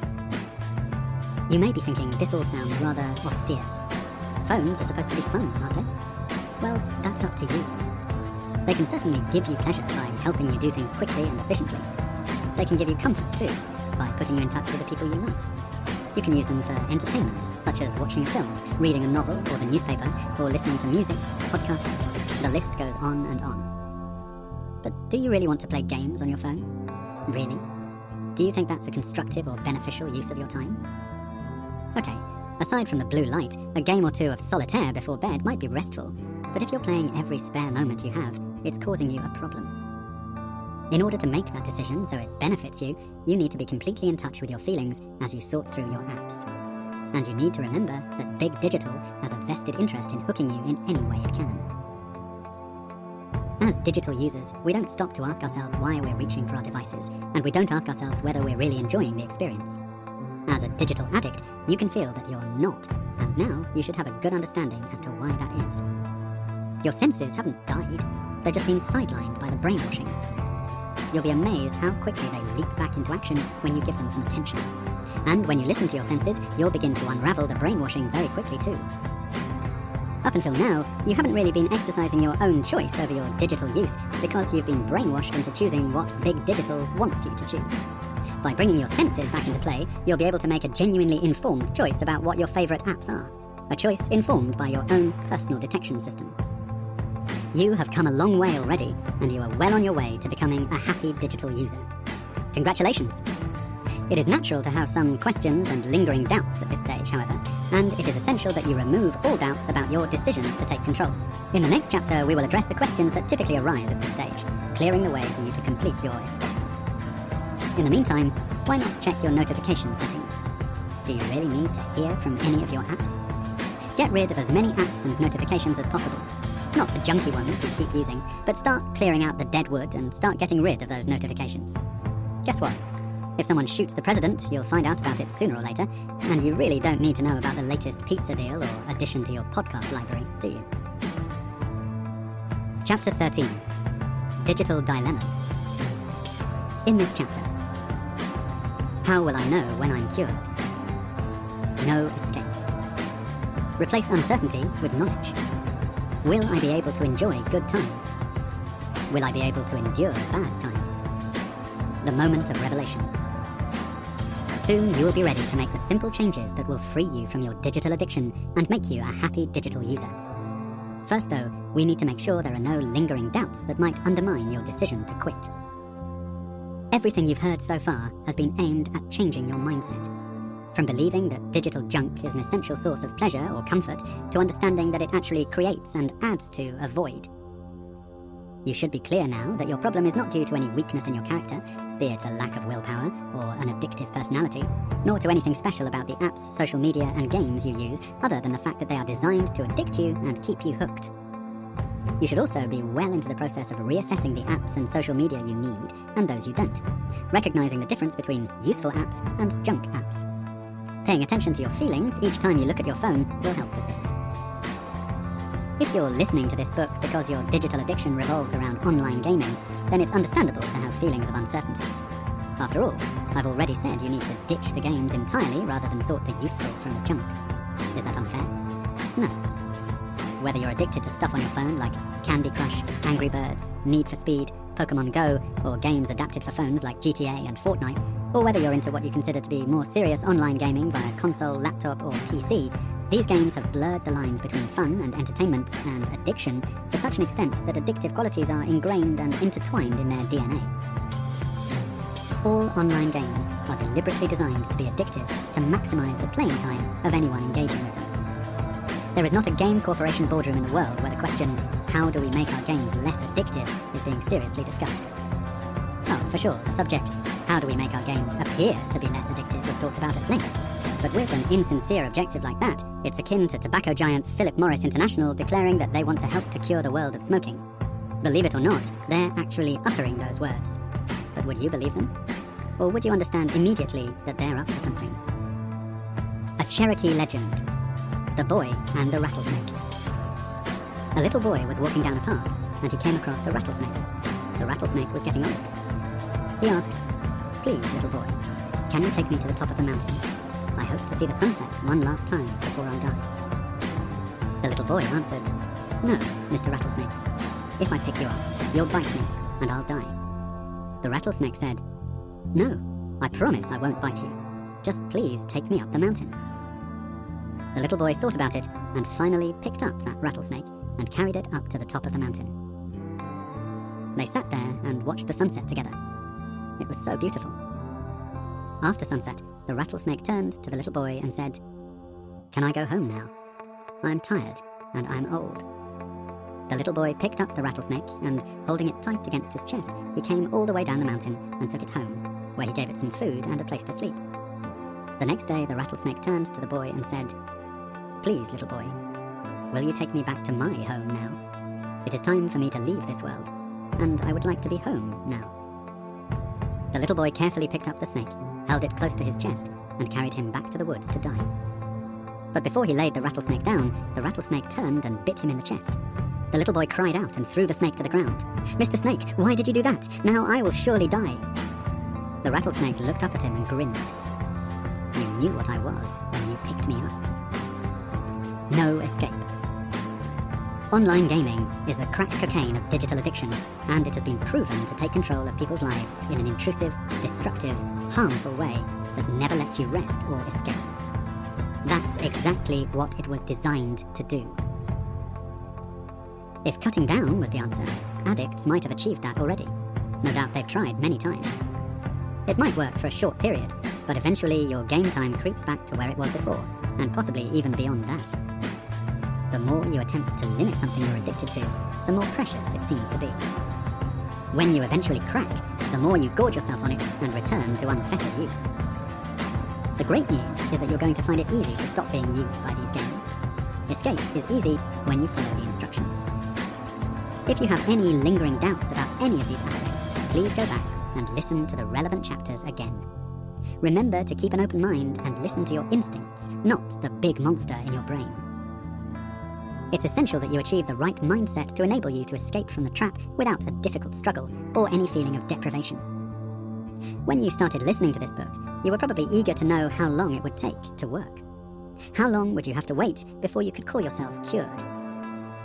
When you quit with the willpower method, you can never be sure that you've succeeded. It's a lifelong struggle to resist temptation. With Easyway, you know with absolute certainty when you've succeeded because you can feel that the temptation has been removed. Replace uncertainty with knowledge. Different people reach this stage of the book in different frames of mind. Some are confident that they understand everything and feel certain they are ready to unhook from junk digital straight away. If that's you, wonderful. But let's not jump the gun. You may be convinced that you're in control and have no desire to ever use your phone in a pointless, twitchy way, and maybe you're champing at the bit to escape from the treadmill of constant online gaming and social media check-ins, but beware. The trap has ways of catching you out just when you least expect it. It's important that you complete the book, so that you can walk free with all the protection you need to make sure you never fall into the trap again. If, on the other hand, you have reached this stage in the book still uncertain that you have what it takes to overcome your addiction, don't worry. We still have some ground to cover, and all will become clear. Whatever your current frame of mind, take the time and care to listen right to the end of the book. We need to make sure that you completely let go of any lingering belief in the willpower method. Remember, reliance on willpower actually makes it harder to quit and more likely that you will fall back into the trap. Yet the brainwashing is so incessant that it can take a while to shake off the belief that overcoming digital addiction requires a very strong will. There is nothing stupid or unusual in the belief that willpower is essential for your escape. The yearning you feel when you try to cut yourself off from junk digital may go against all logic, but the feeling is still very real. And so is the irritability and misery you feel when you try to use willpower to deny yourself. You've been subjected to the brainwashing all your life, and you remain surrounded by it. If you've ever tried to quit any addiction by using the willpower method, you will have reinforced the belief that it's hard. Any failed attempt to control an addiction through willpower reinforces the belief that it is difficult to quit. When you're convinced that willpower is the solution, you blame yourself for your failures. This adds to your misery and low self-esteem and drives you deeper into the trap. Free yourself from any belief in the willpower method, and all of a sudden, this vicious circle goes into reverse. Stop pushing against the wrong side of the door. Open your mind to there being an easy way out, and that easy way will open up to you, as if by magic. Of course, it's not magic. It's simple logic. A logic people are blinded to by all the brainwashing. But when you open your mind and let the truth in, it can feel miraculous. A moment of revelation. The truth is very simple. The desire comes from the big monster, the illusion that digital junk gives you pleasure or comfort. The anxiety you feel when you can't look at your phone is merely the big monster responding to the cries of the little monster to be fed. The little monster was created by using digital junk in the first place. Therefore, digital junk does not relieve the anxiety, it actually causes it. Kill the big monster, and you remove any feelings of deprivation when you put aside your devices. The willpower method is all about fighting through the anxiety for long enough until you no longer feel it. In the first few days after quitting, when your willpower is at its strongest, you will have the upper hand in the battle. But over time, as you believe you're winning, your willpower will slacken off. They say a football team is most vulnerable just after scoring a goal. It's the same with the willpower method.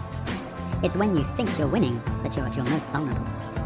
You can't maintain the effort it took to quit, and your motivation to do so lessens. Then one day you notice the little monster crying to be fed, and the big monster wakens with a roar. It's very hard to dig in again, and you feel victory slipping from your grasp. Now your mind is torn in two, one half determined to stay off the junk, the other urging you to indulge. Is it surprising that people get so confused, irritable, and downright miserable on the willpower method? It would be a miracle if they didn't.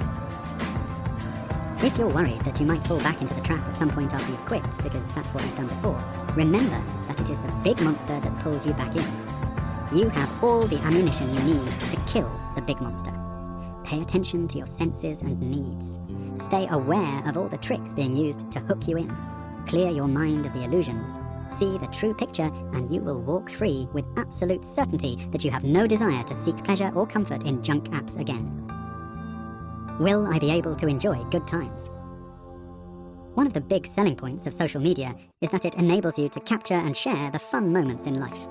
Parties, birthdays, holidays, and so on. A photo, a comment, a few shares and likes.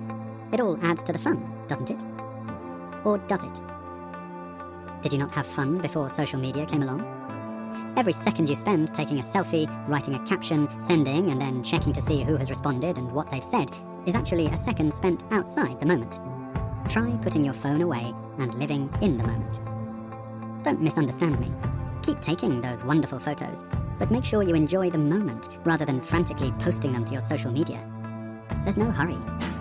They'll be just as gratefully received by close friends and family the next day or at the weekend. Creating memories doesn't mean filing your life on a social media profile. It means using your senses to soak up what's going on around you. Sights, sounds, smells, tastes, and feelings. And there's nothing wrong with supplying your Facebook page or other platform with wonderful photos from the events in your life. It's like a never-ending photo album. If you look at any big sporting event or musical performance, or even movie premieres, all the spectators seem to be living the experience through their smartphones. It never occurs to those engaged in this madness that it might be more rewarding and exciting to live in the moment and look at the whole picture rather than focus on holding a smartphone up to capture the moment. And what are these people left with? Video and photos of someone famous, a famous or fairly run-of-the-mill sporting moment, or a blurry musical performance. The kind of thing you can see anywhere online at the click of a button. There's nothing wrong with grabbing a selfie with a hero if you're lucky enough to meet one. It's the 21st century equivalent of an autograph. But for your sake, and as a sign of respect to the person you want a selfie with, try to connect with them properly before expecting them to pose for the camera. Living in the moment. I've been extremely lucky to meet some of my all-time heroes in person. In all cases, they were fortuitous, entirely separate bumping into moments, rather than being the result of being in places where I might have been rubbing shoulders with the rich and famous. Muhammad Ali, David Bowie, and former Chelsea FC footballers Peter Osgood and Ron Chopper Harris are the main ones that spring to mind. My memory of meeting them all, chatting to them for a few moments and shaking their hands is as clear to me now as it was the first time I excitedly told someone about it. Do I wish I had a photographic record of each meeting? Well, I guess that would be nice, but I wouldn't swap the privilege of having had a few moments chatting to them for a photograph. Could I have had both the chit-chat and the photo? I don't think so. It's all about having a few short moments to either connect, even on the most basic of levels, or grab a photo. As for Muhammad Ali, arguably the greatest sportsman of all time, I look back at a few minutes of friendly chat with him as one of my fondest memories.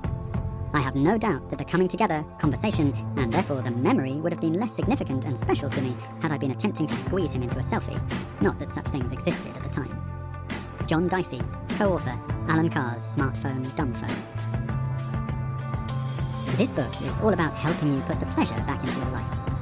The problem has been that you've been seeking pleasure from your phone, junk games, and engagement with social media in a junk way. You should now be clear that the way to achieve satisfaction is to avoid digital junk. But when you've been a digital addict, binging on junk apps, games, and social media in the belief that they are an essential source of pleasure or comfort, you might be concerned that living the rest of your life without your usual fixes will be a bit miserable or boring. The truth is that your addiction actually reduces your ability to derive genuine pleasure or excitement from anything. If you believe you can't be happy without your digital junk, you won't. Another drawback with the willpower method is that you never properly remove this belief. There are two important points to bear in mind. 1. Once you're back in control of your digital use and you're not turning to devices for emotional reasons, exposure or access to digital junk won't be a problem. You won't be interested in it, and junk apps can only hook you if you use them. 2. When you no longer have the desire for digital junk, you don't regard it as a treat. You don't miss it because it makes no contribution to your enjoyment. In fact, it never did. If you can think of occasions in your life that you consider to have been enjoyable because you had your phone to capture it on, analyze them carefully to understand why the phone appeared to enhance the situation, and see that in reality it was more likely to do the opposite. Instead of perpetuating the illusion that such occasions won't be enjoyable again without always having your phone in your hand, take the opposite view. Remind yourself that you will now be able to enjoy those occasions more because you'll be free from the slavery of digital addiction. You're not going to stop taking photos of happy occasions. That would be crazy. But you're going to be enjoying the moments rather than acting like an unpaid event photographer. Most of the time, you're not even aware of how you feel while you're using your phone. The only time you're really aware of how it makes you feel is when you want it but can't have it, or when you're hooked into it but wish you weren't. In both cases, it makes you miserable. The conclusion is obvious. Take away the digital junk and you remove the misery. Will I be able to endure bad times? This question is possibly even more important. Addiction is not just a pursuit of pleasure or comfort. It is an attempt to escape from unhappiness and discomfort. You have an argument, there's pressure at work, you're in financial difficulties, you suffer a bereavement, or you just feel bored, lonely, nervous. By burying yourself in your phone, you kid yourself that you can take yourself out of the situation and put your problems out of your mind.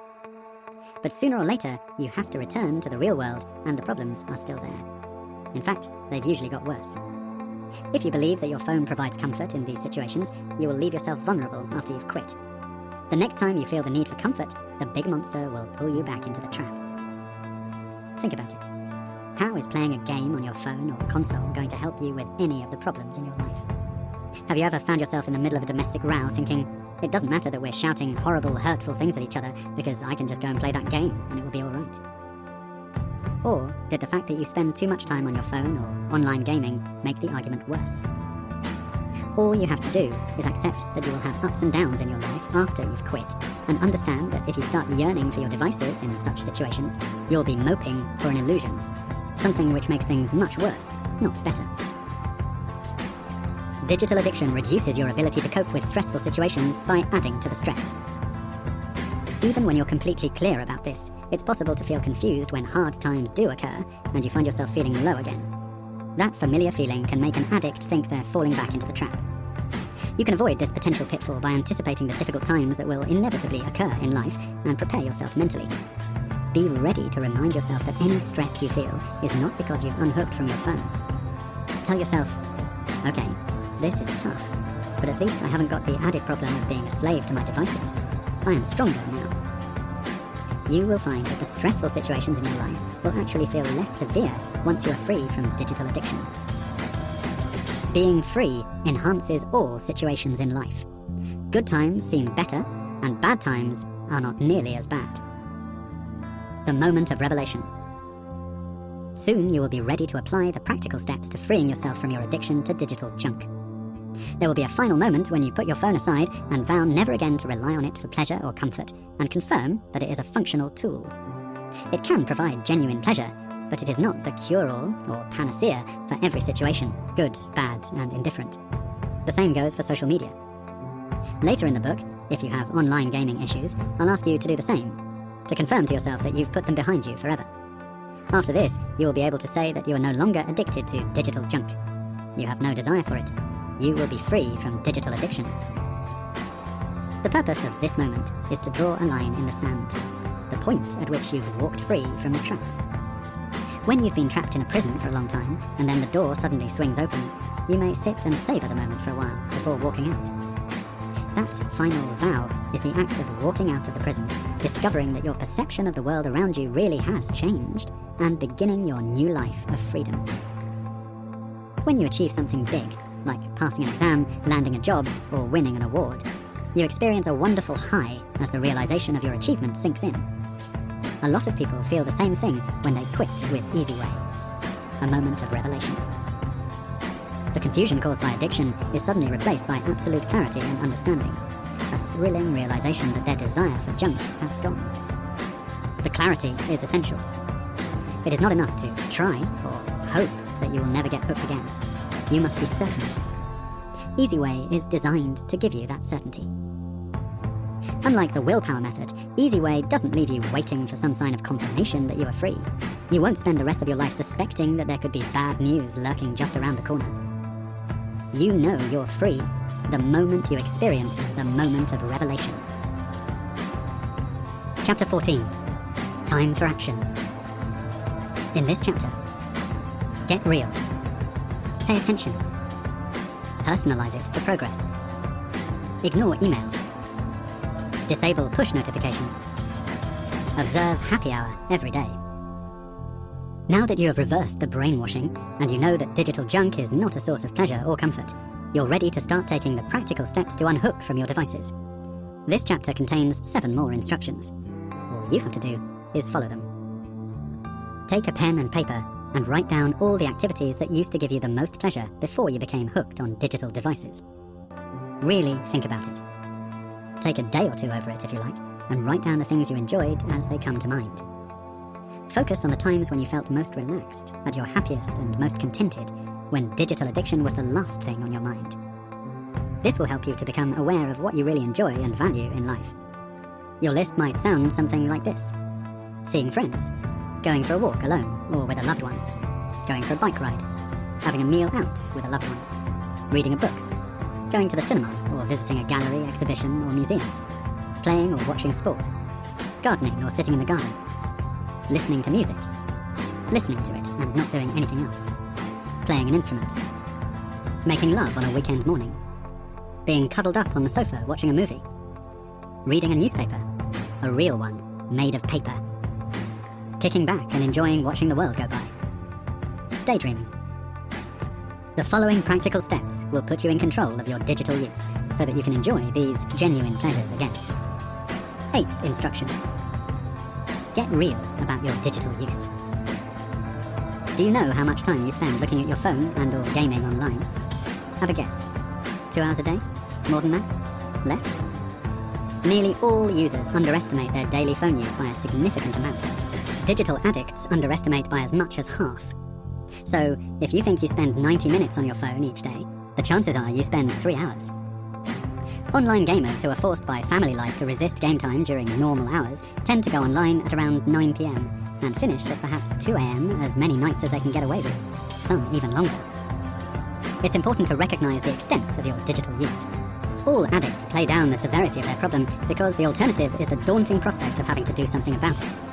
But you have chosen to do something about it, so there is no need to kid yourself anymore. You know how much time you spend on your phone or online gaming, and you know you want to escape from it. You're nearly there. 9th instruction.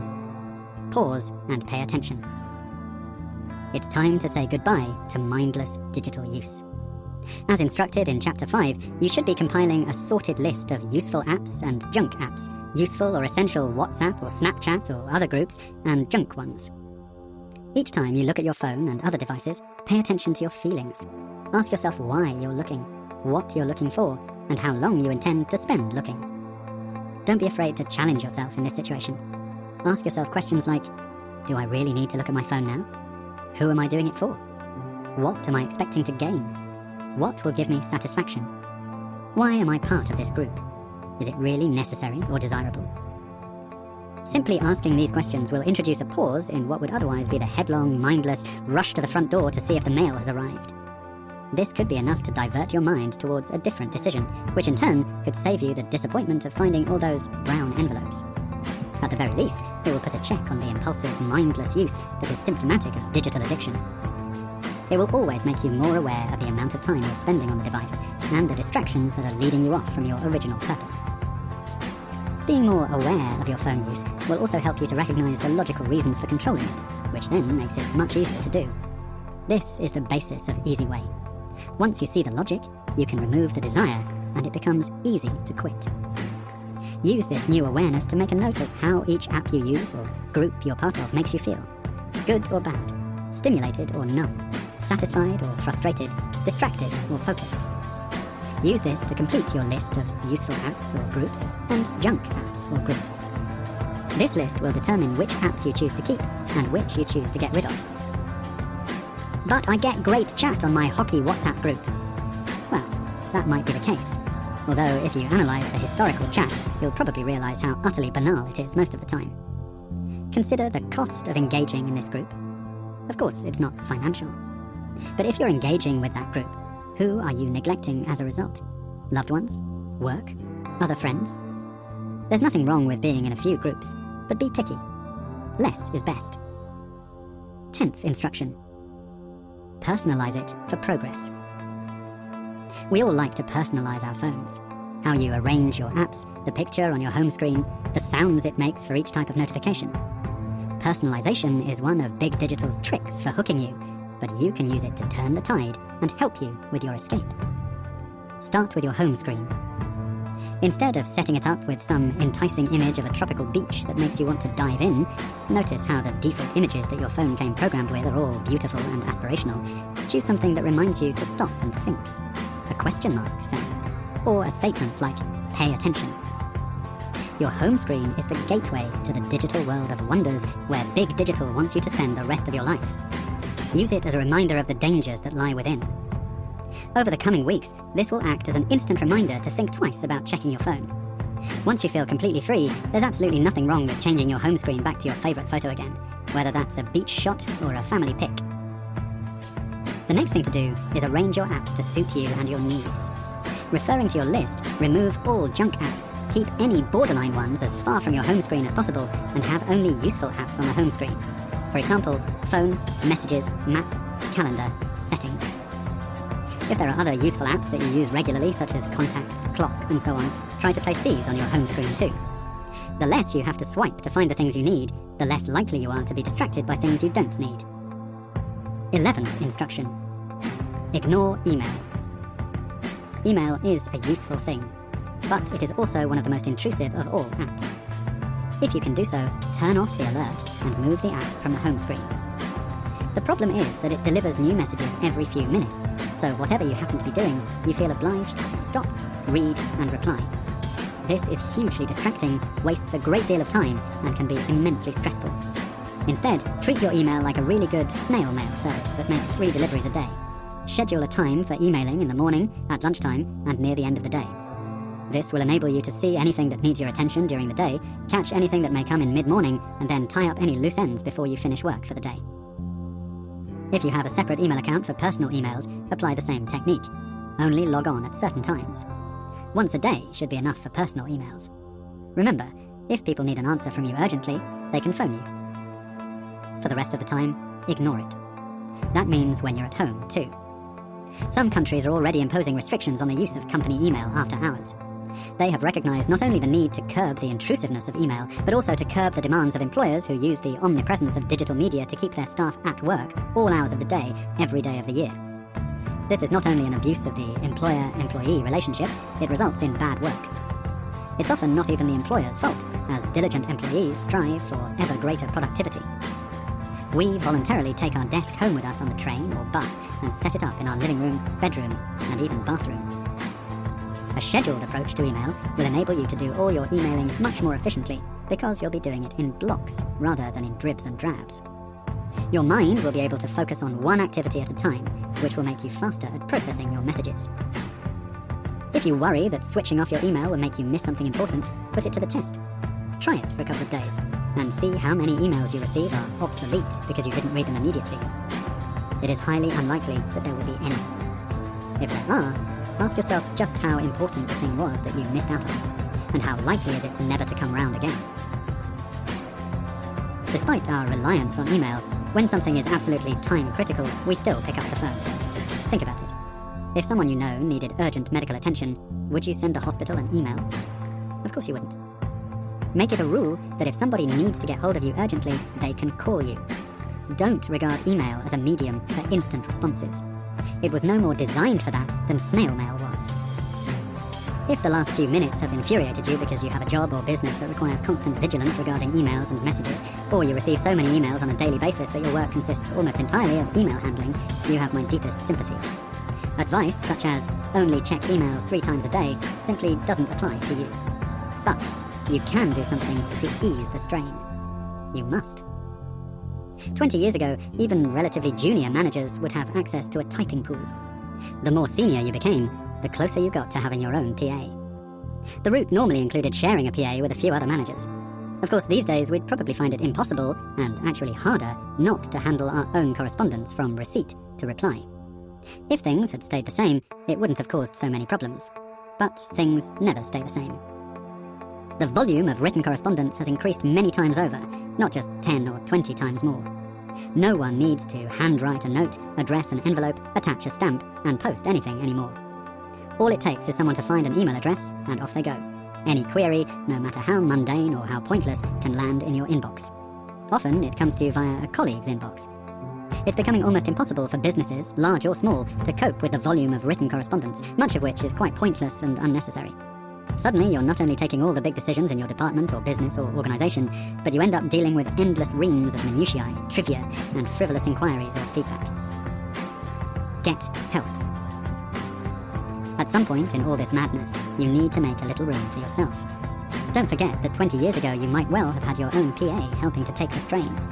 Don't let your personal bandwidth stretch so much that it breaks you. This is how burnout happens. Address the volume of emails now.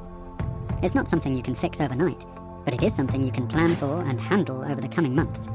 Be wary of letting more tasks and projects barge into your personal bandwidth as you free up space in it.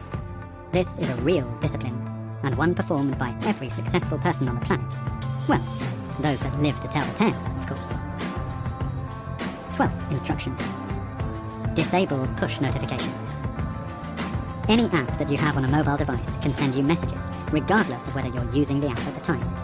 These are called push notifications, an apt name because they push you into taking actions you wouldn't otherwise take. The impression is that you are being constantly updated with news and information that keeps you in the know. The real purpose, though, is to enable app publishers to keep you on the hook by tapping into your love of new things and your fear of missing out. Every time your phone makes a noise, you can't resist looking to see what the notification says. You're running to the front door only to find another brown envelope waiting on the mat. Even if you don't open it, you've let it break your rhythm. Although you have to opt in to receive push notifications, we often do so automatically as soon as we download the app. Often this is because in that moment, we do want the app to notify us. But this makes them a very powerful marketing tool and a major obstacle to your escape from the trap. The beauty is, you can turn them off. Permanently. It's as simple as that. In the settings on your mobile device, you will find a section for controlling apps and notifications. You can disable push notifications app by app, or you can disable them all at once. It takes about 10 seconds, and it will relieve you from the constant jostling, which is one of the most intrusive, distracting aspects of digital devices. If you struggle to find out how to do it, Google it.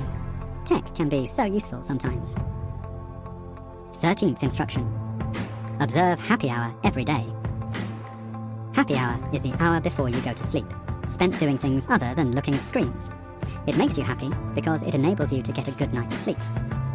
The blue light emitted by screens fools your brain into thinking it's still daytime, which suppresses the release of the sleep hormone melatonin. If you spend time looking at a screen right up to the moment you go to sleep, your brain will not be ready to sleep, and you may have a restless night. By observing this simple happy hour rule, you can make a big difference to your mental and physical well-being and feel improvement in your energy and stress levels, as well as happiness. 14th instruction. Get a watch. How many times do you check your phone simply to learn the time?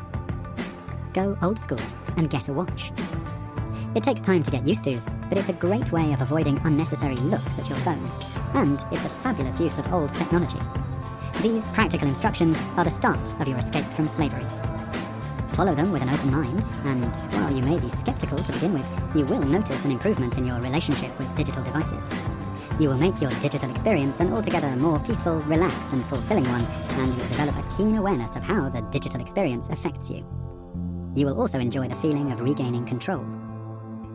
These instructions are a step towards freedom. They are not the final escape.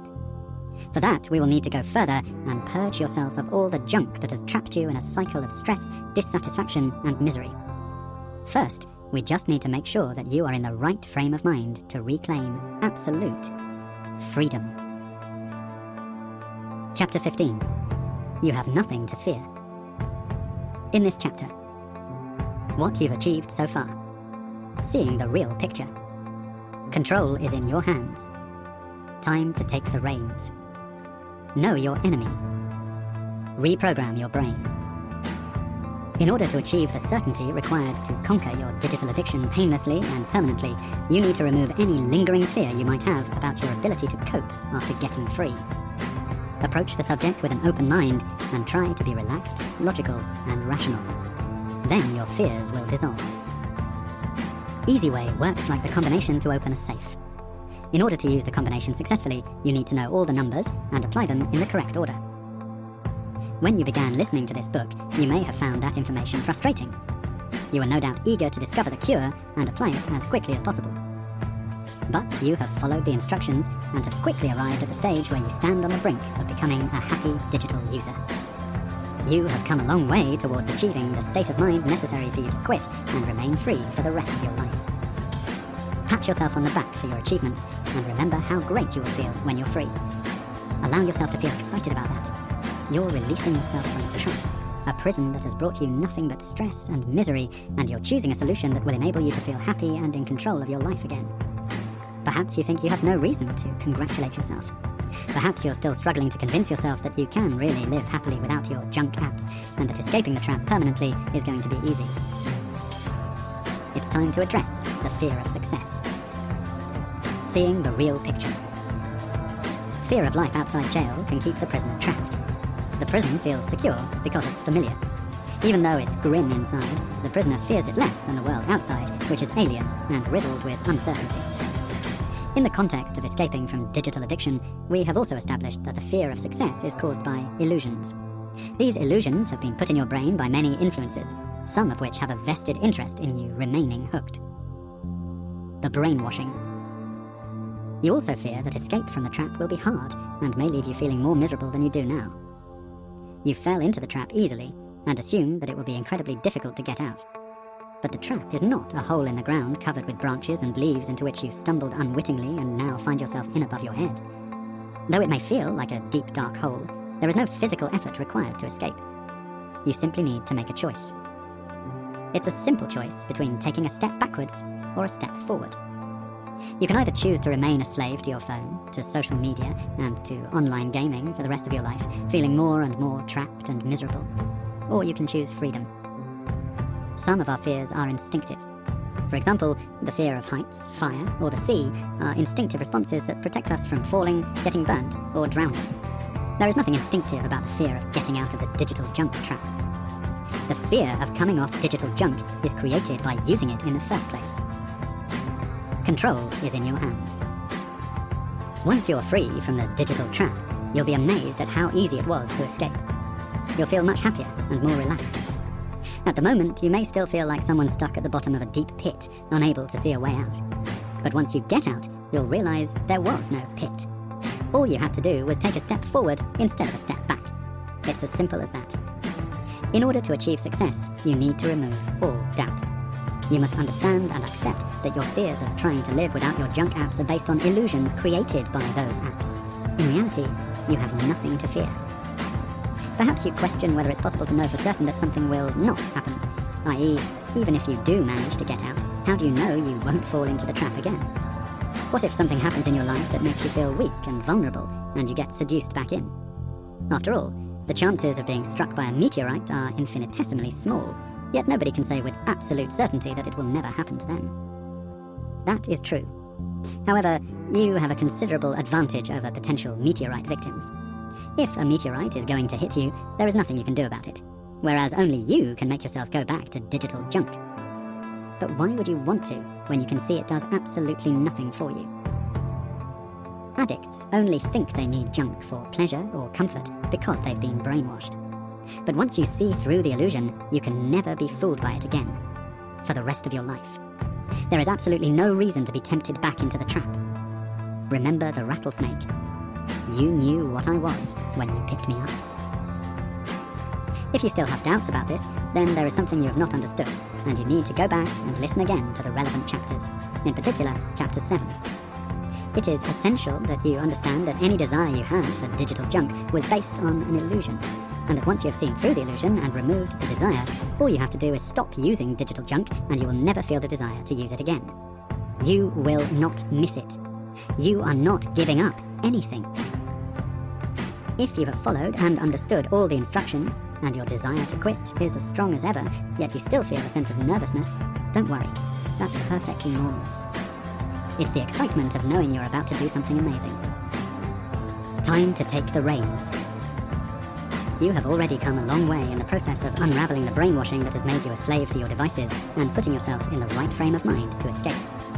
You have also begun to take the practical forward steps that will see you become a happy digital user for the rest of your life. Your first positive step was choosing to listen to this book. You had a choice: to bury your head in the sand and continue stumbling further and further into the pit, or to take positive action to resolve the situation. You made a positive choice. Continue making positive choices and you will succeed. As we move closer to your moment of escape, there are 3 very important facts to remember. 1. Digital junk does absolutely nothing for you at all. It is crucial that you understand why this is and accept it, so that you never suffer a feeling of deprivation. 2. There is no need for a withdrawal period. Anyone who quits with Easyway has no need to worry about the withdrawal period. The moment you make your decision to stop using junk is the moment you become free. You don't have to wait for anything to happen, or anything not to happen. 3. There is no such thing as just this once, or the occasional lapse. If you are tempted back, it means you never saw through the illusion of pleasure. Escape means seeing through the illusion and removing the temptation altogether. When you achieve that, you have absolutely no desire to ever go back to digital junk. Don't panic if you suddenly become embroiled in some exciting and interesting gossip in one of the groups you remained in. There's nothing wrong with that. It's normal, like spending an evening chatting with friends in a pub. But you wouldn't want to spend every night in the pub with those same friends, would you? Of course not. Getting together is special. If you use technology appropriately, then you can pick and choose when to get together and when not to. Know your enemy. Many addicts suffer from the illusion that they can never get completely free. They convince themselves that their addiction is their friend, their confidence, their support, even part of their identity. And so they fear that if they quit, they will not only lose their closest companion, they will lose a part of themselves. It's a stark indication of just how severely the brainwashing distorts reality that anyone should come to regard something that is making them miserable as a friend. When you lose a friend, you grieve. Eventually you come to terms with the loss and life goes on, but you're left with a genuine void in your life that you can never fill. There's nothing you can do about it. You have no choice but to accept the situation, and though it still hurts, you do. When addicts try to quit by willpower, they feel like they're losing a friend. They know that they're making the right decision to stop, but they still suffer a feeling of sacrifice and therefore create a void in their lives. It isn't a genuine void, but they believe it is, and so the effect is the same. They feel as if they're mourning for a friend. Yet this false friend isn't even dead. The purveyors of digital junk and all the other addictive substances and behaviors make absolutely sure that these tortured souls are forever subjected to the temptation of forbidden fruit for the rest of their lives. However, when you rid yourself of a mortal enemy, there is no need to mourn. On the contrary, you can rejoice and celebrate from the start, and you can continue to rejoice and celebrate for the rest of your life. That's why it's vital to get it clear in your mind that digital junk is not your friend, nor is your addiction to it part of your identity. It never has been. In fact, it's your mortal enemy, and by getting rid of it, you're sacrificing nothing, just making marvelous, positive gains. The answer to the question, when will I be free, is whenever you choose to be. You could spend the next few days, and possibly the rest of your life, continuing to believe that digital junk was an essential part of your life, and wondering when you'll stop missing it. If you do that, you will feel miserable. The desire to use it may never leave you, and you'll either end up feeling deprived for the rest of your life, or you'll end up going back to using digital junk and feeling even worse. Alternatively, you can recognize it for the mortal enemy that it really is, and take pleasure in cutting it out of your life. Then you need never crave it again, and whenever it enters your mind, you will feel elated that it is no longer ruining your life. Unlike people who quit with the willpower method, you'll be happy to think about your old enemy, and you needn't try to block it from your mind. In fact, it's important that you don't. Trying not to think about something is a sure way of becoming obsessed with it.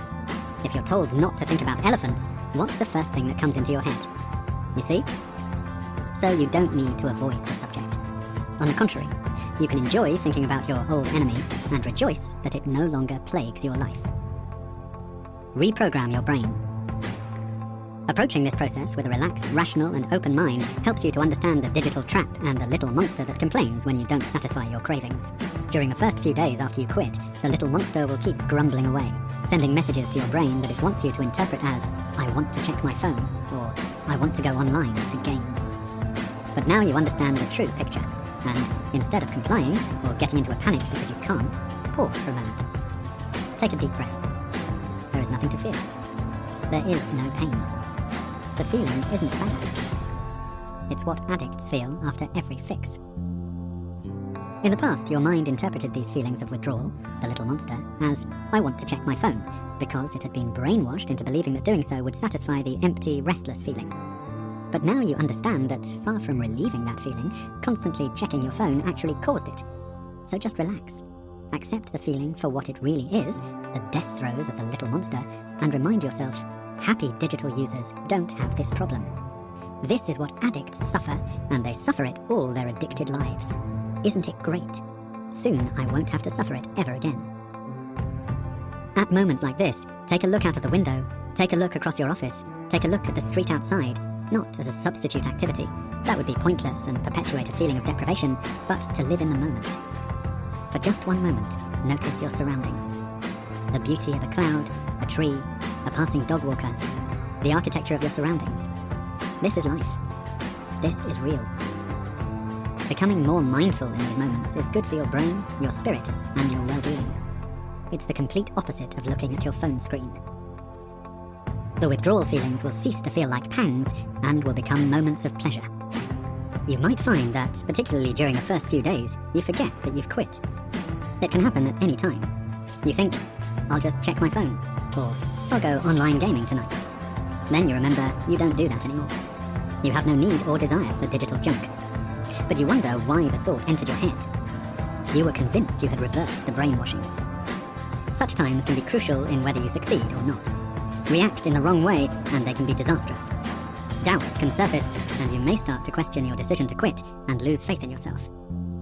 If these moments happen, don't panic. It's not a bad sign. Far from it.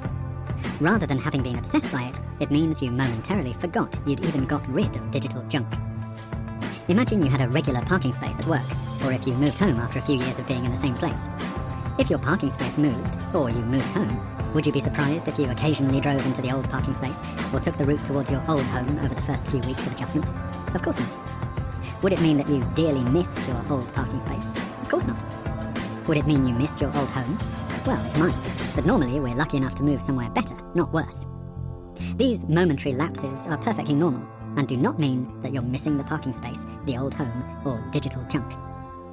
These are opportunities for you to live in the moment and remind yourself how lucky you are to be free. The mental associations between certain everyday things and digital addiction can linger on after the little monster has died, and this undermines the attempts of addicts who quit with the willpower method. In their minds, they have built up a massive case against digital junk. They've decided to stop using it, they've managed to go for however long without using it, and yet, on certain occasions, a voice keeps saying, check your phone. Maybe they see someone else checking their phone, or they hear another phone bleep and it reminds them of their own. It triggers the old desire. They haven't killed the big monster, and so they still think of digital junk as a pleasure or comfort. When you quit with Easyway, you no longer suffer the illusion that you're being deprived. Yet it's still imperative that you remember the parking space and old home analogy for the occasions when these potential triggers occur. If you momentarily forget that you no longer use digital junk, that isn't a bad sign. It's a very good one. It's proof that your life is returning to the happy state you were in before you got hooked, when digital devices didn't dominate your whole existence. Expecting these moments to happen and being prepared for them means you won't be caught off guard. You'll be wearing a suit of impregnable armor. You know you've made the correct decision, and nobody will be able to make you doubt it. That way, instead of being the cause of your downfall, these moments can give you strength, security, and immense pleasure, reminding you just how wonderful it is to be free. Chapter 16. Preparing to quit. In this chapter, check your state of mind. Picking your moment to quit. Getting in the zone. Start letting go. Forgotten something. You have come a long way since you first started listening to this book. If you compare your mindset then with your mindset now, you should find that you now have a much clearer understanding of the psychological trap you were in, and you should feel ready to walk out of that trap. Rather than any feeling of impending doom and gloom, you should have a sense of excitement and anticipation. In fact, you've probably noticed some changes in your behavior and attitudes already. The door is open. Are you ready to walk out? Don't be surprised if you feel nervous. You are about to walk free from an evil trap that has kept you enslaved and taken over your life, making you stressed, exhausted, and miserable. It's caused almost irreparable damage to some of your closest relationships and probably helped cement countless pointless and meaningless relationships in the meantime. You're about to reclaim control and banish those feelings of slavery and powerlessness for good.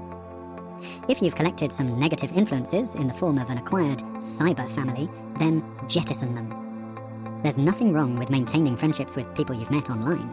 Just select the meaningful ones to retain and stay in touch with. Very soon, you will be able to call yourself a happy digital user. Take pride in your achievement. There isn't a digital addict in the world who wouldn't wish they could do what you are about to do. You are about to discover the unbridled joy of having nothing to hide, having time for the people you love and the things you love to do. While you were in the trap, you lost sight of the genuine pleasures in life. You're about to get that huge part of your life back. Conquering addiction with Easyway is a thrill. But in practical terms, it's more like preparing for a pleasant walk in the country than something potentially terrifying like a skydive. The fact is simply that you're about to walk out of a prison cell. If this isn't how you feel, if you have doubts about what you're about to do, it means that you haven't understood a key part of the method, and you need to go back and listen again to the relevant chapters until you do. To help you, think about the code word Easyway. This serves as both a reminder and a checklist. Go through each item and ask yourself, do I understand it? Do I agree with it? Am I following it? If you have any doubts, listen again to the relevant chapters as listed.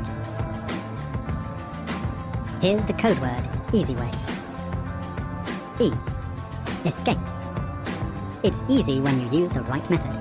You're not making a sacrifice, you're choosing a better way of life. So you have nothing to fear. See Chapter 5. A. Addiction. Acknowledge that you have become addicted, and you can stop blaming yourself. Breaking the vicious circle of need, fix, and withdrawal means reversing the brainwashing and seeing through the illusions.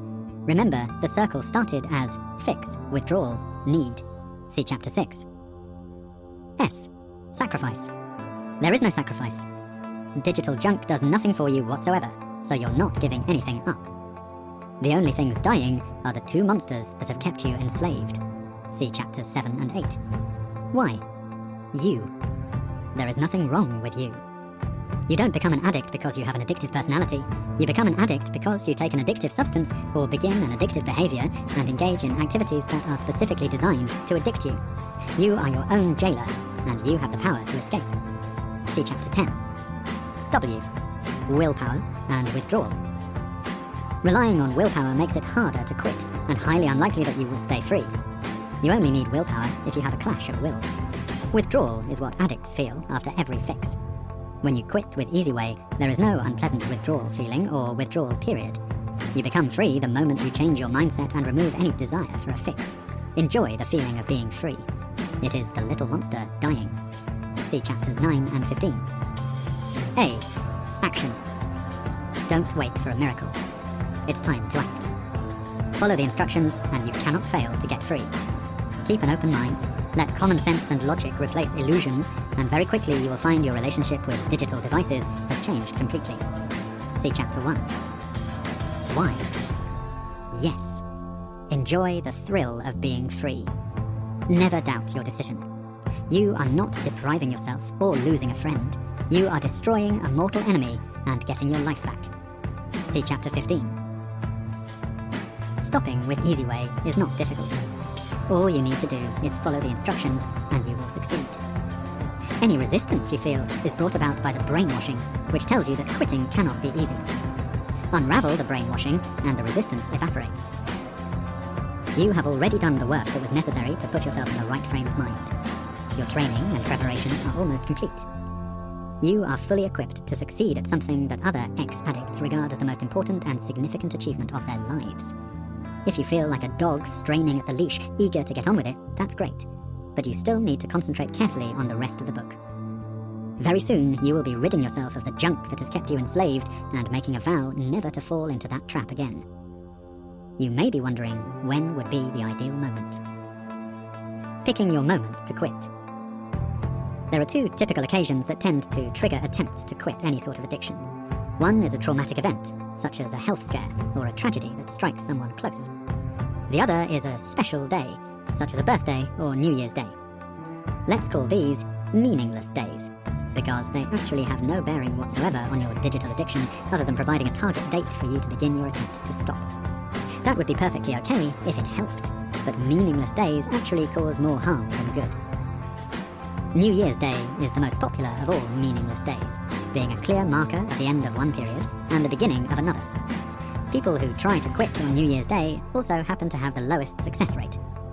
The Christmas holidays are a time when we binge more than usual, and by New Year's Eve, we're just about ready for a break. As part of the whole New Year celebration, you make a resolution to quit digital addiction. This year will see the new me. After a few days' abstinence, you've recovered your balance and are feeling cleansed. The self-loathing that strengthened your will to quit subsides, but the little monster is screaming for its fix. If you're relying on willpower and don't understand that feeding the little monster will only make it worse, you give in and allow yourself just the one. The little monster is quietened for a while, and you think to yourself, I really need this. It makes me feel good. Just the one pointless junk game is all it takes to drag you back into the trap.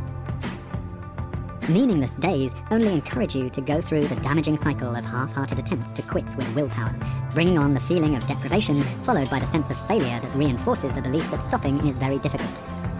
Addicts spend their lives looking for excuses to put off the dreaded day. Meaningless days provide the perfect excuse to say, I will quit, just not today. Then there are the days when something shakes your world and you respond by saying it's time to sort yourself out. But these stressful times are also when the pull of your addiction becomes strongest because you regard it as a form of comfort. This is another ingenuity of the trap. No matter which day you choose to quit, it always seems to be wrong. Some addicts choose their annual holiday to quit, thinking that they'll be able to cope better away from the everyday stresses of work and home life and the usual temptations to look at devices. This approach might work for a while, but it leaves a lingering doubt. Okay, I've coped so far, but what will happen when I go back to work and the stress builds up again? When you quit with Easyway, it doesn't matter when you quit. The prevailing conditions have no bearing on your chances of success because you are not relying on willpower. You can and should go out and handle your usual challenges straight away so that you can prove to yourself from the start that even at times when you feared you would find it hard to cope without your regular fix of digital junk, you're still happy to be free.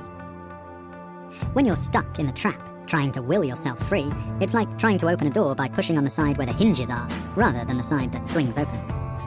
If you had been pushing fruitlessly on the wrong side of a door, and then you discovered you could open it easily by pushing on the other side, would you wait until New Year's Day? Or until your birthday? Or until you went on holiday? Or would you make your move there and then? 15th instruction. Don't wait for the right time to quit. Do it now. Getting in the zone. You have everything you need to quit. Like an athlete on the blocks at the start of the Olympic 100 meters final, you are in peak condition to make the greatest achievement of your life right now. Now, you just need to get yourself in the zone. Focus on everything you have to gain. A life free from slavery and stress, and a reconnection with genuine pleasure. No more feeling like a lab rat being manipulated and controlled by unseen digital designers. No more closing yourself off from the people around you. No more missing out on real social interaction. No more sneak peeks at your phone and skulking off to the toilets to check your notifications. No more running to the front door only to find brown envelopes. In place of all that slavery, you can look forward to living in the light with your head held high, enjoying open, honest relationships with the people around you, feeling healthy, energetic, able to relax, in control of how you spend your time, and finding real enjoyment in the genuine pleasures that you enjoyed before you became hooked. The great news is that with greater mindfulness, greater connections with the closest to you, you're all set to enjoy heightened senses of pleasure. The joy of touching, meeting, being together with someone, or simply doing nothing at all. Sorry, did you say doing nothing? Yes. Don't be afraid of nothingness or moments of boredom. When you look back on the last few days, wouldn't you give your high teeth for a few moments to yourself of doing absolutely nothing? Boredom not really having anything to do is an important part of your well-being, yet we consider it an enemy. It's like our attitude to hunger, which has been manipulated by sugar addiction and junk food. We do everything to avoid the feeling of hunger, but hunger itself is a great feeling. Clearly not if you're suffering from hardship or malnutrition, but in everyday life it's something we're infinitely better off feeling rather than never feeling. Fear of hunger, or unfamiliarity with hunger, causes us to overeat and feel bloated and gorged all the time. As soon as we sense the remotest feeling of hunger, we stuff something into our mouths, normally of zero nutritional value and full of refined sugar or processed carbohydrates.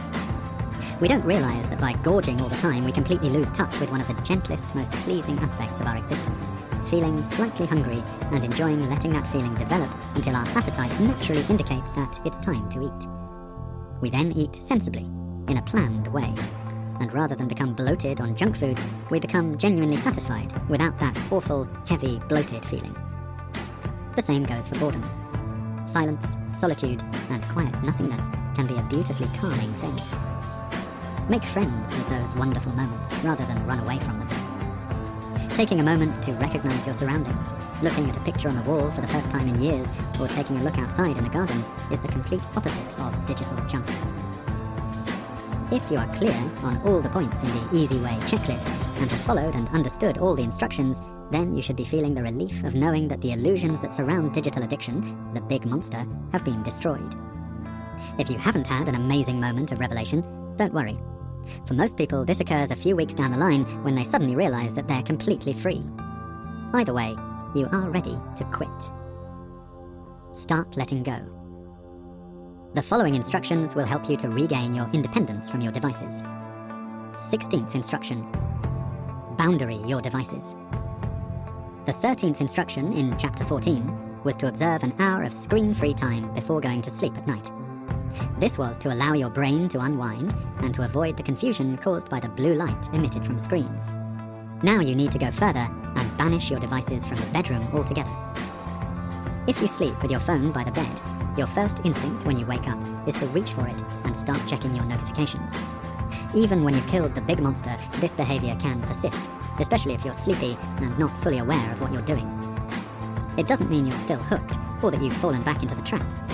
It can be a reflex programmed by routine rather than any desire to look at your phone, but it can still be damaging to your belief that you have killed the big monster. After all, what kind of a start to the day is to be inundated with countless messages, emails, and alerts that even healthy digital use generates? By sleeping with your phone and other devices in another room, you take this danger out of the equation. If you normally use your phone as an alarm clock, you have a choice. Either continue to use your phone to wake you up, but keep it in another room so you really do have to get up when it goes off, or buy an alarm clock. Rediscovering old technology can be fun and liberating. The important thing is to make sure that every time you check your devices, it's a conscious decision, and you're not using them mindlessly. Putting your phone out of reach means you will only use it when you really need to. So as well as banishing it from the bedroom, make a rule to keep it off the table in restaurants and put it out of reach in the car. Even when you've killed the big monster, you can convince yourself that a phone call is important enough to take priority over everything else you're doing, including keeping your eyes on the road. Be very clear. It is not. Everything that comes in via digital devices can wait. Hitting the brakes when the driver in front applies theirs cannot. 17th instruction. Purge your email. What percentage of the emails that come into your inbox are actually important, and what percentage are spam? Unless you're extremely lucky, the vast majority will be spam. Spam is incredibly annoying and can be very stressful. Just seeing that you've received tens or hundreds of emails since you last logged on will cause anxiety, regardless of whether or not most of them can be deleted immediately without opening them. You can put a dent in the barrage of spam emails by setting time aside to unsubscribe, where that option is available. You can also set up filters to block emails from specific senders. Digital addicts find it very hard to find the time to carry out this sort of maintenance because it gets in the way of their digital fix. But you no longer have that distraction. Half a day spent deleting, unsubscribing, and blocking unwanted emails could make a big difference to your email experience. Remember to renew that purge every now and then. It's amazing how often they build up again. You simply don't need to know about dozens and dozens of theatre shows over 3 years just so that you can be notified of one, yes, one, that you might actually be interested in. Get rid of all those theatre and cinema alerts. You rarely read them, let alone respond to them anyway. If you continue to receive unwanted emails, consider changing your email address. This may be a nuisance in the short term, but in the long term it could save you a lot of stress. By starting afresh with a brand new email address, you can protect that email from unwanted interventions by using it solely for emailing, not as your username for logging on to websites and apps, which can then be hacked and used to bombard you with spam. If you do ever need to log into free Wi-Fi in coffee bars, restaurants, airports, etc., although you'll be far less likely to do so now you're no longer a digital junkie, always do so with a fake email address. No, believe it or not, you don't need to give your real email address to access free Wi-Fi in these places. Once you have purged your inbox and stemmed the flood of spam, set about reducing the so-called important emails in your inbox. If you have anything that's more than 3 months old, delete it. That's right, delete it. Hoarding old emails is like hoarding boxes of junk in your attic. All it does is take up space and occupy your mind. If you consider some of these emails important, then file them accordingly. Don't leave them clogging up your inbox. As long as it's there, you will have to think about it from time to time. Do I need to keep this? Should I be doing something with this? Get rid of it once and for all and free your mind from these unnecessary considerations. If there are recent emails that you do need to keep for reference, don't leave them in your inbox. Move them to a new mailbox labeled according to the sender or issue that they pertain to. This filing system makes it easier to find the emails you need. Other than for those whose working lives rely on constant email bombardment, your new regime of logging on 3 times a day rather than leaving your email on full time, purging and sorting your emails, will give you a much more efficient, enjoyable email experience with far less junk to wade through every time you log on. For heavy email users, follow the advice provided earlier. Do what you can to delegate emails.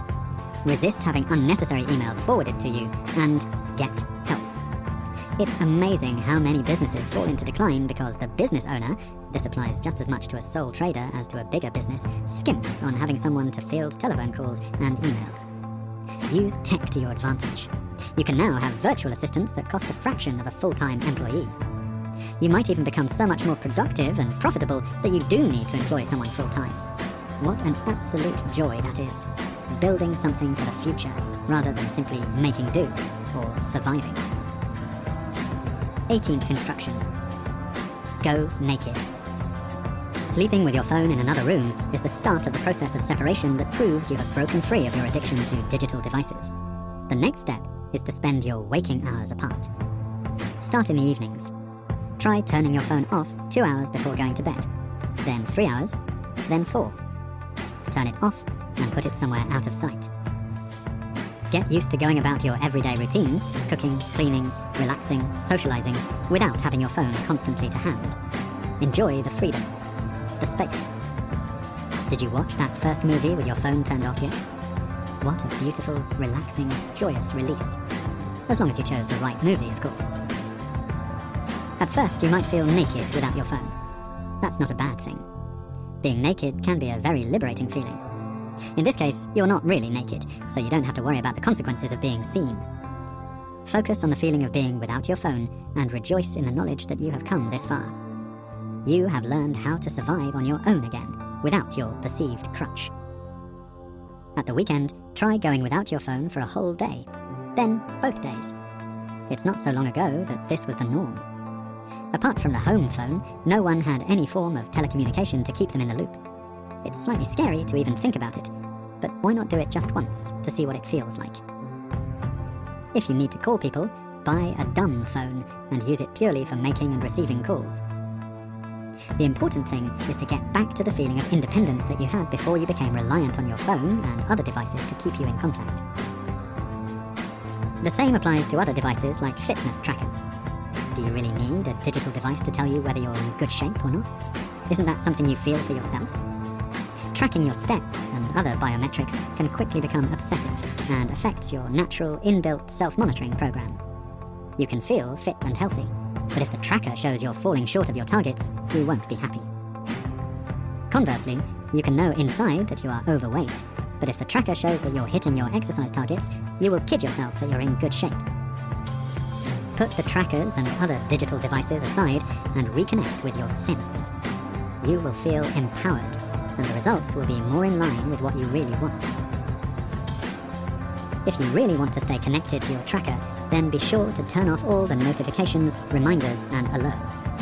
Other than one that might remind you to move around to avoid DVT, and another to notify you when you've completed your target steps, that should be it. Can you think of anything else a tracker really needs to do for you? Forgotten something? These instructions all go against the barrage of brainwashing from big digital. They all challenge the widely held belief that digital junk is essential for a happy life in the digital age. The brainwashing is incredibly powerful, and once it has you hooked, it increases via the junk apps, junk games, and junk social media platforms that it pushes on you. But when you do stop to challenge the brainwashing and put it to the test, the cracks appear and the illusions are dispelled. By following these instructions, you will see for yourself that it is perfectly possible to live a happy life without being a slave to digital. Not only that, it is much easier to lead a happy life without being a digital addict. There is one instruction you might have expected but have not yet been given: the instruction to get rid of your junk apps. Just think of it as saving the best bit till last. Chapter 17. Escape. In this chapter, the final message. The ritual. Don't wait for the outcome. The time has come to complete your escape. Your mind is right. You have all the information you need, and a life of happy, healthy digital use awaits you. All that's left to do is mark the occasion with a ritual that will stay with you forever. At the start of this journey, you are asked not to change the way you use digital devices other than a few tips and exercises along the way. It was important that you weren't sidetracked into trying to limit your use with willpower, which would have caused too many distractions for you to follow and understand the instructions and logical arguments along the way. Since Chapter 14, you should have begun to follow the practical instructions for unhooking from your devices. You are now ready to take your final step to freedom and make the change from being a digital addict to being a happy digital user. 19th instruction. Delete your junk apps, bail out of your junk groups, and purge your friends lists so that you only include those you really need and really want to be in touch with. By now, you should have sorted the apps on your devices into useful and junk. Remember, junk apps are the apps that promise pleasure or comfort, but more often than not deliver frustration, insecurity, anxiety, and disappointment. Isn't that an apt description of much of social media? By using your sense, and really paying attention to how you feel when you use these apps, you will be able to make that decision for yourself.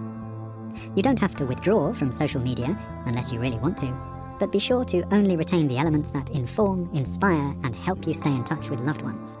Real loved ones. That means close friends and family. It's time to dump the junk apps out of your life once and for all. Deleting an app is very simple. Take great delight in deleting those apps and watching them disappear. The final message. There'll be some friends who perhaps you haven't retained on your social media friends lists, but don't wish to offend and don't wish to lose touch with. Reach out to them. Explain that you've dramatically trimmed your social media use because it was causing you real problems, but that you don't want to lose touch with them so they know to contact you directly if they ever want to meet up or simply have a chinwag on the phone. The same goes for groups. If you feel you want to stay in touch and not alienate yourself from a group, by all means drop the group a line with your final message. It's a simple statement explaining that you are trimming down your social media use because it was causing you a problem. Feel free to, but don't feel obliged to reveal that you have become a digital addict, but have cured yourself by using Alan Carr's Easyway. If you want, you can go into detail about how your addiction made you feel and the effect it had on your mental and physical health. You might add that you are looking forward to seeing everybody in the real world. There is a simple, practical purpose to this message. You want your friends to know that you're no longer participating, so they know to use other channels when they want to get hold of you. But there is a powerful psychological purpose to the final message too. In a world where social media plays such a controlling part in so many people's lives, a message announcing that you are quitting is immensely powerful. It will make your friends and contacts think twice about their own use of digital junk. Don't be surprised to see others following your lead in the weeks and months to come. The final message is also empowering for you. It's like drawing a wonderful line under your addiction. You don't need to be a drama queen about it. It's just a communication of your new digital attitude. Social media is all about conforming to views and behaviors that you think will make you accepted, i.e. following the flock. The final message bucks that trend with a vengeance. It is your way of saying to yourself, I don't need to conform. I am happy being myself and following my own rules. The final message also gives you the immense satisfaction of turning the tables on the digital designers who have put so much research and intellect into making you an addict. Now you're using their tools to complete your escape. The ritual. When you've written your final message, take a deep breath, savor the moment, and press send. As you click the button, remind yourself that digital junk gives you no genuine pleasure or comfort. Digital junk doesn't relieve stress, anxiety, or isolation. It causes them. The only reason you ever thought it did was because you were brainwashed. Now close your eyes and make a solemn vow that you will never be seduced into using digital junk again. Ever. Be certain about the decision you're making. Embrace the moment and greet it with a sense of triumph. The most important purpose of the ritual is this. The thing that makes it difficult to quit is not the physical aggravation of withdrawal feelings. It's the doubt, the uncertainty, the waiting to become cured. With Easyway, you become a happy digital user the moment you complete the ritual of the final message. It is not a gradual process. It is a moment in time. It's important to know when that moment is and remember it forever. If your final message is for buddies that you online game with, face up to it. These are either people who you only have one thing in common with, highly addictive online gaming, or friends that you also spend time with while engaging in highly addictive online gaming. If it's the former, you need to ask yourself a question. Are they friends? Real friends? If so, then you can arrange to hook up with them from time to time. If you live on the same continent as them, obviously. If they're not, wish them good luck and depart. You'll just be a weird MIA figure in their fantasy world of toy soldiers, secret zombie missions, and tribal battles, or whatever it is you've spent time with them doing. If they're real-life friends, who you normally see at social gatherings from time to time or frequently, then there's no loss. You'll continue to see them. Think about how those games have made you feel. The feelings were phony. Did they make you feel strong, powerful, speedy? Did you feel like an international super assassin? Disown those phony feelings. You're Kevin from Sales, not the Dark Destroyer, or whatever your online name is. Make Kevin from Sales a real hero. Do stuff.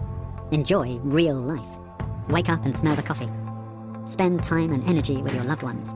Take real pleasure in real-world success. No matter how small that success might be, it's real. People love Kevin. And more importantly, Kevin loves Kevin.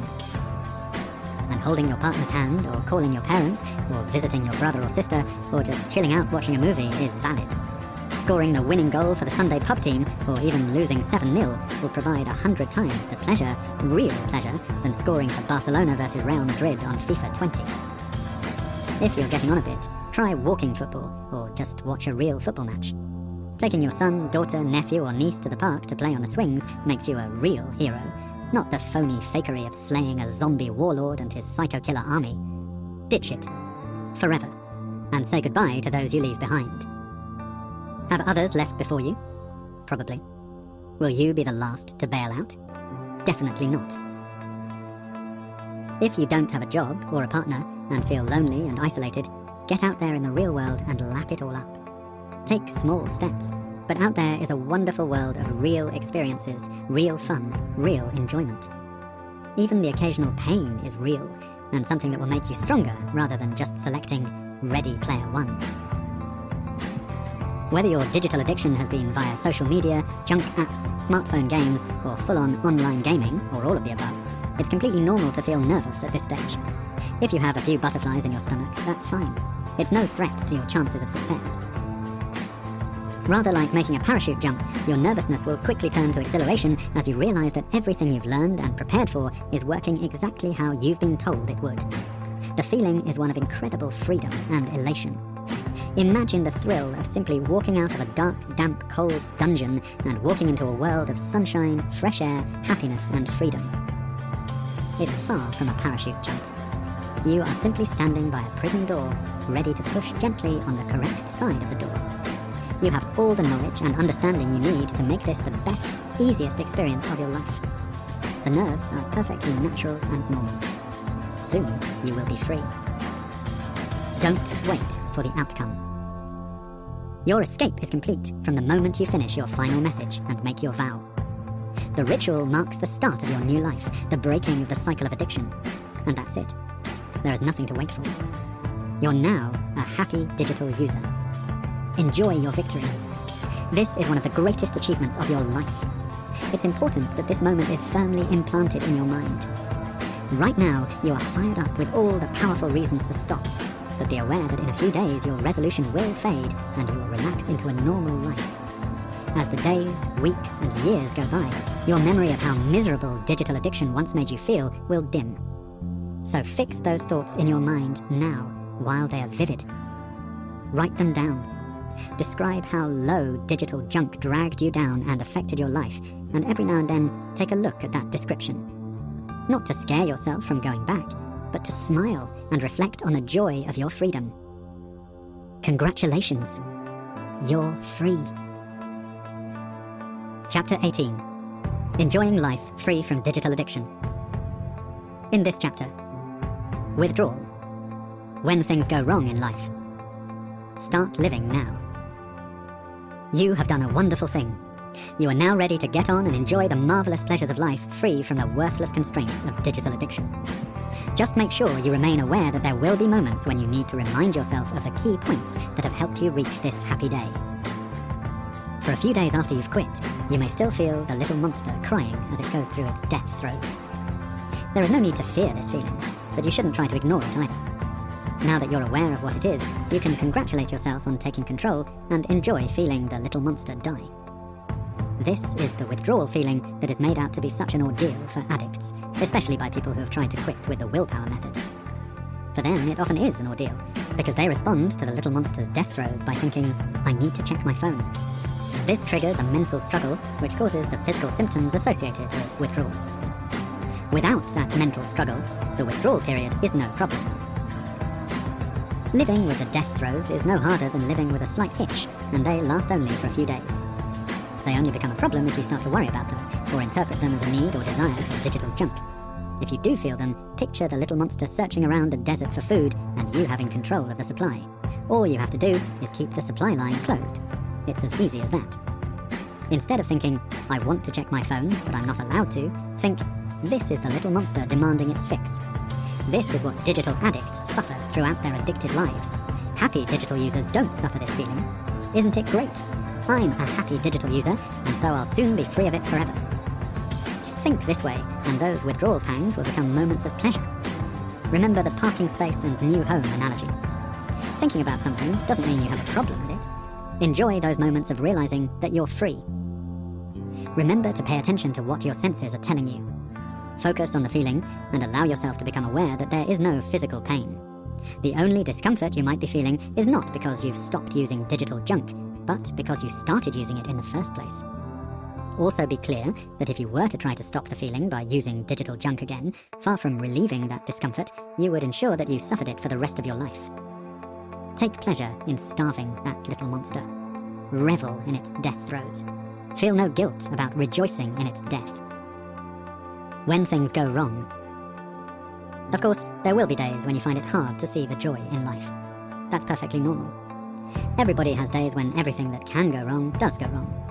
It has nothing to do with the fact that you've quit being addicted to digital junk. In fact, when you stop using junk, you find that the bad days don't come around so frequently. For people who quit with the willpower method, bad days can be the trigger that leads them back to digital addiction. Because they don't understand about the brainwashing, even long after the physical withdrawal has ended, they will interpret normal feelings of stress or irritability or loneliness as a need or desire for digital junk. They won't want to cave in though, because they have made a huge effort to quit, so they will feel deprived, and that will make the misery worse. Sooner or later, their willpower will give out, and they will treat themselves. They'll tell themselves it's just the once, but very soon they will find themselves hooked again. If their willpower doesn't give out, they will spend the rest of their lives enduring the agony of wondering when the sense of deprivation will end. You might well find that when you have bad days, the thought of burying your head in your phone enters your mind. Don't worry about it, and don't try to push it to one side either. Remember the elephants. You cannot tell your brain to not think about something. If you try to not think about using digital junk, you'll think about it even more and will get frustrated and miserable. But that doesn't mean you're putting yourself at risk. When you have no desire to use junk, you can think about it all you like. What's more, you can remind yourself of the marvelous truth. Whereas someone who tries to quit with willpower will think, I mustn't check my phone, or I thought I'd beaten this craving. You'll be thinking, great, I'm a happy digital user. I'm free. More importantly, rather than reaching out to imagined friends online or groups of sycophantic cyber family who will simply tell you in messages of no more than 280 characters whatever it is they think you want to hear, you're more likely to reach out to a real friend or strike up a conversation with a real person and have a real talk and feel infinitely better as a result. The sixth instruction was never to doubt or question your decision to quit. This is essential. If you allow doubt to creep in, you will allow the big monster back in, and soon you'll be back in the trap. Prepare yourself for the bad days and have your mindset ready. Protect yourself against getting caught out by them. Be ready for feelings of stress, irritability, sadness, loneliness, boredom, disappointment, or apathy, and remind yourself that you are better equipped to handle them now than you were as a digital addict. Using digital junk would only make them worse. Be absolutely clear that there is no such thing as just the once. If the thought of having just the one ever enters your mind, replace it with the thought, yippee, I'm a happy digital user. I have set myself free from that life of misery. You'll experience real joy rather than worry. Start living now. The wonderful thing about overcoming digital addiction with Easyway is not just that it takes away the struggle, but that you don't have to wait for the little monster to die before you start enjoying life again. Freedom begins the moment you send your final message and make your vow. Throw caution to the wind. Pop out to the shops without your phone, just for an hour. See what happens. Nothing bad will happen. It's time to get on with life. On the one hand, you're freeing yourself from slavery. On the other, you're about to rediscover life's genuine pleasures. It's a win-win. Digital addiction, like all addictions, takes away the ability to enjoy the things that you used to enjoy. Reading books, watching entertainment, social occasions, exercise, relationships. Because you regarded your little fix as the only thing that can relieve your craving, nothing else gives you satisfaction.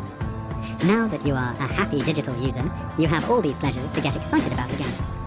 You will find that situations you have come to regard as unstimulating or even irritating become enjoyable again. Things like spending time with your loved ones, going for walks, seeing friends, a little bit of boredom, the chance to look out of the window. Work, too, will become more enjoyable as you find you are better able to concentrate, to think creatively, and to handle stress. Most importantly, you'll be able to make the most of the marvelous benefits of the digital revolution. Becoming free of digital addiction does not mean never using digital devices again. It's what you use those devices for that matters. Once you've removed the desire to use them for junk, you have the power and control to do whatever you want on your devices, shielded from any attempts to drag you back into the trap. The digital revolution has evolved very quickly, and we have been overwhelmed by the multitude of devices and apps presented to us. We have forgotten that we have a choice, and have blindly followed the flock. As time goes by, however, more and more people are beginning to question the benefits of all this technology. How much of this do I really need? Consumers are noticing the increased stress, the dwindling free time, and are looking for ways to curb their dependence on digital devices. Even the founders and top executives of these global corporations have taken measures to limit their exposure to the digital addictive nature of their products. More than that, they keep their kids safe from them for as long as they can, too. And they've actually gone public about having done so. You have just got ahead of the game. As the digital revolution continues to evolve, with ingenious new apps coming and going, the smart users will be those who refuse to be swamped by brainwashing, but use their own senses to pick and choose the apps that are genuinely beneficial to their lives. Your instincts have led you to listen to this book. You are now a smart user. By sharing the good news about your escape, you will help other digital addicts to become smart users too. That's something to be proud of. Your smartphone, not dumb phone. Chapter 19. Useful reminders. From time to time, you may find it useful to return to this book to remind yourself of some of the things you have learned. Here is a summary of the key points, together with a reminder of the instructions. Follow these, and you will remain a happy digital user for the rest of your life. If you have skipped straight to this chapter, hoping to find a shortcut to the solution to your digital addiction, sorry, but that won't work.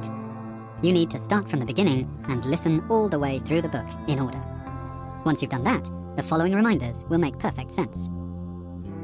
Don't wait for anything. You are free from the moment you can unravel the brainwashing and kill the big monster, and you can get on with life as a happy digital user as soon as you complete the ritual of the final message. You have cut off the supply to the little monster and unlocked the door of your prison.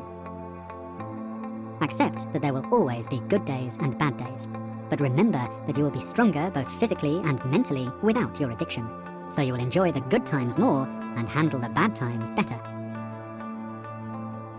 Be aware that a very important change is happening in your life. Like all major changes, including those for the better, it can take time for your mind and body to adjust. Don't worry if you feel different or disorientated for a few days. It's all part of the wonderful achievement of getting free. Remember, you've stopped binging on digital junk. You haven't stopped living. You can now start enjoying life to the full and rediscover all the genuine pleasures and comforts life has to offer. There is no need to avoid other digital addicts, just as long as you communicate in real life rather than online. Go out and enjoy social occasions and show yourself you can handle situations without feeling tempted to reach for your phone from the start. Your example will encourage others to follow your lead. But please, don't turn into a reformed addict. You know the type. They bang on at people who are in the grip of an addiction that they've escaped from, making other people feel inadequate and awkward. Most of these types survive purely on willpower and have to reassure themselves they've made the correct decision by making other people feel inadequate. You won't feel compelled to be one of those, but you'll be perfectly happy to point someone in the right direction who notices a change in you and asks about how you became free. Certainly don't envy digital addicts. When they're behaving like you used to, buried in their phones, remember that you're not being deprived. They are. If they knew about you, they would envy you and wish they too could be like you. Free. Never doubt or question your decision to stop. You know it's right.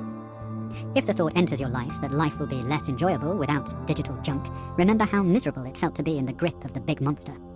If you allow temptation to creep in, you'll put yourself in an impossible position. Miserable if you don't, and even more miserable if you do. Make sure right from the start that if the thought of just one binge enters your mind, you respond with the thought, yes, I no longer have any desire to do that. I'm a happy digital user. Think about the car parking space and new home analogy. These become wonderful moments to enjoy freedom.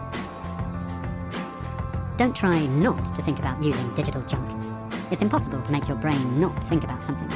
You will only make yourself frustrated and miserable. It's easy to think about junk without feeling miserable. Instead of thinking, I mustn't use it, or when will the craving stop, think, great, I'm a happy digital user. Fantastic, I'm free. Share your achievement. Come clean with everyone who has been affected by your addiction, and be proud to talk about your decision to quit to anyone who asks. Other addicts will be truly inspired by you. You have done a wonderful thing. Enjoy your freedom. The instructions. 1. Follow all the instructions. 2. Do not allow your devices to interrupt you while you are listening to this book. 3. See your situation for what it really is. 4. Open your mind. 5. Begin with a feeling of elation. 6. Never doubt your decision to quit. 7. Ignore all advice and influences that conflict with Easyway. 8. Get real about your digital use. 9. Pause and pay attention. 10. Personalize it for progress. 11. Ignore email. 12. Disable push notifications. 13. Observe happy hour every day. 14. Get a watch. 15. Don't wait for the right time to quit. Do it now. 16. Boundary your devices. 17. Purge your email. 18. Go naked.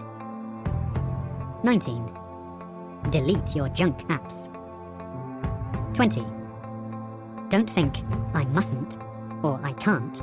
Think, yippee! I'm free! Smartphone, Dumb Phone. Free Yourself from Digital Addiction. By Alan Carr, with John Dicey. Read by Jock Davis.